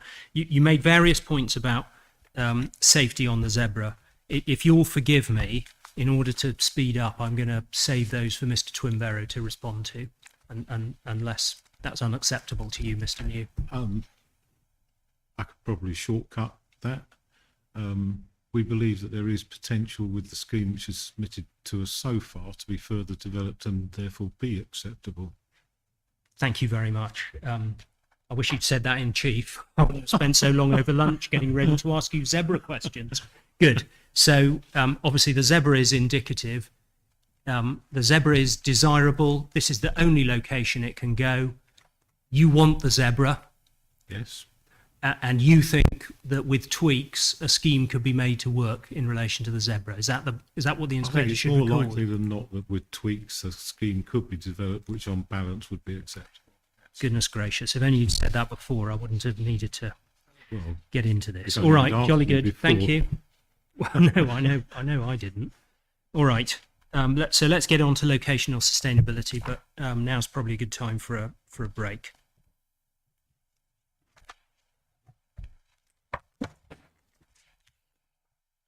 Okay, shall we come back at 20 past?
Mr. Tabachnik, do you want to continue?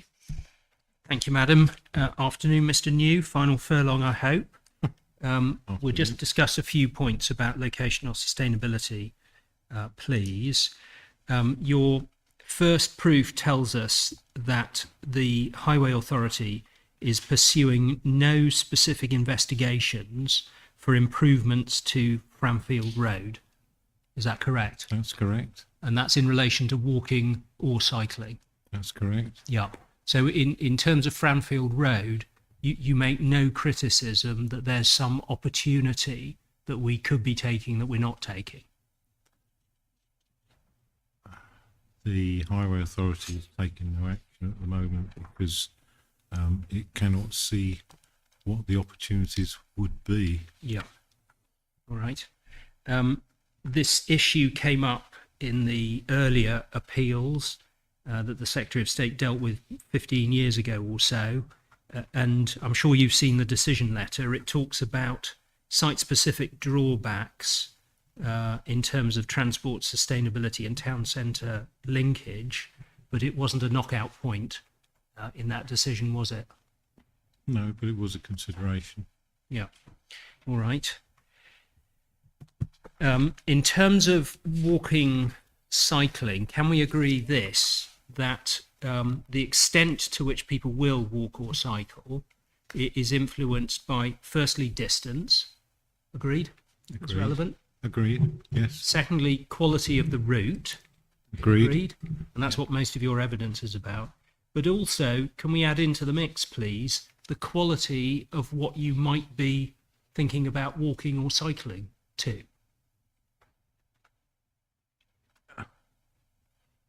It's a consideration. Yes. Because you might walk 20 minutes, or you might not walk 20 minutes to go to a little tiny corner shop, but you might walk 20 minutes to go to the district centre, which has got a thriving, vibrant town centre. Yes. Yeah, and that factor and the extent of the facilities available in the town centre, Waitrose and then further north, your evidence doesn't address that, does it? My evidence addresses the suitability of the connecting route, which is formed by Framfield Road alone, in terms of the provision made and the attractiveness of the connecting route, in the knowledge that what is being accessed is the town centre. And if we just one or two additional points on just the walking route between the site and the town centre, all the measurements in Mr. Twimbarrow's table 5, which set out all of the facilities, that those are measured from the centre of the site. Do you agree? Well, they are as amended by the agreed revisions to those distances. They were all measured from the centre of the site. They are all measured from the centre Yeah, of the that's site. the question. But Right. not those that are in table 5. Those that are appropriate measured from the centre of the site are those that we distributed this morning. And if we just think about the route between the centre of the site and the centre of Uckfield, just very briefly, if we take it in 2 stages, take the centre of the site, through the site, along the new cycleway footway to where that ends, that's around about 600 metres. Yes, So that is actually about 40% or so of the walking route into at least the Waitrose train station area, isn't it? yes, Yeah, all right. And you haven't got any quibbles about the quality of that first 600 metres once the pedestrian upgrades are in, have you? no. No. Okay. So it's only the other part of the walk, and I'm not going to come back on you on those sorts of points because we'll get bogged down very quickly. I will deal with that with Mr. Twimbarrow. Now, in terms of quality of facilities, my third point, which is not assessed in your evidence. There's a hospital and a GP surgery about 700 metres from the site, because that's just at the end of our pedestrian and cycleway, isn't yes, it? there is. Yes, Yeah, so that's obviously walking and cycling distance from the site. Do you agree? I agree. Yeah. And in town, again, as listed by Mr. Twinbarrow, you get to the Waitrose, the train station, and then there are a lot of other retail and restaurant and such like facilities within the vibrant town centre area, aren't there? There are. Yeah. Yeah, all right. Good. And the other thing we know about Uckfield is that there are a number of large employment areas within Uckfield. That's correct, isn't it? It is. Yeah. There are two large ones at the moment. That's what Mr. Twinbarrow addresses in his evidence, and I don't think you disagree, correct? I don't disagree. And the Ridgewood Farm scheme is scheduled or is meant to be producing 13,500 square metres of new commercial and industrial floor space, isn't it? It is. Yeah. And that will be located about 1.9 kilometres from the appeal site, correct? I'm just checking whether that's consistent with the table that the agreed table that we distributed this morning. I don't actually see that on here. Well, it's in Mr. Twinbarrow at 4.16 and 4.17, if you want to check where I got that from. Well, as I say, the distances in the agreed table are different, not only in respect of the handwritten corrections, but also in respect to some of the other distances that are quoted. Yeah, 4.17 of his proof. The land use plan shows the employment areas will be located towards the northwest corner of the Ridgewood development, which will be approximately 1.9 km walking, cycling distance from the appeal scheme, and therefore readily accessible to future residents using these modes of travel. I mean, there's nothing you disagree with about that, is there? What distance was it? 1.9 kilometres, he says. I disagree with readily accessible. Yeah, and certainly cycling to employment in Uckfield is an entirely realistic possibility, isn't it? Not in the circumstances of the quality of provision for cyclists along Framfield Road, which is a significant disincentive to anyone using the cycle to access any of the facilities in the town centre and beyond. In terms of bus provision, we know that the bus stops near to the appeal site are going to be upgraded. And Mr. Twinbarrow has prepared a plan. That's his Appendix 13. Can you have a quick look at that, please? Of walking distances.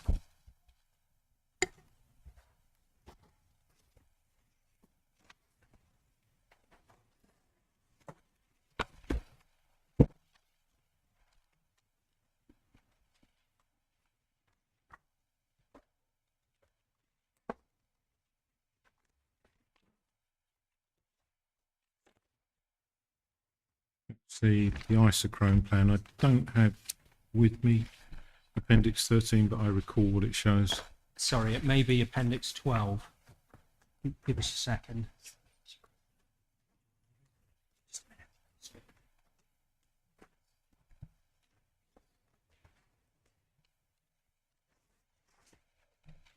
No, it is. I was right. It's Appendix 13.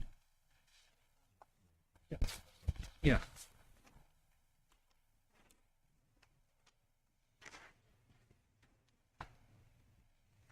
And this shows you that the bus stops will be between 240 and 900 metres from the properties, and you can see which of them are in different proximity bands from the colour coding on Appendix 13. Do you agree?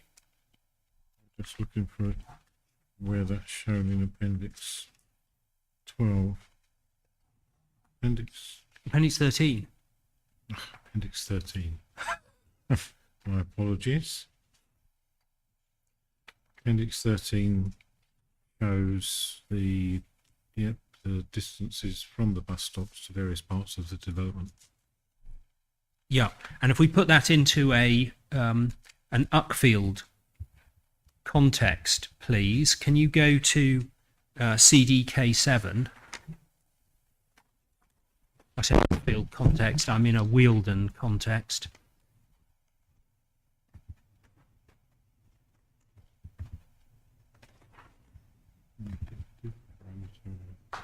Land use plan.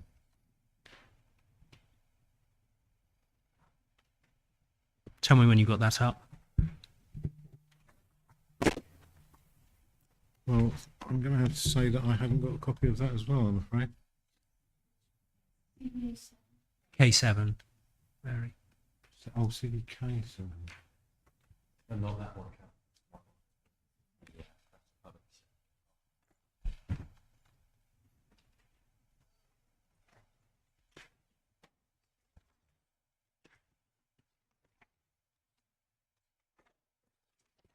Yes, I have got a copy of that. Apologies, yes, I have that. That's one of the appeal decisions. I've got it, don't worry. Thanks.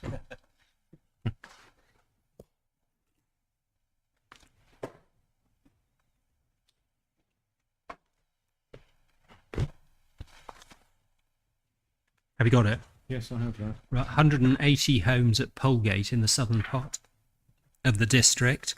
And if we just trot through the discussion of sustainability, go to DL9. The town centre and the railway station are around 2k away. Here we're a bit closer, aren't we, than 2k? Slightly, yes. Yeah, and the railway station offers links, including an hour and 20-minute train to London Bridge, doesn't it? It does. So in this case, they were around 2k away from the site, well connected by footpaths, and then access to employment areas and a 15-minute walk. Yeah, 15 So, minute walk being 1.2 kilometres. Yeah, occupants So- could walk or cycle to some local facilities, says the inspector. And then, para 10, the site is located a minimum of around 500 metres from the nearest bus stop, with some properties requiring close to a 1k walk. Therefore, although there are public transport options in the area, given the distance involved, they're not readily accessible. However, the UU would secure a contribution towards more frequent and evening and Sunday services from these bus stops. It would also secure a travel plan, etc., etc. These actions are likely to reduce car dependence by improving the opportunity for future occupiers to utilise public transport options. So if we just pause there, the inspector was considering 180 homes located between 500 metres and 1 kilometre from the bus stops. And in our case, we're talking about 290 homes located between 240 metres and 900. Do you remember agreeing that? Yes, I Yeah. agree with that. And in terms of a bus contribution, you can leave this and you can, I'm sure, agree that the bus contribution that the county asked for is what's going to be in the 106.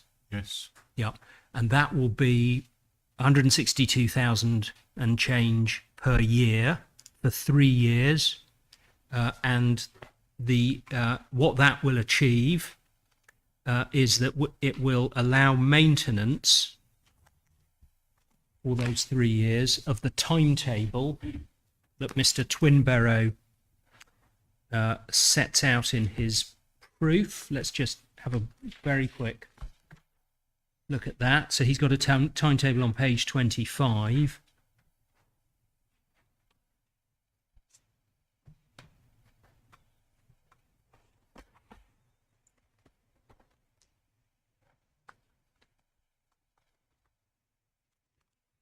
Do you see that,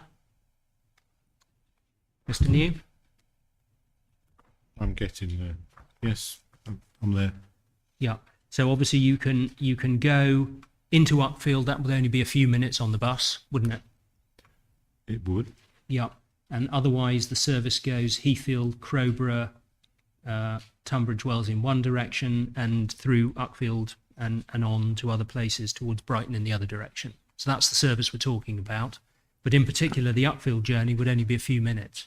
Yeah, but as I've said in my proof, we don't anticipate that the bus would be the chosen sustainable means of travel between the site and Uckfield town centre. Well, that's The equation doesn't work in favour of bus, it should work in favour of walk and cycle instead.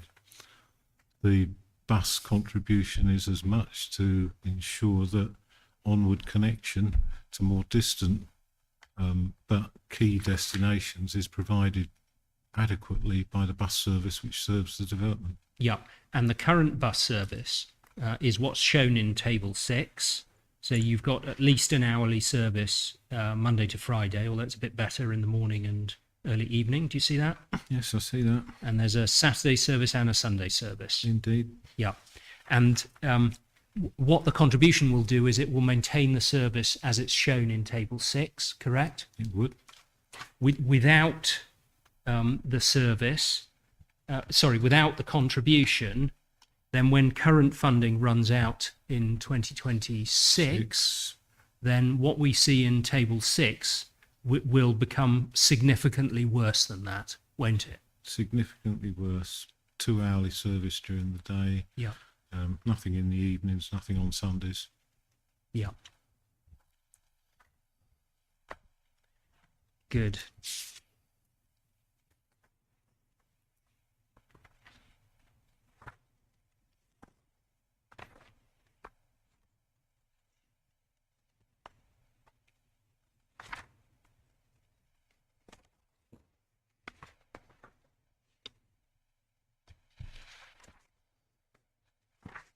And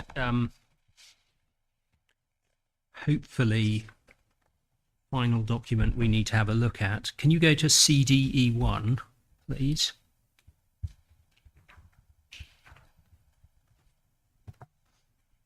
CDE1.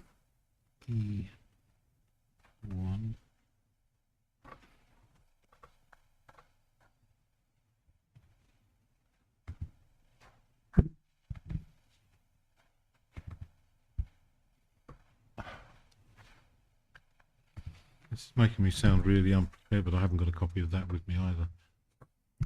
Okay, well, we'll see if we can furnish you with one.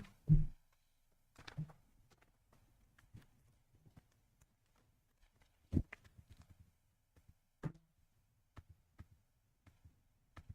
you mean the core strategy? Yes, yes.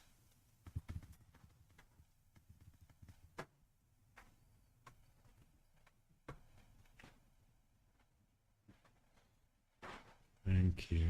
Right.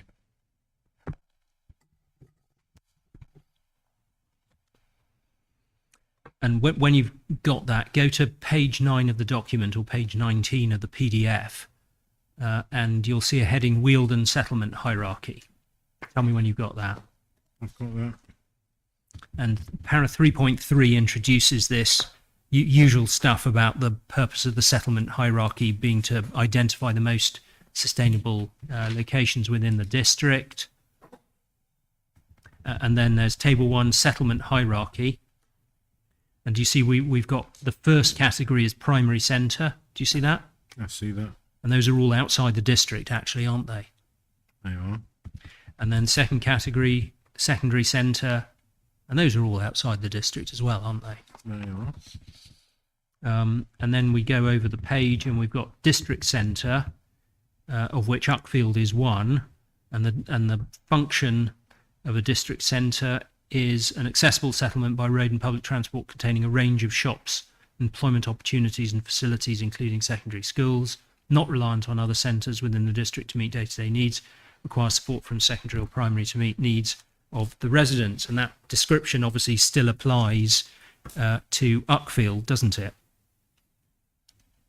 It applies to Uckfield. I would comment that the date that this document was prepared and adopted, 2013 adoption, precedes a much greater emphasis being placed in national and local policy on walking and cycling first and foremost, and then public transport amongst the sustainable modes that are available to deliver connectivity.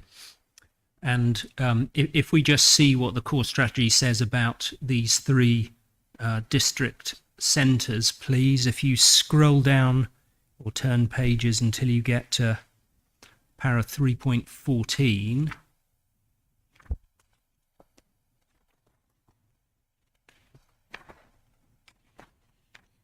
Yes.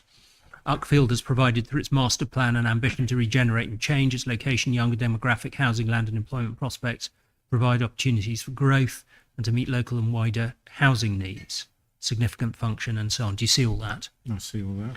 And if you don't know this, so be it, I'll deal with it with another witness. But this document provided for 38.5% of the needs it was dealing with should go to Uckfield. Were you aware of that? Not of that figure. No. All right.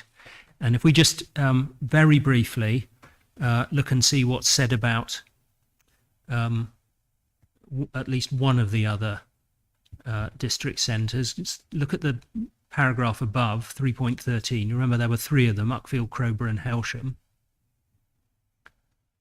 So 3.13, the towns of Crowborough and Heathfield are dominated by the High Weald AONB, and Crowborough has the additional influence of the Ashdown Forest and high levels of nature conservation protection afforded by the Habitats Directive, etc., etc. And then if you jump to the last sentence, as a result of these factors, growth is limited within both settlements, can accommodate an additional 300 in Crowborough, and my 38.5 was 1,700 or so in Uckfield. So you see the differential treatment of these two. I see the differential treatment. Yeah. But I would point out, as you're well aware, that your particular site was not included as an allocation in the core strategy, and neither was it considered as an allocation in the now withdrawn Wealden local plan. If we go to para 5.5 of this document, old though it is, which is on page 36 of the PDF. Oops. And give me a second. Page 26 of the document. Yes, I have that. Broad distribution of land to be allocated for housing to meet the requirements of WCS1 is guided by the strategy objectives and our settlement hierarchy. Our strategy seeks to concentrate growth at the urban areas, but especially at Hailsham. That's one of the other district centres, and that's down in the south. Yeah, I'm well aware. Thank you. And Uckfield. I mean, the position is that Uckfield is the most sustainable settlement, at any rate, in the northern part of Wealden district, if not in the whole of Wealden district. That does not mean that all parts of Uckfield are sustainable in Yeah. terms of their transport connectivity to the town centre. Thank you, Mr. New. I'm sorry I went over my time estimate. Nothing more for you today. Thank you. Do you want to re-examine? Got a few questions. Sorry, we're going to go back to corner radii. Very briefly, you take into your rebuttal at page 6, please.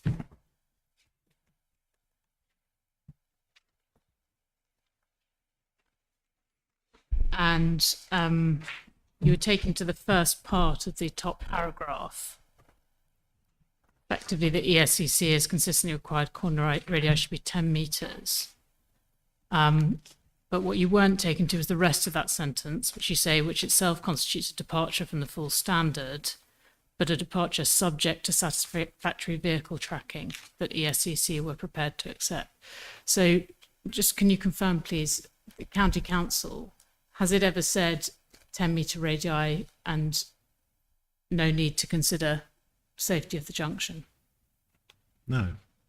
We've consistently said that it should not be 8 metres, which complies with no standard. It should be a minimum of 10 metres. And we'd consider what the safety consequences of that were once we had the design on that basis. Mr. Tabachnik asked you about increasing corner radii at the detailed design stage. He later said he wasn't relying on this point, but I just want to be clear, because you were asked about extending the corner radii, believed to the west, and you started to raise an issue with regards to moving the centre line and visibility displays. I just want to be very clear. If the corner radii were moved at the detailed design stage, what were you seeking to say about the centre line and visibility displays? If the centre line of the main highway access road shifts to the west, there is significant doubt that sufficient visibility can then be achieved to the west. So is it the case that the appellant could simply amend the corner radii at the detailed design stage? Has that been shown? We would want demonstrated at this stage what the consequences of that amendment would be, so that we could ensure that the access was safe and suitable for all users, that being a function of the available visibility display. Thank you. Can we go please back to the current junction? Just a few questions on that. Appendix 5 of Mr. Twinborough's proof, please.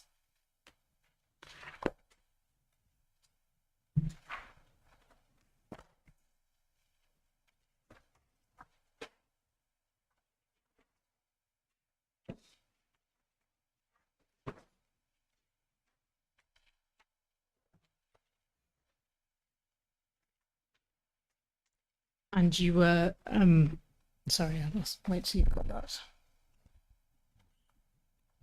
I've been to find it in amongst all this traffic data.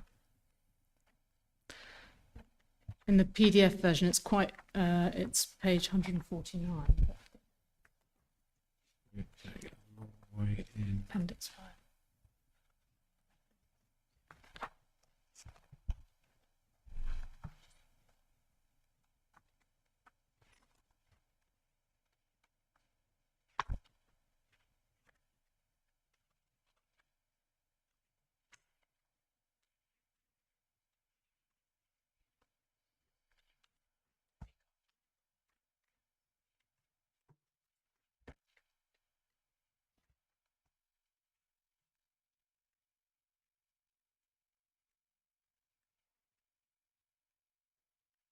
There you go, that looks, that appendix. Is that the existing access junction?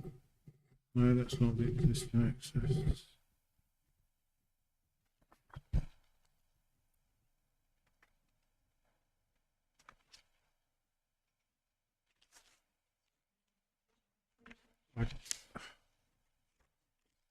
I'm afraid this package starts with the road widths in the vicinity of the. Mom, could I just find it?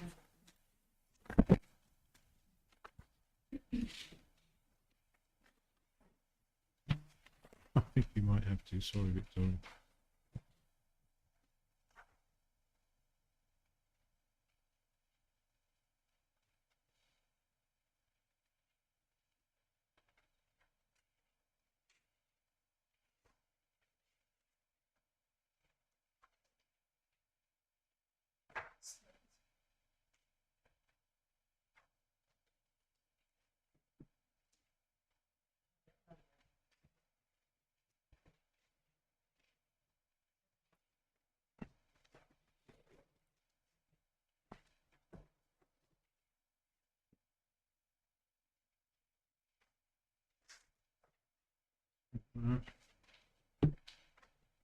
Yes, because they're out of order.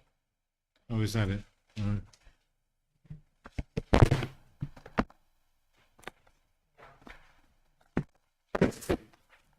Oh, thank you. My apologies, Mark, but we finally have found it.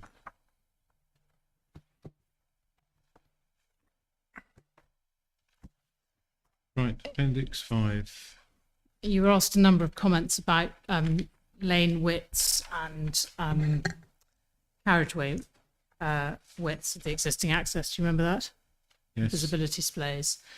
Can you just identify the corner radius or radii on that diagram? They are 18.5 8.5 to the west and 13.23 to the east. So, simple question: are those more or less than is proposed in the proposed junction? They're significantly more. In any event, is it fair to do a comparison between the existing junction and what is proposed? I have attempted to demonstrate no. Any new junction has to be designed so that it complies with standards as much as is necessary for it to be ensured to deliver an appropriate level of safety. I'm just taking out Mr. Twinborough's proof, please. Just comparing, if you would, table 2 on page 11.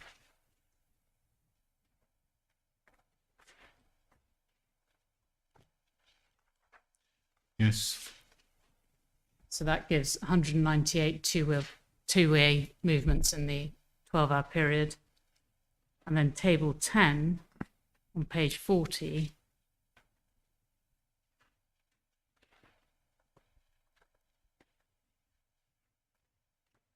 Those are the trip rates of the homes, not including the farm traffic. 12-hour two-way movements, 1,284. Yes. In terms of, again, your comment in relation to those comparative traffic figures, is it fair to compare the existing access and the proposed access? Only to the extent that the heavy goods vehicle content may be the same at the new access, depending on the occupiers of the development. But the new access would also have to contend not only with the flows, straight through flows on Cranfield Road, but also an additional 1,284 daily car predominantly movements also being accommodated by the junction. Just in terms of likelihood of safety incidents, what does that what relevance does that level of trip generation have? In terms of the difficulties that are demonstrated in the turning movements of heavy goods vehicles, the more light goods vehicles that also enter into the mix increases the potential for there being an unsafe consequence. Okay, thank you, Mum. No further questions. Okay, thank you. Thank you, Mr. New. That was a marathon. Thank you for You putting spent up with almost my the inability entire to day find doing everything straight away. that. Right, I think we're going to have to see how we go because we've still got 2 sessions to do and I am struggling to concentrate.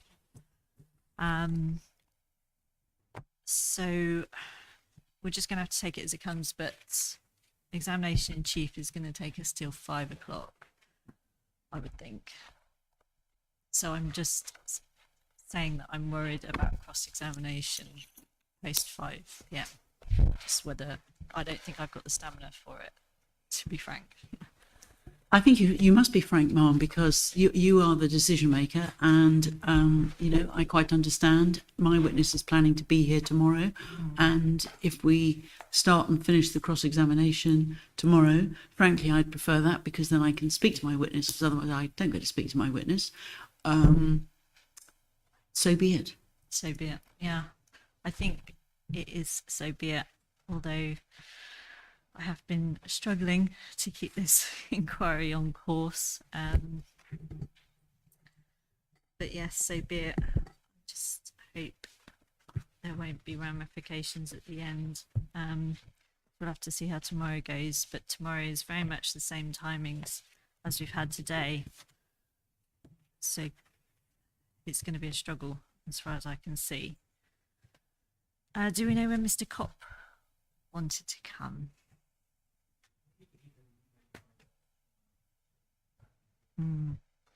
Option 2 is probably safer,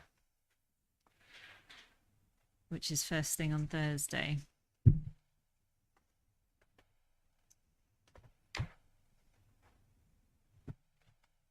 Okay. Well, we need to have a changeover. So let's have a brief adjournment while we do that. So we come back at 5 past, ready for evidence in chief. Thank you.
Okay, welcome, Mr. White. The inquiry. Miss Cook, Thank do you. keep me entertained if you can. Well, it'll be a change of voices, ma'am, at the very least, and we'll do our very best to keep you entertained. Are you Richard James White? I am.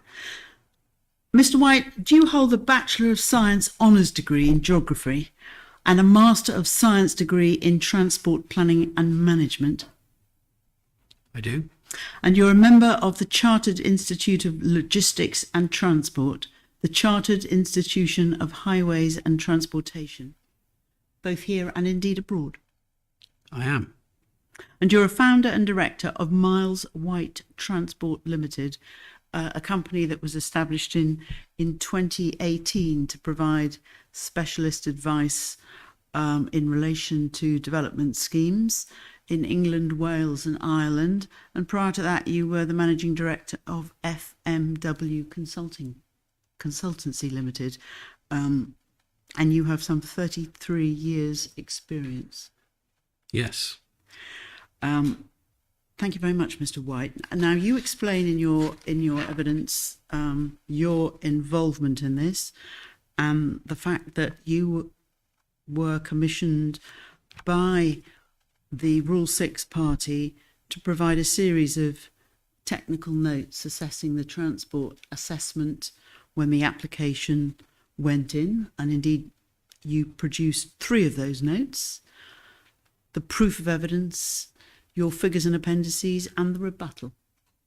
That's correct. That's a fair summary of what you have produced. I'm not going to ask you to read your summary and conclusions at this stage, but I would like to ask you, please, some questions. Now, I'm going to start with tracking, if I may. And we're all now getting more and more familiar with Appendix 28 and the documents therein. I would like, first of all, your observations on, there are 3 things I want to cover. I want to cover what works, what doesn't work, and what's missing, in your view. Okay. So it's quite an easy one in terms of what works. If you look at Appendix 28 to Mr. Twinborough's evidence, then the Plan 229E is, sorry, too close to the microphone. Yeah, that's what it Is is. the tracking for a large car, circa 5 meters. And in that you'll see, and I think Mr. New accepted earlier, that the tracking for that works just about, but works.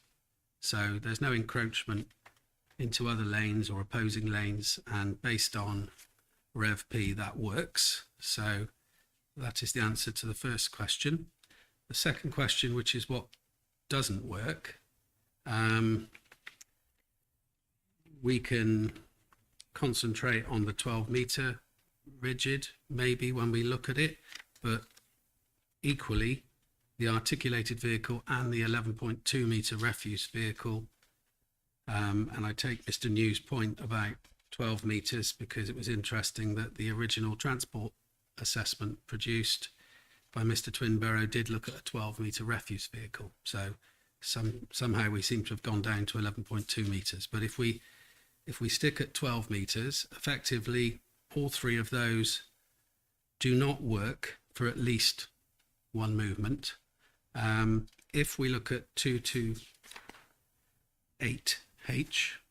which is the 12-meter rigid vehicle, which could be a large delivery vehicle, it could be a refuse vehicle, it could be a multitude of vehicles of that size, then we can see that there are issues with, if we again do it in the top, start with the top left. The top left is the left turn into the site. Then there is a significant amount of encroachment onto the exit lane from the development. Effectively, all of that lane taken up. If I can just direct you to 227H, which is the refuse vehicle one.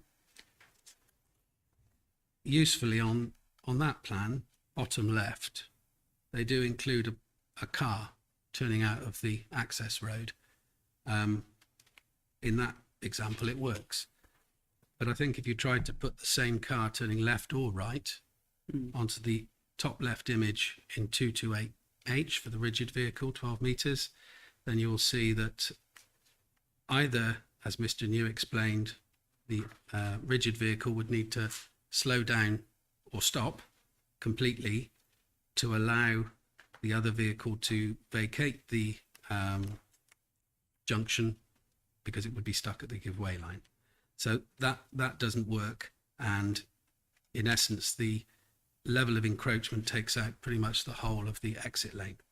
What if it was a vehicle not looking to exit and turn left, a car, a large car? What if it was looking to turn right? Where would you expect it to be in the road? Where would you expect the driver to be positioning themselves on the approach?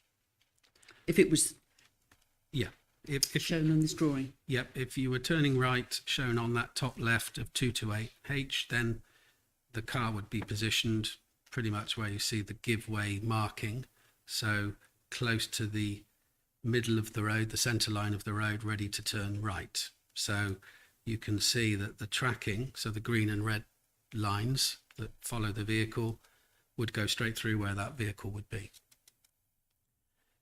If we move on to the top right, which is the left turn out of the site, then there's no encroachment. Well, there's a small element of encroachment on the access road, but the main issue is the encroachment into the right turn lane, where somebody, the HGV driver exiting, would not only need to look to the right to check if a vehicle was coming, it would need to check to the left and then make a judgment about whether the vehicle coming eastbound was going to turn right or carry straight on. So there's a lot of decision making to be made. We can go quite swiftly on this because this is repeating this morning. So I'm with you unless I indicate otherwise. Okay. Speed up. So bottom left shows a vehicle turning right into the site. Again, encroachment, no car shown. I think whether a car was turning left or right out of the minor road, I think there would be an issue. And then moving swiftly on, bottom right, that's the one that Mr. New accepted works, and it does just about work, but 3 of the 4 don't work for anything other than a large car. And after cars, what would be the nature of the vehicle that you would most expect to see attracted to service a residential development? Well, after the car, I think the next most frequent visitor would be vans or food delivery, supermarket, online food type delivery vehicles, which are typically 7.5 ton vehicles, appreciably bigger than a 5-meter car. After that, in terms of frequency, I think delivery vehicles, refuse vehicles. I think it's important to note that whilst at the moment there may be 1 refuse vehicle a week, I think it would actually be 2, because there would be a separate waste collector for the commercial element on the farm, as opposed to the existing 2 properties that this access currently serves. There would be obviously refuse trucks visiting the new residential development if it were permitted, and potentially an additional vehicle visiting the Sangs car park. So refuse vehicles are going to be frequent. They are going to occur more than once a week. And then obviously we have the question of the articulated vehicles, which I know the appellant's case is that they won't continue. If they won't continue, I'm not really sure why we've got a swept path for it. But given we've got a swept path, then that obviously is the worst. And I I don't know if there's any control mechanism to stop articulated vehicles visiting in the future. The nature of the farm businesses, commercial businesses could alter, whereby there was an intensification of HGV and potentially Arctic use. And what would you expect the position to be? Are you able to give an indication of what you would expect the position to be in relation to the degree of encroachment that may or may not occur if you had vans and food delivery vehicles using the access? How do they compare to what the inspectors got in front of her? Yeah, I mean, it could be quite difficult to visualise, but I think the easiest thing is to go to 229E, which is the large car again, circa 5 metres. Food delivery vehicles could be 6, 7, 8 metres long, potentially. And you can see that it just about works. So I think any lengthening of the vehicle that uses the junction, there will be encroachment on the kind of movements that we talked about for the other vehicles. Thank you. Next topic, please, I just want to ask you about is speed surveys. And this involves picking up the main proof of evidence of Mr. Twinbarrow and the first volume of his appendices. What does Mr. Twinbarrow tell us about I'm interested in particular in the differences between the first and second speed survey. So we've heard that there were speed surveys done by the appellant in 2019, and then we heard that the county council's fixed monitor produced a 2023 speed survey. Yes. And what I want to understand is the appellant using the highest speeds, both eastbound and westbound, to calculate the visibility displays? No, they're not. Mr. Twinbarrow's evidence in 3.6 identifies that there was an additional survey undertaken by East Sussex in July 2023. He mentions that the 85th percentile speeds for westbound traffic was 44 miles per hour. What he doesn't mention is that the eastbound traffic was 48 miles per hour. And can we just look at Appendix A3, which he refers to, so that we can actually see the evidence for that? Just get that open, please. Yes. Where are we, sir? So we're in Appendix A3 of Mr. Twinbarrow, main proof of evidence. I think those files in front of you. Appendix A.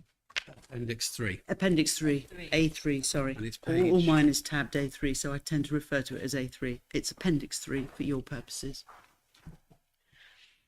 And I'm going to invite you to turn to page 4, not paginated, but the 4th page of this.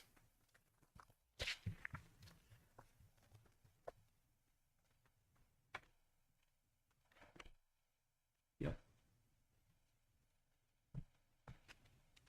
And we've got 3 tables on page 4, and that the top table, the top right-hand corner, tells us that that's westbound, and then the table in the middle is eastbound. Again, top right says the channel eastbound, and you can see that it's a speed report in the week beginning the 10th of July 2023. That's correct. And if we look to the left-hand side of those 2 tables, do we see the dates? We do. And then you see at the bottom a 5-day average and a 7-day average, and the 85th percentile for the westbound is 44, and for the eastbound, it's 48. Yes. So, question, what does Mr. Twinborough advise us is the Y distance for the corresponding speeds? Yes. So in paragraph 3.7 of Mr. Twinborough's proof, Just let, the inspe- just let the inspector yes. do it. Thank you. he identifies that the commensurate Y dimension and forward visibility based on 44 miles per hour, but doesn't mention the 48 miles per hour, is 118.3 meters and 120.7 meters respectively.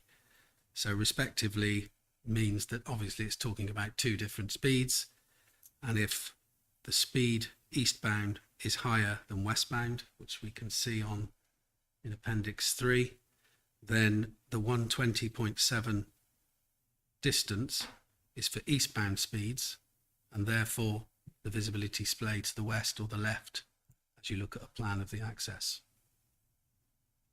So I dispute the sentence in 3.7 where Mr. Twinborough says he's used the higher approach speeds as recorded in 2019.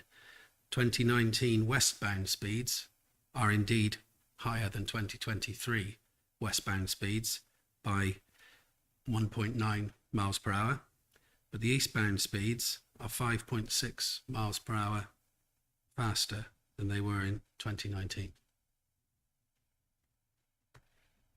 So, focusing on the visibility display to the west, Yes.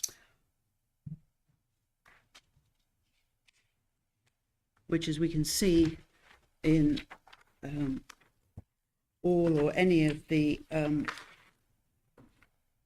if we look at O21P, just at the beginning of the very first plan, Appendix 28. Looking to the west, we've got a 2.4 times 113 visibility display. Yes. So if sorry, Mel. Which one are you on? 21P, it's the It's P, is appendix, it? yes. Revision P. Appendix 28, the first plan, O21P. Yeah. So I'm looking westbound. And we can see a visibility display westbound of 113. Yes. So if one was undertaking the comparison between the visibility display based on the 2019 speed survey, we get that result. But what would we get for the 2023 48 miles per hour Yes. figure? For the 2023 higher speed eastbound, which gives the western visibility display, that would be 2.4 by 120.7 as given by Mr. Twinborough. This is his calculation. And clearly, the red line that you can see on O21P, which is that distance measured along the edge of carriageway, if that distance became 120.7, the red line would effectively drop to the south to be drawn to the connection point, and on this plan looks like it might go into third-party land. But the point is that they haven't used the higher approach speeds. They've selected the higher approach speed, ignoring the eastbound speed in 2023. And what's the relevance of that in the context of the issues that the inspector is determining in relation to safety? Well, visibility is the visibility from a junction where you're making your decisions in terms of when you can turn in or out of a junction, which is important in the context of the swept paths that have been discussed already and some of the quite complex manoeuvres that people may need to make, particularly the one that we talked about, or Mr. New talked about, where you had a situation where a right turning vehicle would effectively be behind a large vehicle, having to sort of second guess what was coming along, regardless of what visibility might be available behind that vehicle, the large vehicle. So this goes to the very heart of safety of a junction, is the ability to be able to see clearly an obstructive view by the required distance, which is a direct relation to the speeds. So if 113 was provided, but 120.7 was a more accurate figure based on the higher speeds, then a substandard level of visibility would be required, unless the line could be altered using land that appears to be outside of the appellant's control. During the course of the cross-examination this afternoon of Mr. New, from time to time, my own friend Mr. Tabachnik referred to his road safety auditor report. I don't wish to take it up at this stage, but I just want to ask you this question. Is there any evidence that the road safety auditor was aware of the 2023 speed survey, and in particular the higher speed result? I haven't seen any.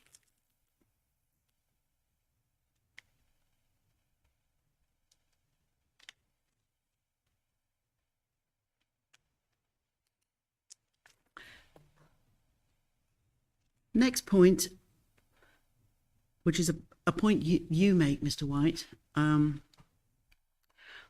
In the drawing, I'm still looking at O21P. I'm still looking at the visibility display to the west. And one can see where the red line ends, as it were, the western part, the westernmost part of that 113 metre visibility display as drawn. Where does that end, and is that in the right location? And if not, where should it be? The red line to the west, at the western end of it, you'll see is drawn effectively to the middle of the eastbound carriageway, eastbound lane.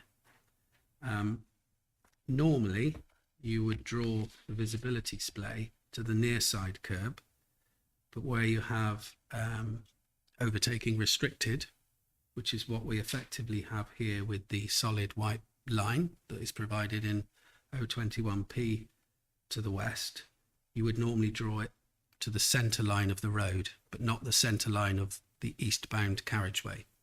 So if that red line that you see on O21P was shifted down so that it connected with the centre line of the road, again, it's difficult to scale off plans when you don't have CAD versions, but I make it 3 or 4 metres less. So 113 metres, if measured correctly, would actually be 110 metres.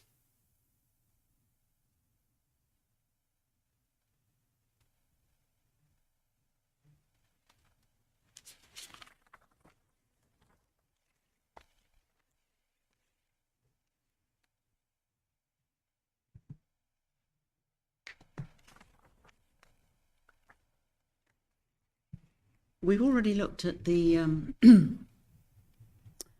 the current geometry. The inspector was taken to Appendix 5 just in Mr. New's re-examination a few moments ago. What is your position on the relevance of the current geometry in terms of the decision that the inspector has to make as to the adequacy of the proposed new access? Yes, Appendix 5 shows the existing visibility display and the existing radii, which Mr. New confirmed were broadly 13 and 19 if you round up or down, which is obviously in excess of what's being discussed for Rev 21P. But putting that to one side, the deficiencies or otherwise of an existing junction are not relevant in terms of a proposed junction where there will be a completely different traffic environment, far more vehicles on the road, potentially the same number of HGVs, more refuse vehicles, and the fact that there's not been any accidents identified at exactly that location is maybe down to good fortune or whatever it may be, but it doesn't mean that that junction being deficient means we should accept anything as long as it's an improvement at 21p.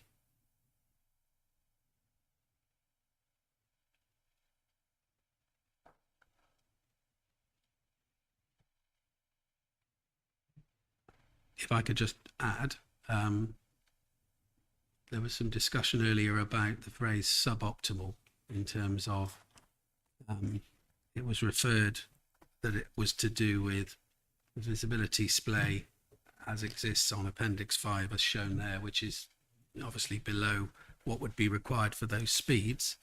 But I think if you read what Mr. Twinborough actually says in his evidence, I'm not sure that suboptimal is limited to just the visibility displays. He talks in 3.21 of his evidence.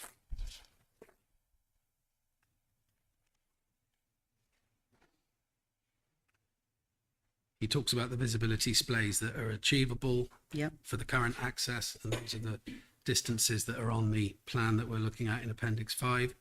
And then he talks about the swept path analysis for the commercial vehicles, including articulated vehicles, entering and exiting Birdin Farm. He describes that they don't work because of encroachment, etc. And in 3.23, he says clearly such an arrangement is suboptimal. So the way I read that is it's not just the visibility is suboptimal, but it's the swept paths are suboptimal. Those swept paths and the fact that it's suboptimal just does not mean that a scheme that has a different access in a different traffic environment should be judged any differently. It's an existing access and its relevance is that, really. Thank you. Surveys.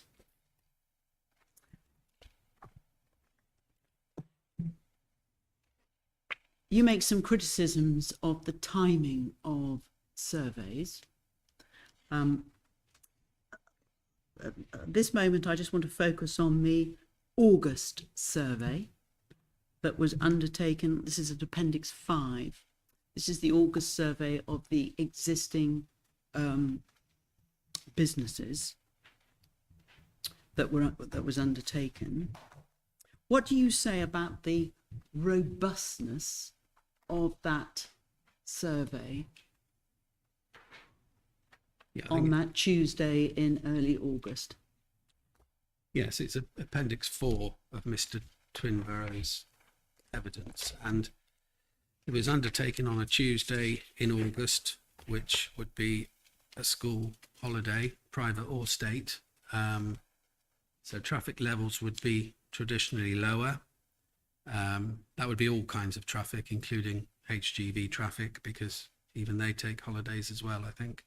And the fact that it's just one day done, I think, to try and answer a request from East Sussex, it doesn't mean that it's like that every day. That I think it was discussed this morning that was taken as an average agreed. I would say we don't know that based on one day's worth of data in the summer holidays.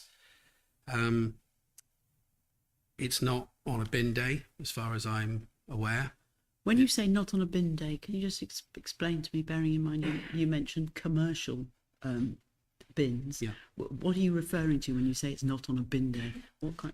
I'm referring to residential waste collections because the existing access, as well as serving the farm and the businesses, also serves two existing properties, I understand.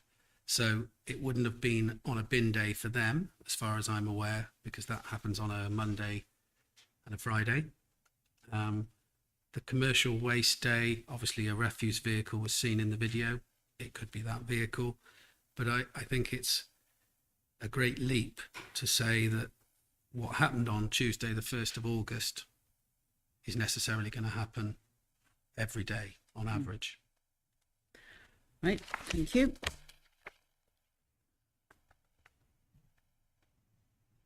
Appendix 4. There was some information there in relation to recorded traffic movements, and indeed there's a bit of distribution given. What does that tell us? How Apologies, I just lost it on my screen again. I'm just going to quickly it's find it. Appendix 4. Keeps You may recall again, Mr. New Yes. it was suggested to Mr. New that the distribution of the traffic, because the distribution of the housing traffic had been agreed at 80-20, it was suggested to him that it might be 80-20 in relation to the same, Yes. the current traffic. But what do we actually know about There- that? There is a summary stick diagram, as we call them, in Appendix 4 that is on page 143 if it's PDF, but it's effectively the first figure. Yes. It's just got traffic flows and some arrows on it. Now that shows what was recorded on Tuesday, the 1st of August. And from that, you can work out what the existing turning distribution is at the access. And what it actually equates to, if the first figure is Uckfield and the second figure is Framfield, is not 80-20, as is used for the residential. It's 30-70 in the morning, 89-11 in the evening, peak period, and over the day, 12 hours, 62-38. So over the day, it's closer to 60-40 than it is to 80-20.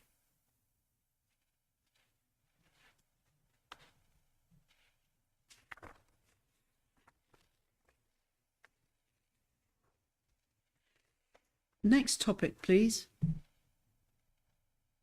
Radii.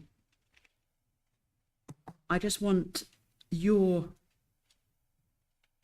views on what DMRB advises in the circumstances of the proposed access. What does it advise the radii should be, in your view?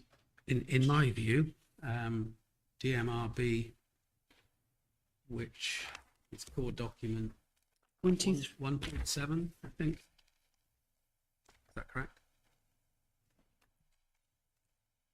5.7, sorry.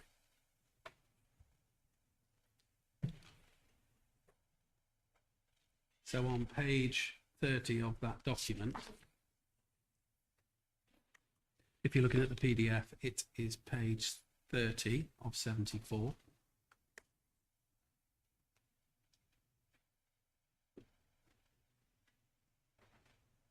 And we looked at this earlier and talked about 5.61 and 5.62 based around Mr. New's evidence. My view is quite simple, that 5.63, which specifies Ghost Island junctions, which this is, Ghost Island right turning lane, where no diverge or merge tapers are provided, the corner radii should be 15 metres followed by a corner taper of 1 in 6 over a distance of 30 metres. And the diagram above sort of shows that. So in terms of DMRB, it doesn't say 10 metres. 10 metres was a dispensation or a relaxation, although Mr. New actually did say 10 metres plus. I don't think he said, if you get to 10 metres, then we're going to be happy. It was always incumbent on the appellant, and always is, to demonstrate that whatever vehicles are going to be using that junction that the tracking does not seriously encroach into other lanes, causing safety hazards.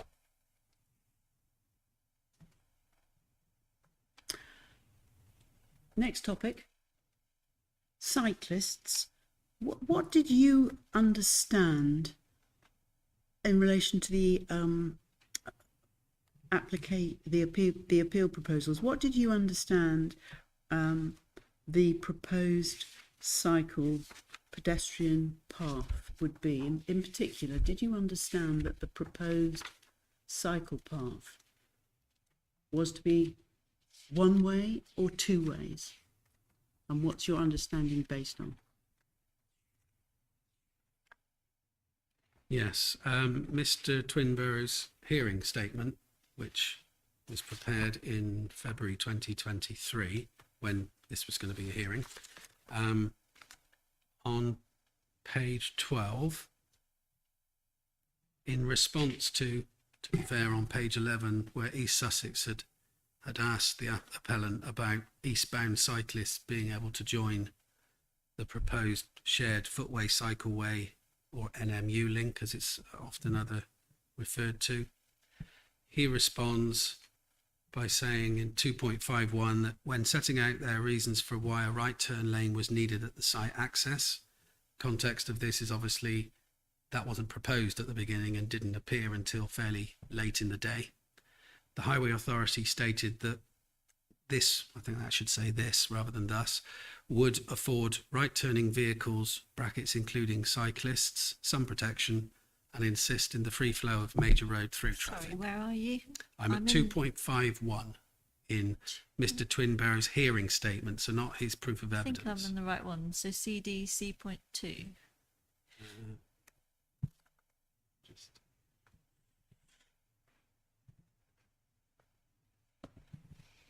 Imagine this had been a one-day hearing. No, I was going to say that might seem quite peachy and dreamy. We'd have to re-establish what a day was. We'd find the day. Have you found, or? Which core document is it? Well, I've got a paper version, so Okay. I'm looking at. I'm just going from earlier. We were at Is it in CDC.2. the planning? That says I'm just- appellant's hearing statement. I believe you're in I appellant's think it hearing might be in statement. highways, actually. It's in highways.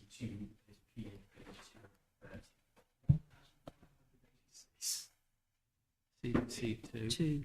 page.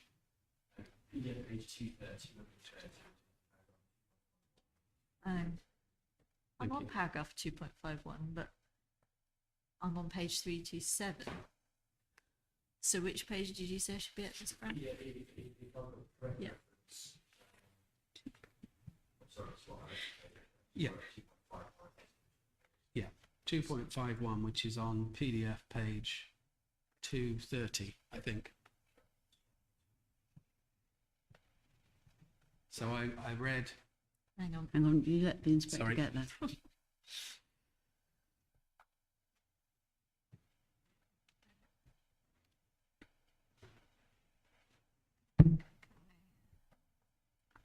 It just takes a while, doesn't it?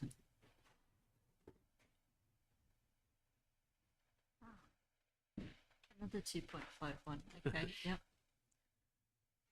okay, Yep.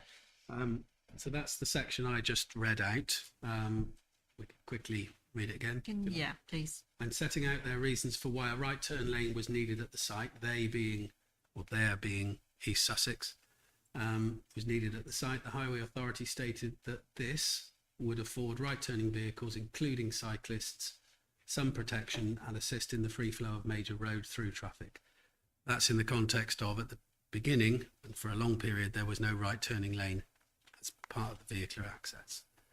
2.52, Mr. Twinborough says, given the possible problems with providing a two-way cycle route along Birding Eye Hill, so the shared footway cycleway link, and the Highway Authority's view that the right turn lane would afford cyclists protection, my considered opinion is that a two-way cycle lane along Birding Eye Hill between the hospital access and pedestrian cycle access into the appeal scheme is not necessary.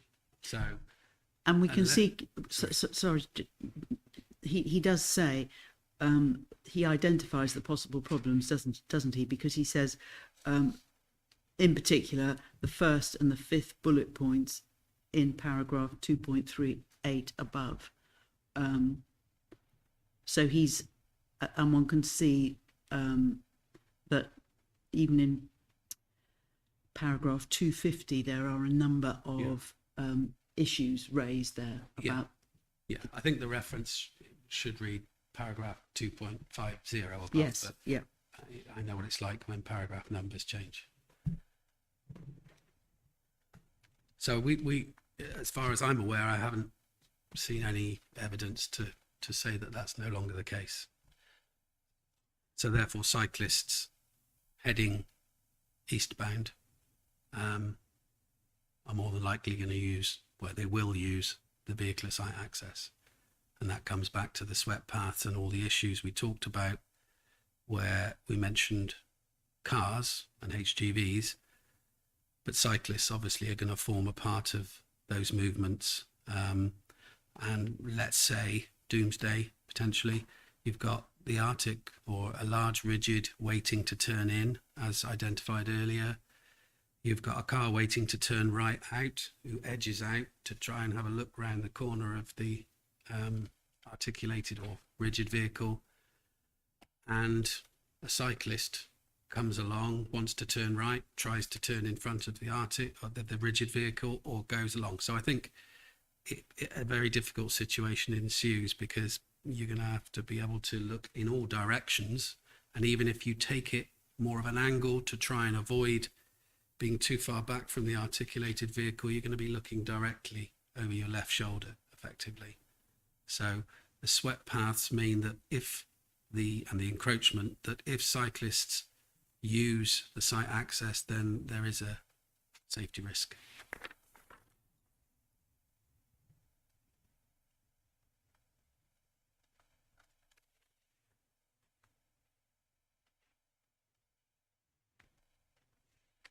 And the next thing I just wanted to ask you about was this. The inquiry heard evidence in relation to flood risk last week, and the appellant's evidence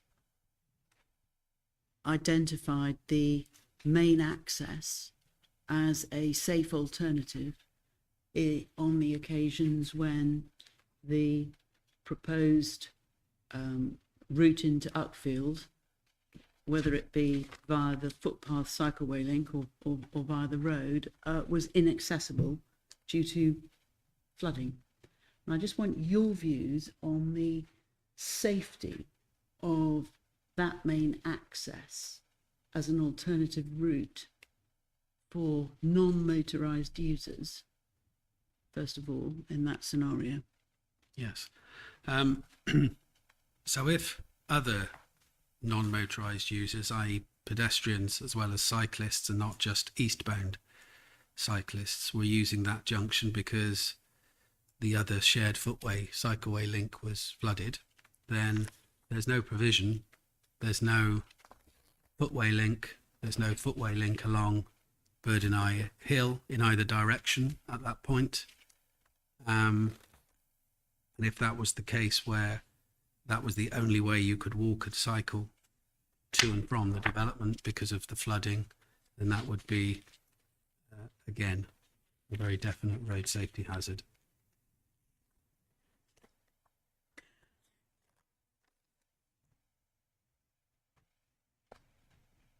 And can you just remind the inquiry, please, what you said in your main proof of evidence about the extent to which people in this area own or do not own cars? What's the evidence that you provide to the inquiry about car ownership levels?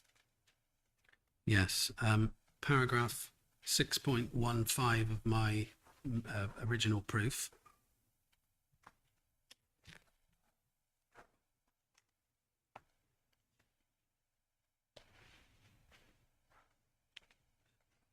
Unhelpfully, no page numbers, they seem to have disappeared.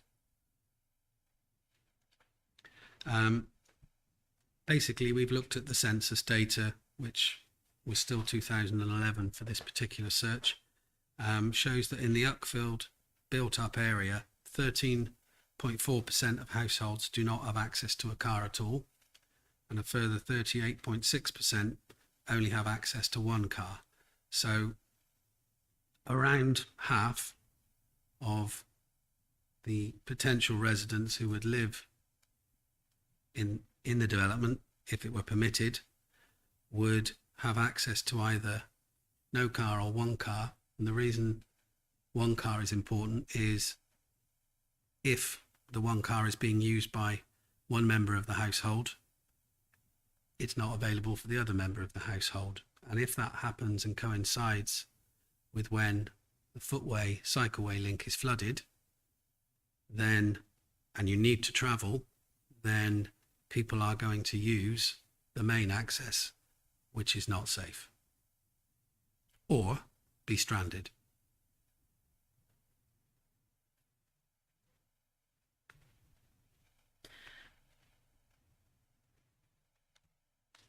You raise a point in your main proof of evidence about traffic impact, and you've heard the evidence of Mr. New today and what he had to say about the contribution which has been agreed. Yes. Are you satisfied, having heard Mr. New's evidence, that that contribution will offset the additional congestion that would otherwise arise as a result of the development? So actually in my rebuttal evidence, whereby we've seen, by that point we had seen an email from between two members of staff at East Sussex Council with essentially the ballpark, as they were called, costs for This is surveys. Appendix 34 Appendix of 34. Mr. Twinbarrow's evidence. Yes. Is, I think, the email that you are referring to. Can you just check that? Yeah, and Appendix I deal with that in paragraph 4.6 of my rebuttal.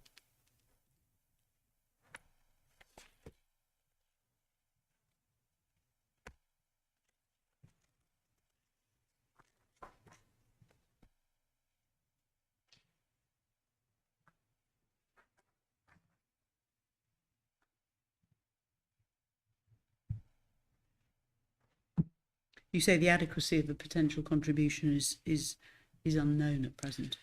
Yes, I mean, in my rebuttal evidence, I say in 4.5 that Mr. Twinbarrow's evidence contains an email from Miss Cal Cambo of ESCC, which is based upon discussions with the signals team.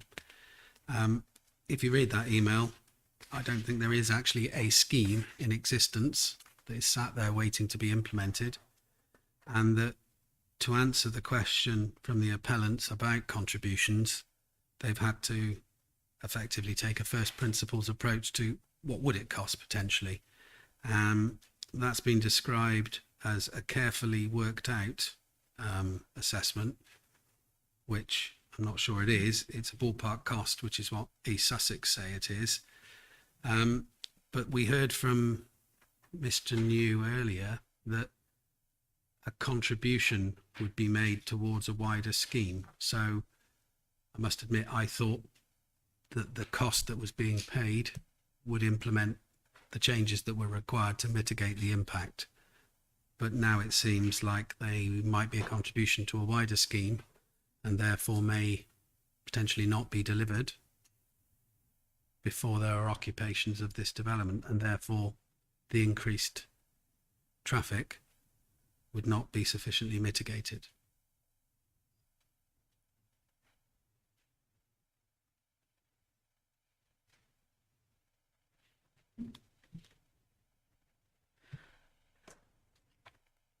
Is that an issue which goes away if the inspector were to impose a Grampian condition which said that there should be no occupation of any properties until the scheme had been fully implemented, Yes. identified and fully implemented. Yes.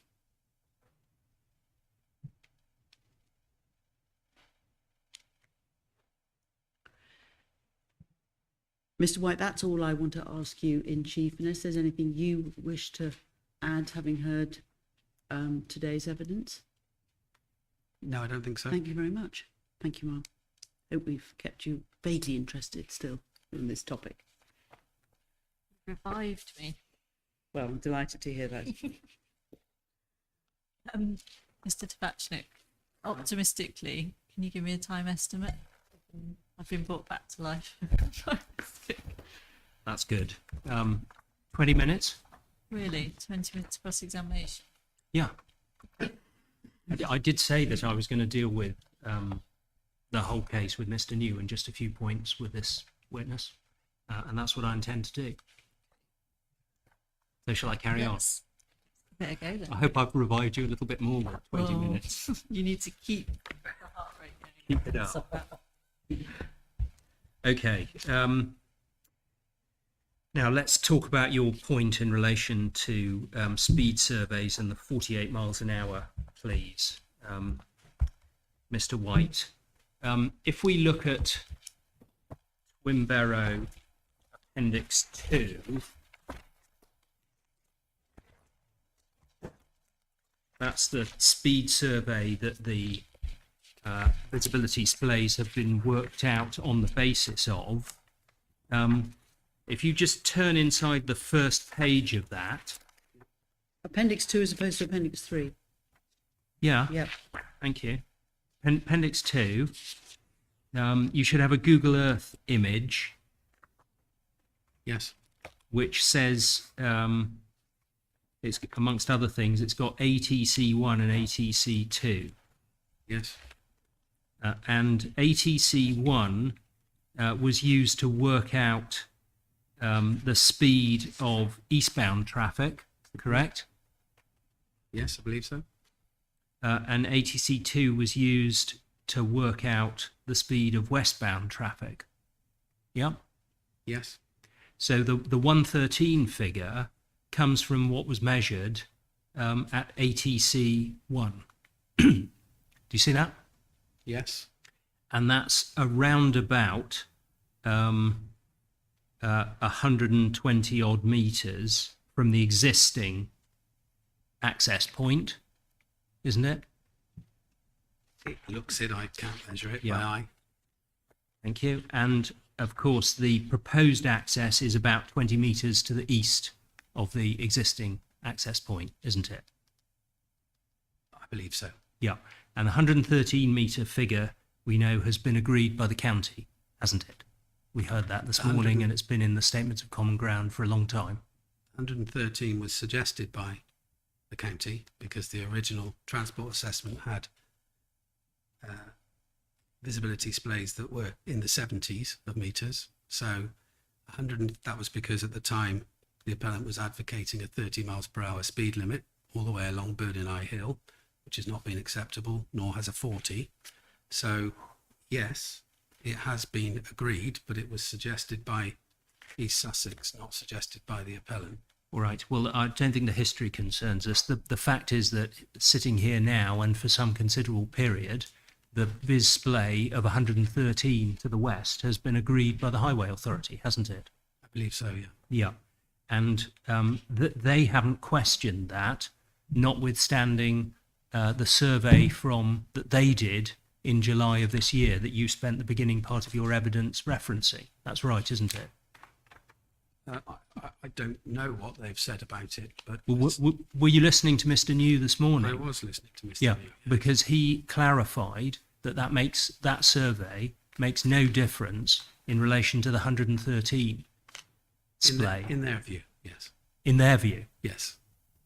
Okay, so maybe we got to the nub of it. You think they're wrong, do you? That's not what I said. Right, we're going to short circuit this, Mr. White. Appendix 3 is the the county's survey from July, where you found your 48 miles per hour westbound speed. Yeah. Sorry, eastbound speed, isn't it? Yes. Yeah. Just want to check because I'm really comfortable with what Mr. New said, and I understand what Mr. White has said, and I understand your point. I haven't quite got to the point yet, Okay, all right. Well, but if maybe haven't you got know there- what it's going to be because I did explore it with Mr. New. Okay. I think I might be there. The point, Mr. White, is that the July 23 survey, we haven't got a map as to exactly where the readings were taken, but there was only one ATC, wasn't there? Yes, And it was to the east of the proposal, wasn't it? it was. Yeah. And that's probably, give or take, going to be around about 250 metres from where ATC 1 was. That's right, isn't it? Couldn't give you a distance, but it's definitely going to be to the east of ATC 1. Yes. Yeah. And the point is that eastbound traffic comes up the hill, and that's when it passes ATC 1. Mm-hmm. And that's why, one of the reasons why the measurement was 42 point something miles per hour. And then the traffic goes past the existing access, and then it's got a long straight stretch after that, after it goes past the appeal site. And that's where the 48 miles per hour was measured. Yes. I mean, that's completely irrelevant to anything that we're looking at in respect to visibility splays to the west, isn't it? Well, if it's completely irrelevant, I don't really see why Mr. Twinbarrow put it in his evidence. He's given us the visibility splays that are commensurate with those speeds. He's made the statement he's used the higher approach speeds as recorded in 2019. And it's not uncommon for a site, the transport assessment of a site, not to have, in fact, I would say it was more common, for an ATC only to be collected one side, as close as you could get to the location. So I don't believe that showing that the speeds are higher than the ones that are used for the visibility display marked on RevP is irrelevant, particularly if it's measured correctly. The reason that Appendix 3 has been included is because the slightly lower westbound speed is relevant, and rather than cutting and pasting bits of the report, he put the whole thing in. That's a reasonable approach, isn't it? That's a reasonable approach, but why then specify what the Y distance is in 3.7? It's I'm for gonna- reference, apparently, it says. Well, all right. Thank you for those answers. I'm going to cut this short. I've no further questions for you, Mr. White. Okay. Thank you. Did you want to? I don't have any re-examination arising out of that, no. I'll never fail to be surprised by when barristers end their sessions. Thank you very much. Thank you. Mr. White.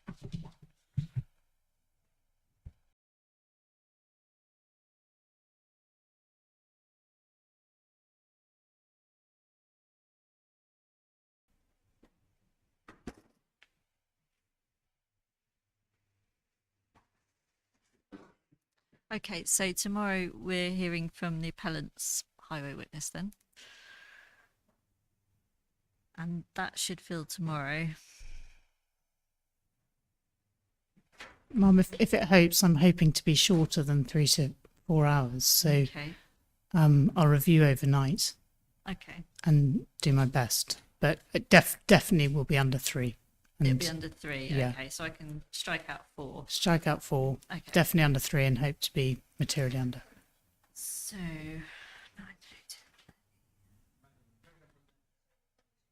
9:30. I know. I've written it in. um.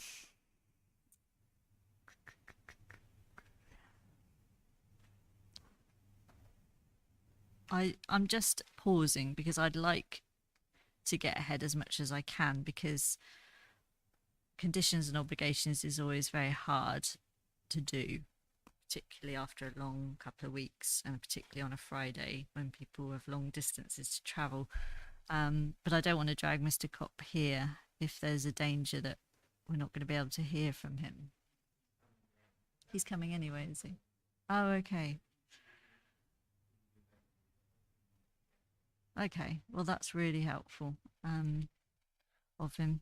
Okay, so we can pencil it in then, and if things are going well, we can deal with that matter, and then we've only got planning to get through for the rest of the week. All right, great. Mum, this is the most I almost don't need to ask Don't it. get carried But there's away. no chance, is there, of getting to Miss Turner? It's only because of mobility issues it's difficult. Yeah. She's been following online, and I Okay. don't want to ask her to attend I tomorrow. I think there's no chance. Thank you. Okay.